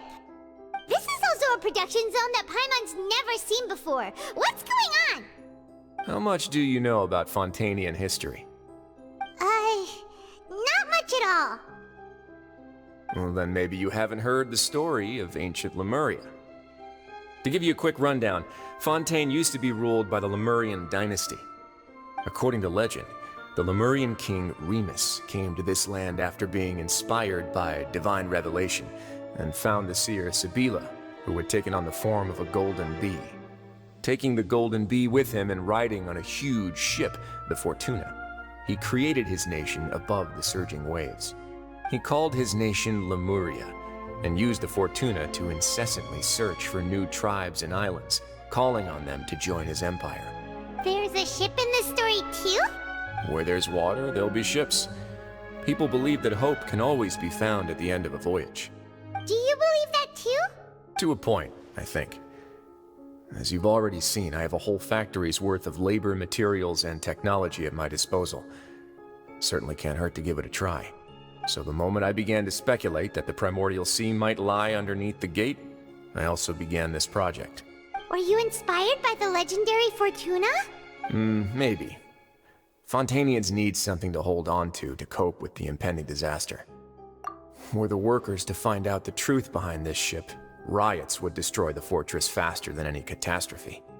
As the fortress's administrator, I'd never make such a reckless call. Alright, that's enough talking for now. I'll need another 3 cups of tea to soothe my throat. Do you have any other questions? Seems like you're good. Come on, I'll take you back.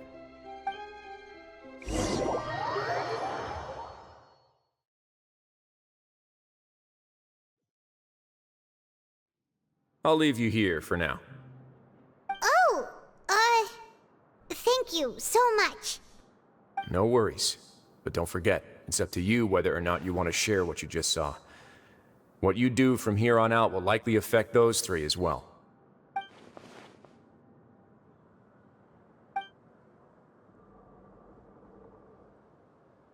Yeah, we'll put a lot of thought into it for sure. Great. I look forward to what happens next.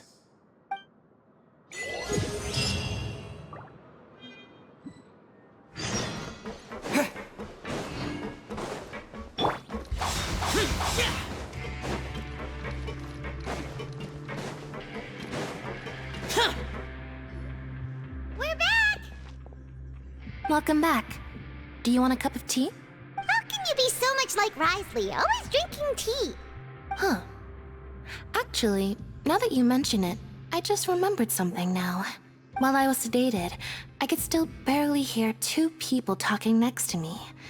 They were discussing everything, from the leaves, to the water, and even the teacups themselves. Must have been Risley and Sijuin. Yeah, I heard 1 male voice and 1 female, so it should have been the 2 of them. They really were just talking about brewing tea.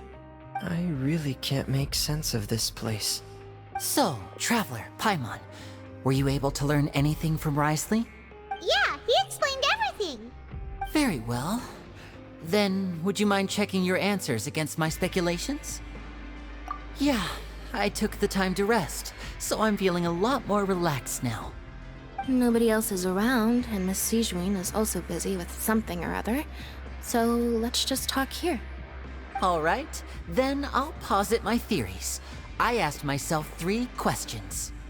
Firstly, why was Fremine affected by the primordial seawater? It was because he dove into the sea. My theory is, the long-lost primordial sea is probably very close to the fortress of Mirapede.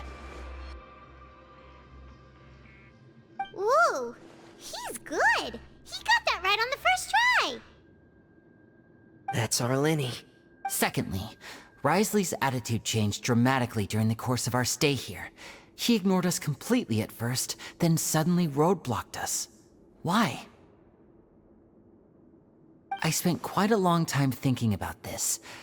If he has been monitoring the Fatui since the very beginning, he probably ignored us at first because he was hoping we could find Master Child for him. What's more, the Fortress of Mirapede is not part of Fontaine's court system, nor does it report to Udex Nervulet. Risley is basically the king of a no-man's land. As long as the fortress doesn't do anything about Master Child's disappearance, Father can use it to pressure the Fontaine authorities. And while the 2 factions are pitted against each other, Risley will be free to move between the parties of interest. If I had to guess, he probably has something that he's working on himself. It's likely related to the secret of the infirmary, but I just can't think of what it could be. You're super smart. Thanks so much. Then finally, there's the last question. If Risley does have a plan, what could it be? All I know for now is that his plan probably has something to do with the changing nature of the seawater. He's even gotten Cloran to help him out. That can't be the full extent of what he's doing. There's probably a secret passageway behind the block in the infirmary, and there's something big in the fortress that most people here never get to see. He has a bargaining chip, and it could be important enough for Father to deal with him directly. I don't have enough information, so I have no idea what his chip might be. But let me guess. You have the last piece of the puzzle.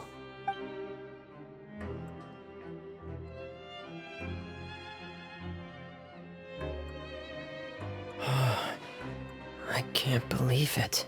The sea will engulf everyone. Just like the prophecy said.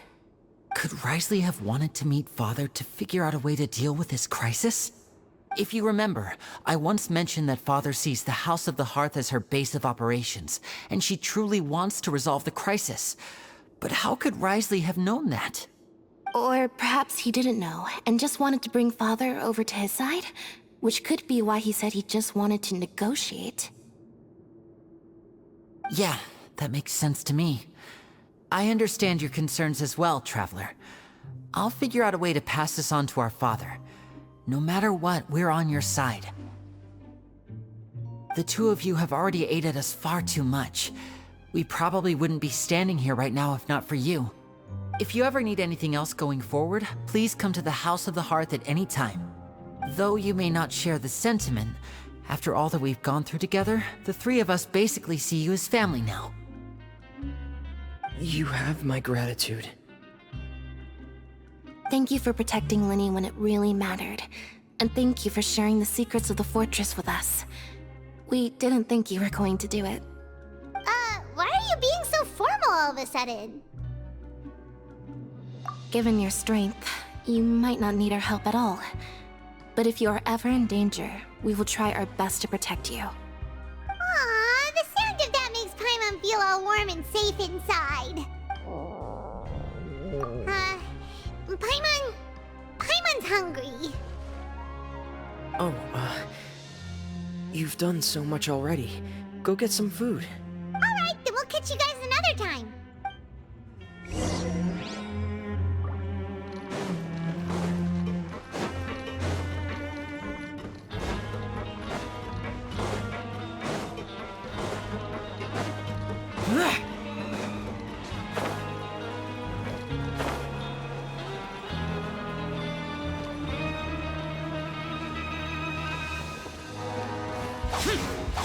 Useless! Worthless! It's time for dinner. Welfare meals now being served in the coupon cafeteria. Come on, let's go pick up ours as well. Traveler and Paimon, over here. Are you here for dinner too, Miss Sijween? And I'm taking the opportunity to prepare Miss Cloran's dinner as well. Huh. You're right. She's actually sitting in the fortress cafeteria. What would you like to eat? Yep, you can. I've already talked to our chef, Mr. Wolsey. It's all on me today, so you can get whatever you'd like. Me too! Don't forget Paimon! No problem. Just leave it to me.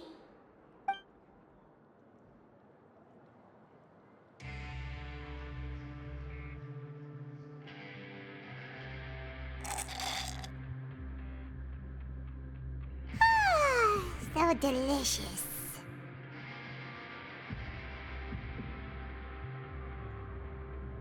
Is this how it feels to be freeloaders? Wait a second, we did do plenty of work after all. Feeling full yet? How's the food? Delicious.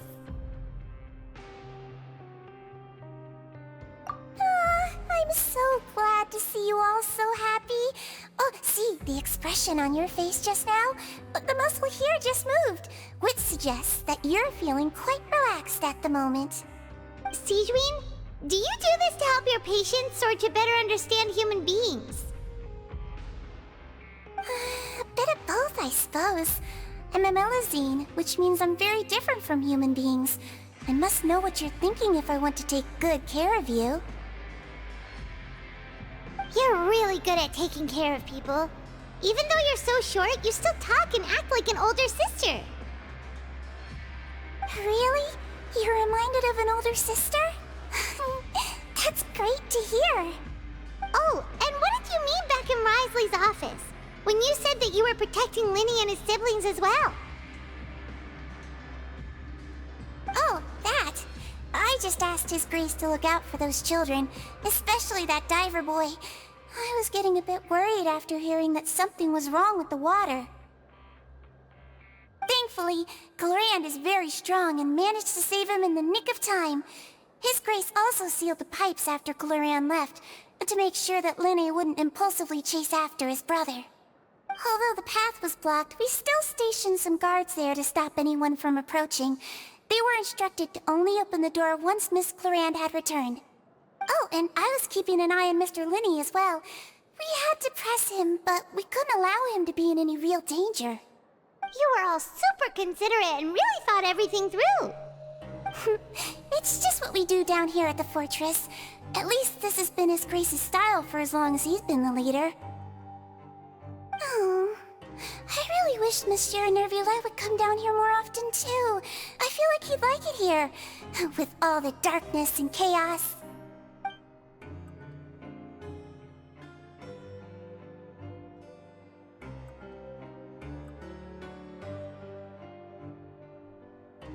Get a good night's rest, you two.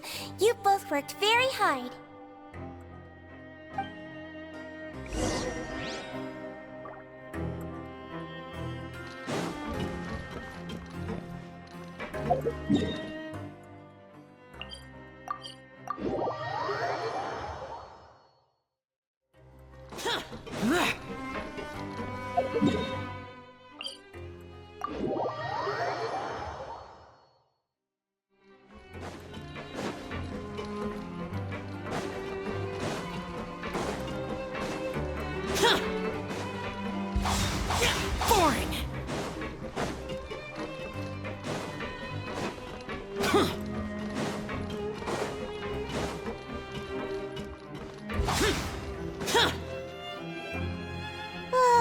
So much has happened. Paimon just feels absolutely exhausted now that she's finally relaxed. Paimon's super sleepy. Are you sleepy too?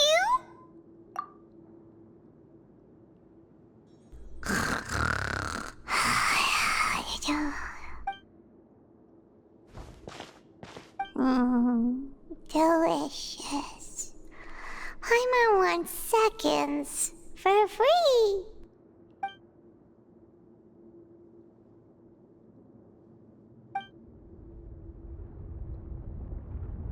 Out of my way! Get out of my way! What happened? Why is everyone running? No idea, but something must have happened. Stop asking!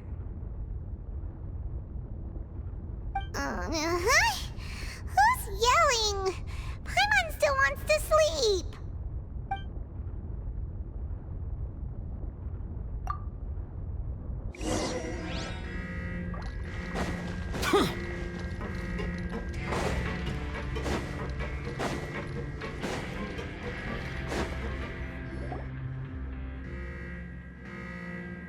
What happened?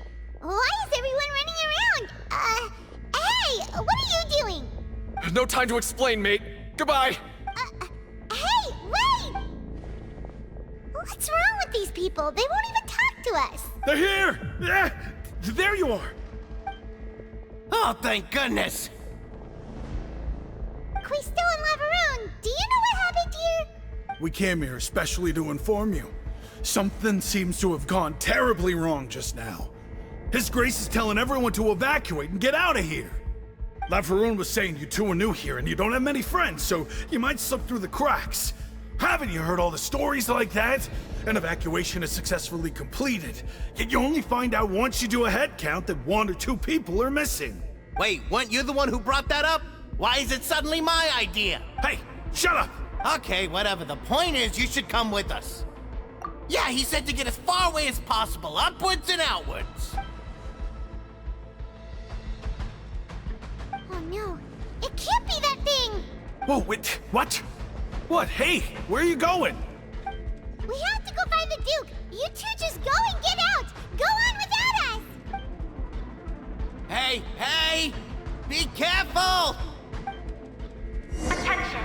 Please evacuate upwards and outwards, upwards and outwards. If you're already at the topmost layer, then try to move as far outwards as possible.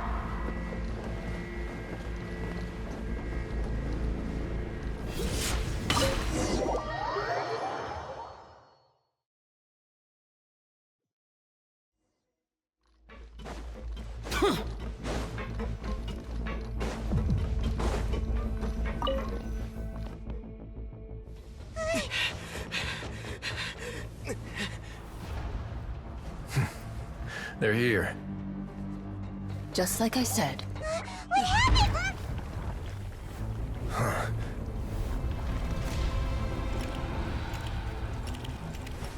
You're just in time. But be ready to run.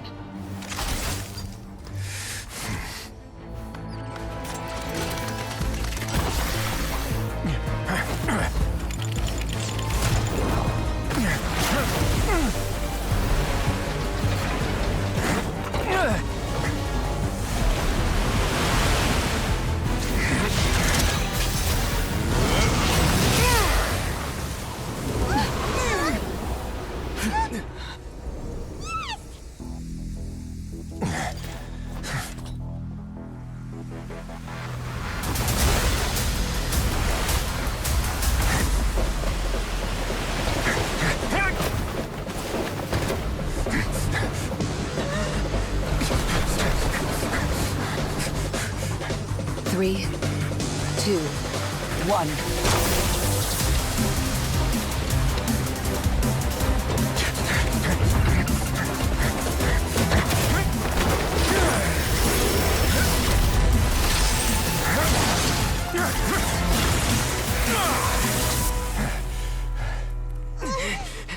This won't hold it for long.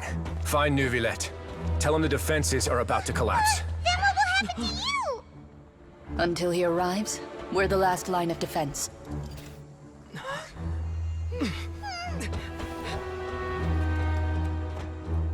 The gate.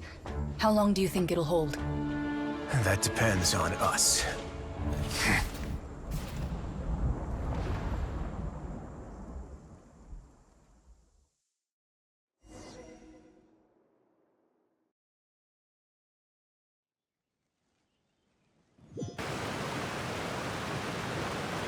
Neuvillette? Why are you here? Traveler, I need you to head to the Opera House immediately. Farina will soon be meeting with the knave there. You must protect Farina, and make sure she doesn't spend too much time alone with her. Will do. You have my sincerest gratitude.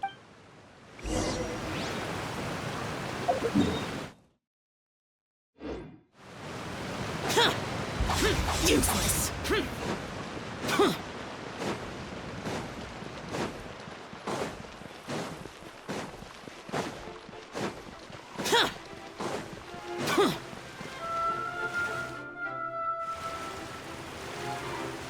Look! There are a ton of Fatui and Palais Mermonia people over there! The knave is probably here already. We need to hurry! Are you two the traveler in Paimon? Monsieur Neuvillette has left instructions. Please follow me. Though I'm sure he's already explained, this should be a mostly cordial conversation, unlikely to give rise to violence.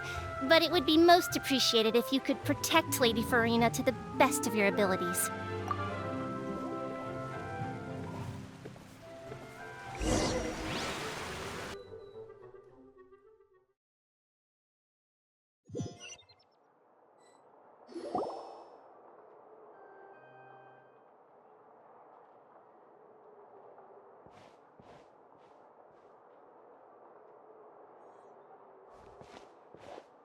Oh, so you two are the honored guests Miss Farina mentioned. Of course, of course! How could they not attend a meeting such as this? I must always have 2 or more guests at my dessert table.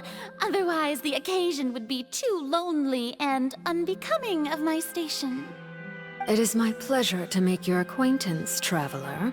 I have heard much of your accomplishments. I am the Knave, one of the 11 Fatui Harbingers.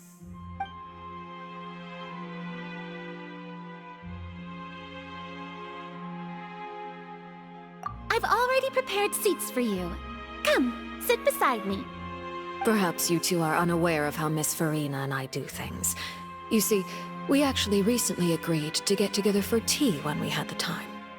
See this? This is a limited type of confectionery that Miss Farina simply adores. There are only 16 slices sold every day. Here, Why don't you and Paimon have a taste?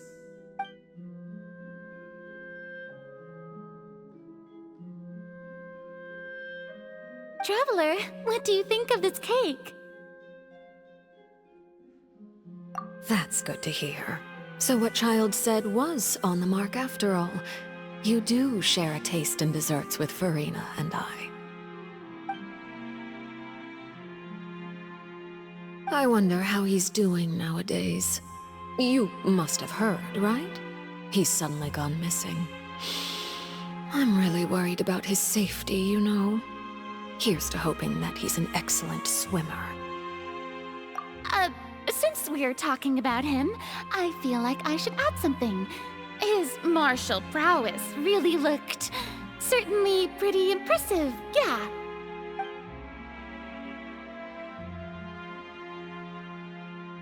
Oh, so you're also familiar with his aptitude for fighting, Miss Farina. Oh, right. I almost forgot. Child was subdued by Udex Nuvillette right in front of you. Against ordinary people, my colleague would never be on the back foot.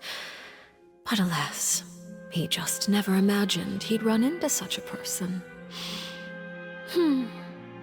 I must express my admiration for Monsieur Nuvillette. Coming from you, that's not surprising at all. But I thought you would be happier to hear the news. Of course, but it's still a bit of a shame. You see, I would have been far happier had I received this news somewhat earlier. As you well know, a long time has passed since Child disappeared. Well, in any case, there's no need to worry. We know for sure that Child is still alive. Oh, and just how do you know that? Because we found evidence that proved he left the Fortress of Mirapede. And where did he go after leaving the fortress? Well... The Fortress of Mirapede lies deep beneath the waves. Unless he pranced right out of the main gate, he must have had to swim for it. Do you have any proof that he surfaced safely?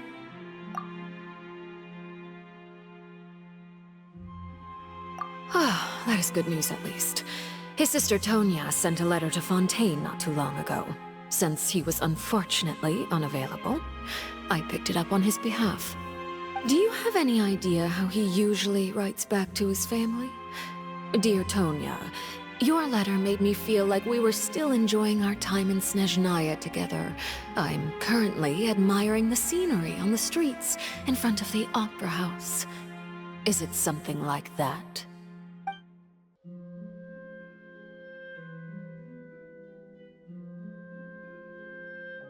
All letters tend to follow the same few formats anyway, right? As long as the contents are accurate, it doesn't matter so much how it's written or how it's worded. Hold on. The water in the teacup is shaking.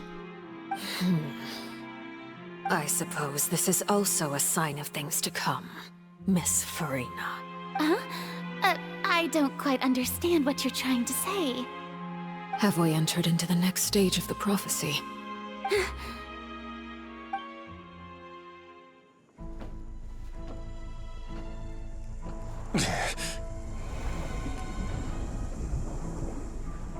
My thanks to you both. I will take it from here.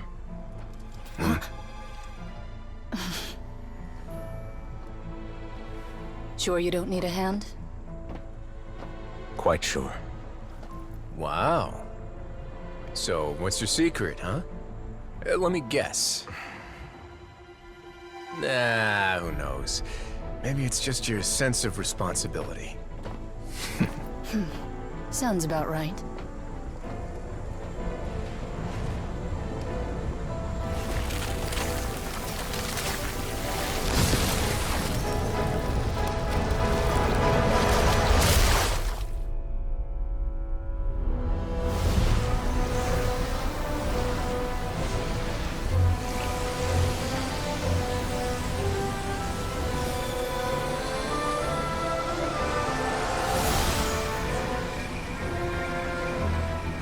day may come when the prophecy is fulfilled, and the waters burst forth. But it is not this day! This ancient power could easily obliterate an entire race. A tsunami of fury would unleash endless catastrophe.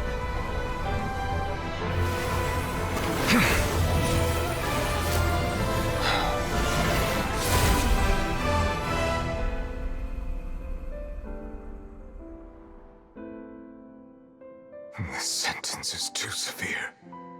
Forgive me for overruling it.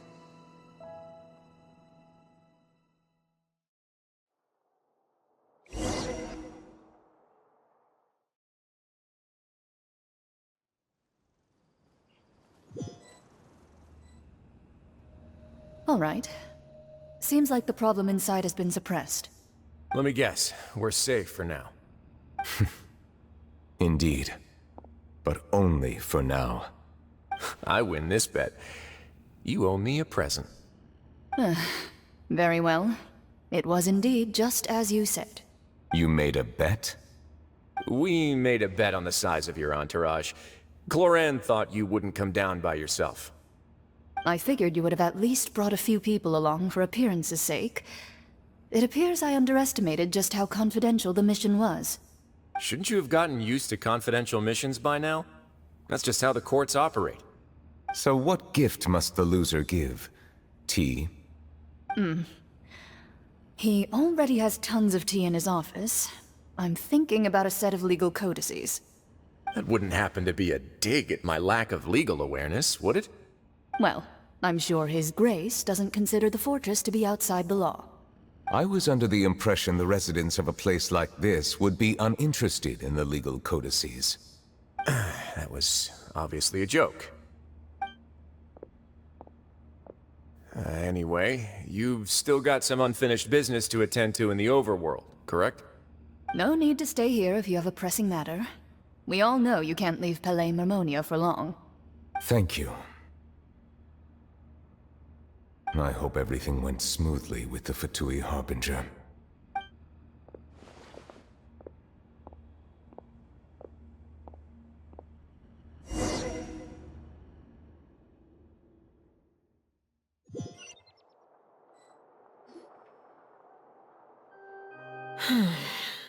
I must say, we've spent long enough playing house.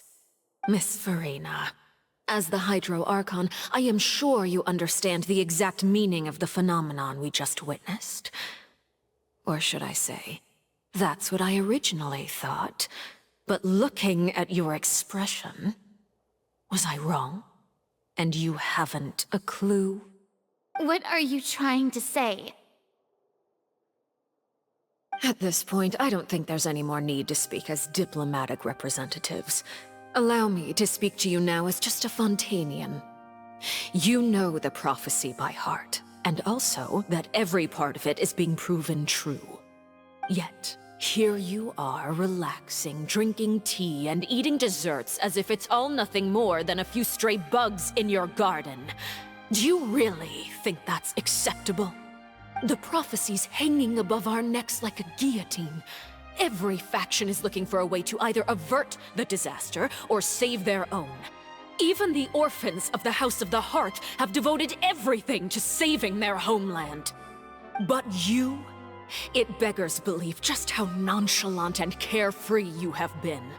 From the very beginning, you, the god Focalor, you have utterly failed to take action. You're wrong. I've never ignored the prophecy, nor have I just been passing the time in self-indulgence. Retract your accusation and stop doubting the wisdom of the gods with such absurd conjectures! I am not alone in my doubts, you know. All the children of Fontaine may be harboring the exact same thoughts right now. Oh, great Hydro Archon. How are you going to save them? Save us? How are the people you've sworn to protect supposed to survive in a land that will soon disappear beneath the waves? I have my ways, and I've been working on them for all this time. Even if you look down upon me, you have no right to judge me! Fontaine will be saved. Even if I still cannot see the true future right now, as long as I continue on as I am, I will be able to hold my head up high!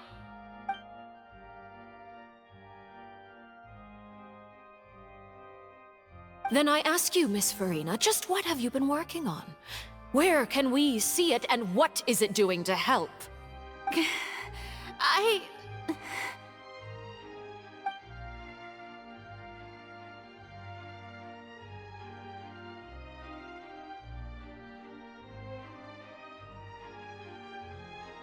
My machinations are just like the prophecy itself.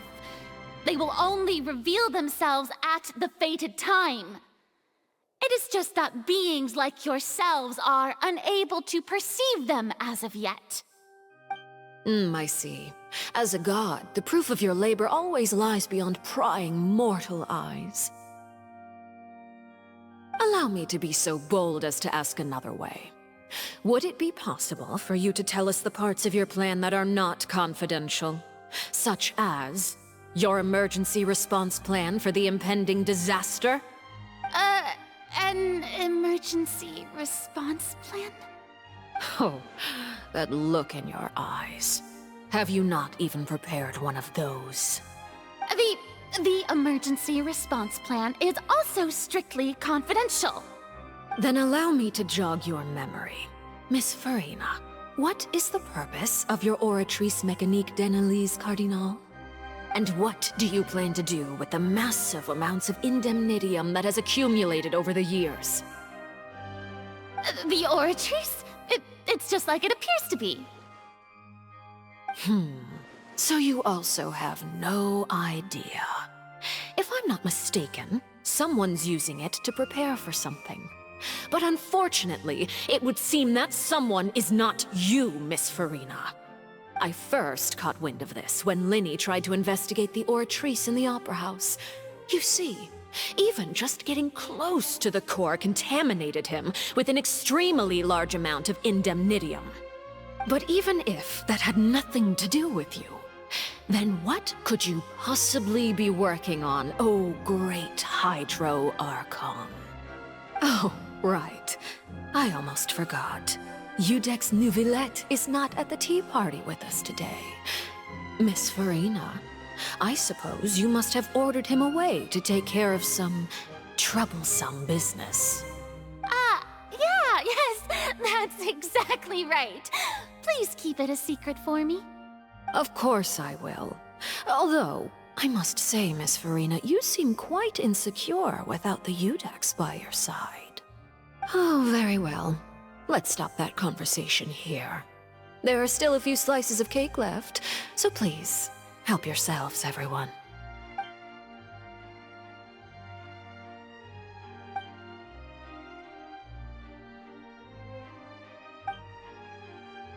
Traveler, I heard that you were recently commissioned to handle a few matters on behalf of the Udex. Why don't you take an extra slice of cake? Those who work hard deserve gratitude and praise. You too, Paimon. Thank you. Paimon will take you up on that offer.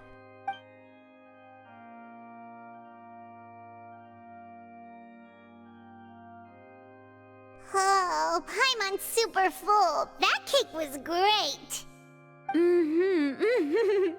If it's on my tea table, it must be of the highest quality. Yes, and we must thank the knave for bringing these over as well. You're welcome.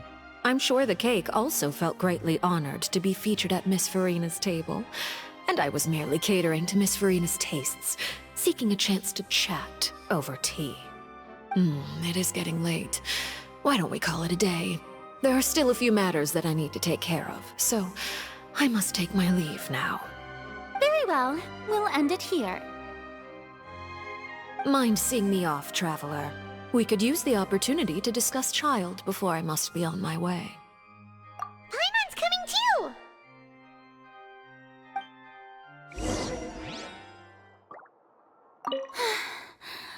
tea party turned out to be even more difficult than I'd imagined. Why are you looking at me like that? Is something the matter? If there's nothing urgent, then I shall be retiring for now.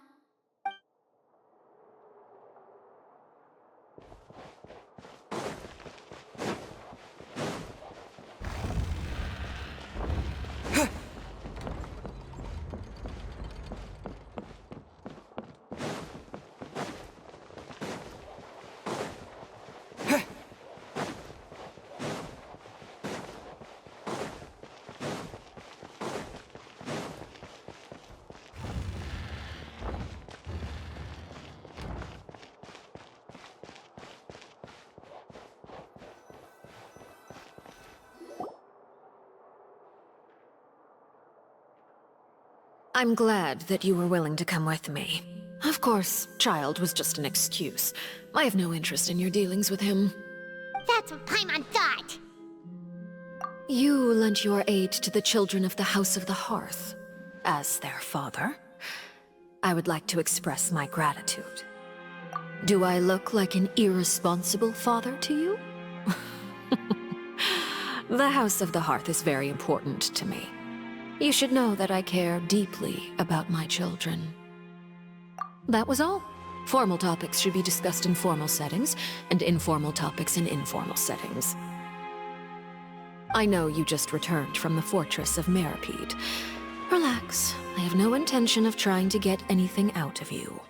Linny, Lynette, and Fremine are still there, and I trust their judgment and abilities. They've all been working very hard and have always done all they can to fight back against anyone who tried to stop them, especially Linny. You mean Wriothesley. He's a tricky one to deal with. It's unfortunate that Linny's so eager to prove himself that he can't learn to rely on others, including me. By the way, and you can just consider this a bit of idle gossip, but what's your impression of Furina? You are outside of our disputes, and the freest person in all of Fontaine, able to move around most easily. Allow me to share my perspective with you. And that's everything that happened during the trial. Master Child was declared guilty and immediately transported to the Fortress of Meripede. Didn't he say he was coming here on vacation? Does he not feel an ounce of shame for all the trouble he has caused?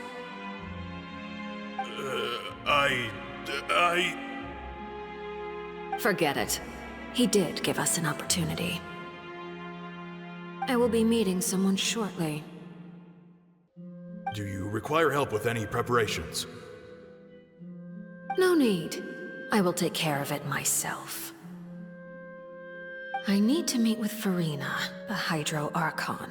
She is at the heart of Fontaine. But what's fascinating about her is that she often seems more like a celebrity than a working Archon. Oh? Come over here, you little critter, you!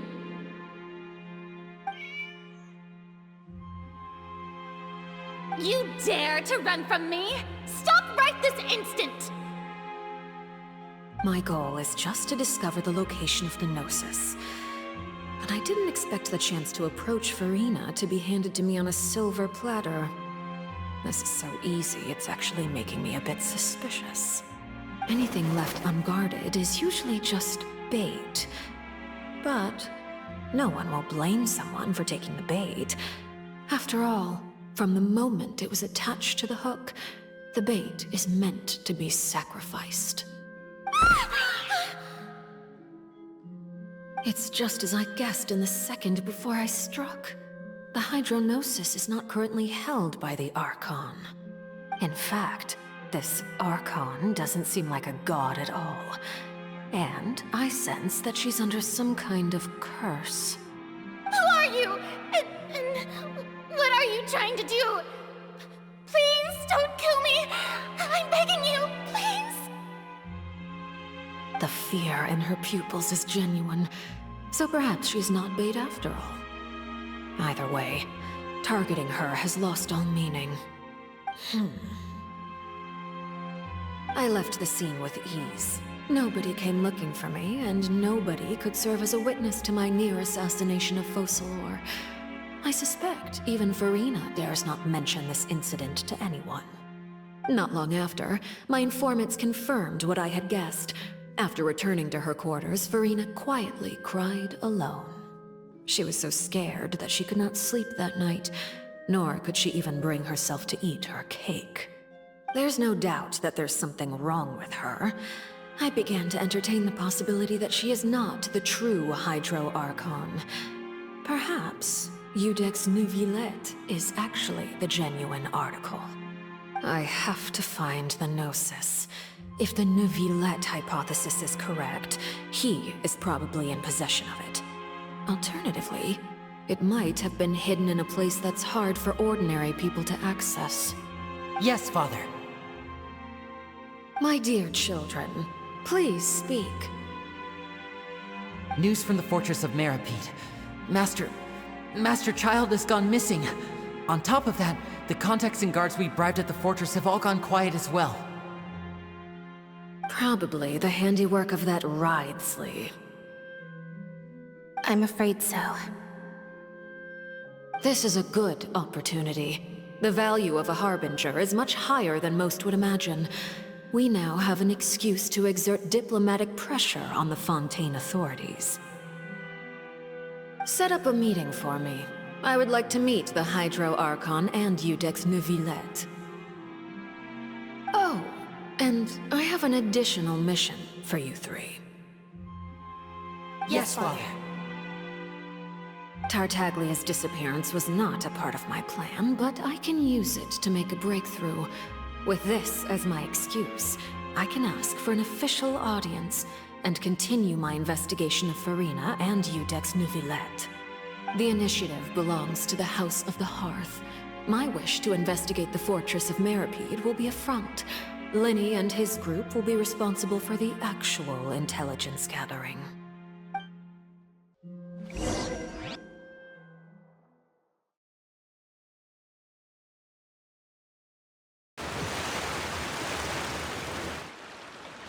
You should know the rest. Linny's group is quite close to you, so they wouldn't have hidden anything from you. You attacked the Hydro Archon? It wouldn't mean anything, even if you shouted it from the rooftops. After all, even Farina herself is still pretending that nothing of that sort ever happened. Alright then. I've now had 2 chances to enjoy tea with Farina. I have to say, the leadership of Fontaine is even more inscrutable than I had imagined. I once surmised that Iudex Neuvillette must be the Hydro Archon, but now, that doesn't seem right to me either. I am a servant of Her Majesty the Tsaritsa. Over my years of service, I've learned how a real Archon conducts and carries themselves. Whether Iudex Neuvillette or Farina, neither fits the bill. It's hard to imagine either of them as the Archon. Of course, that is all just how I feel.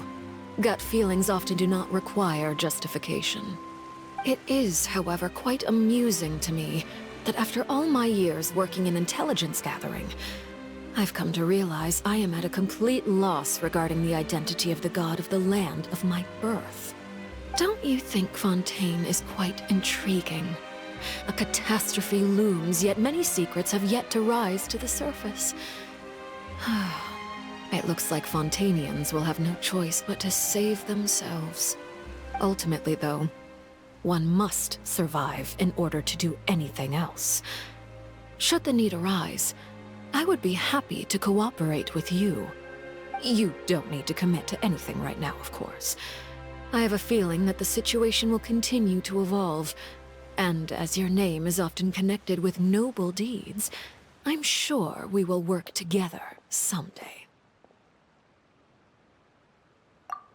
He certainly returned quickly. You must want to catch up with each other, so I'll leave you to him.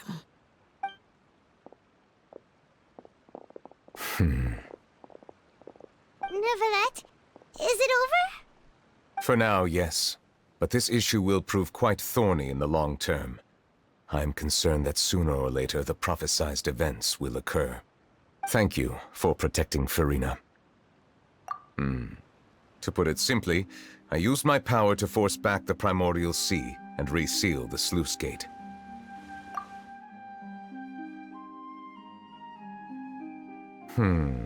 So as expected, the knave has turned up the pressure on Farina.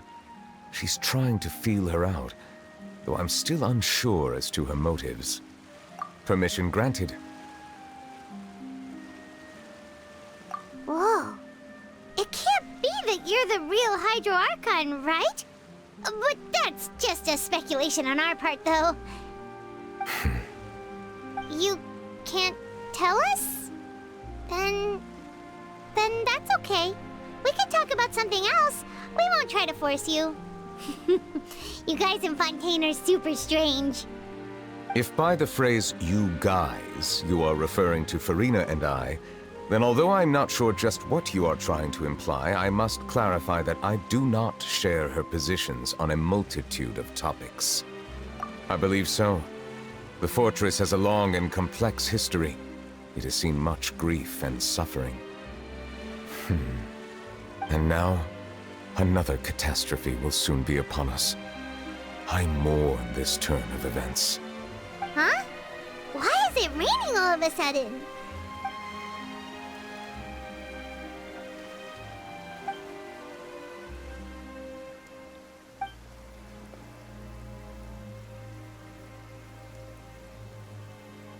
You may be closer to the truth than you think. Oh? And what are you thinking? The dragon of... what? Huh? Please do not be so surprised. Farina?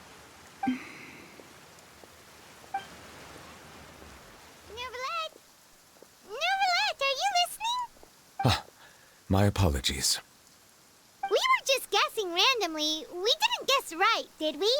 You're not actually the Dragon Sovereign of Water, right? Well, if you don't want to confirm or deny... You guessed correctly. I sincerely hope you'll be able to keep this a secret for me. Right, of course. We'll definitely help you keep it a secret. There's still something Paimon wants to ask you, though. Please, go ahead. Well, if you are the Dragon Sovereign of Water, and you were able to force back the primordial sea from the fortress, then since Fontaine's prophecy is all about seawater, couldn't you just use your power to solve the crisis? None of the currently living dragon sovereigns in the world, myself included, possess our full dragonhood. They say that when the first usurper arrived on Tivat, they seized a part of the dragon's power. Today, that stolen power is the basis of the Archon's authorities. There are 7 elemental Archons and 7 matching dragon sovereigns. The dragon sovereign of water who lived through that era perished a long time ago. As their successor, I know far less of that part of our ancient history. In any case, I believe I will not be able to do much unless the Archon disappears and returns their elemental authority to me. Given the status quo, however, I would recommend finding another way to deal with the prophecy. Oh, so even you can't solve it. I still have some urgent matters to attend to at my office. If you have any more questions regarding ancient history, you are welcome to discuss them with me at a later time. Please go right ahead. There's a place that Paimon wants to go too. Traveler, why don't we pay another visit to the Fortress of Meripede? Paimon is a little worried. We'll see you another time. Take care.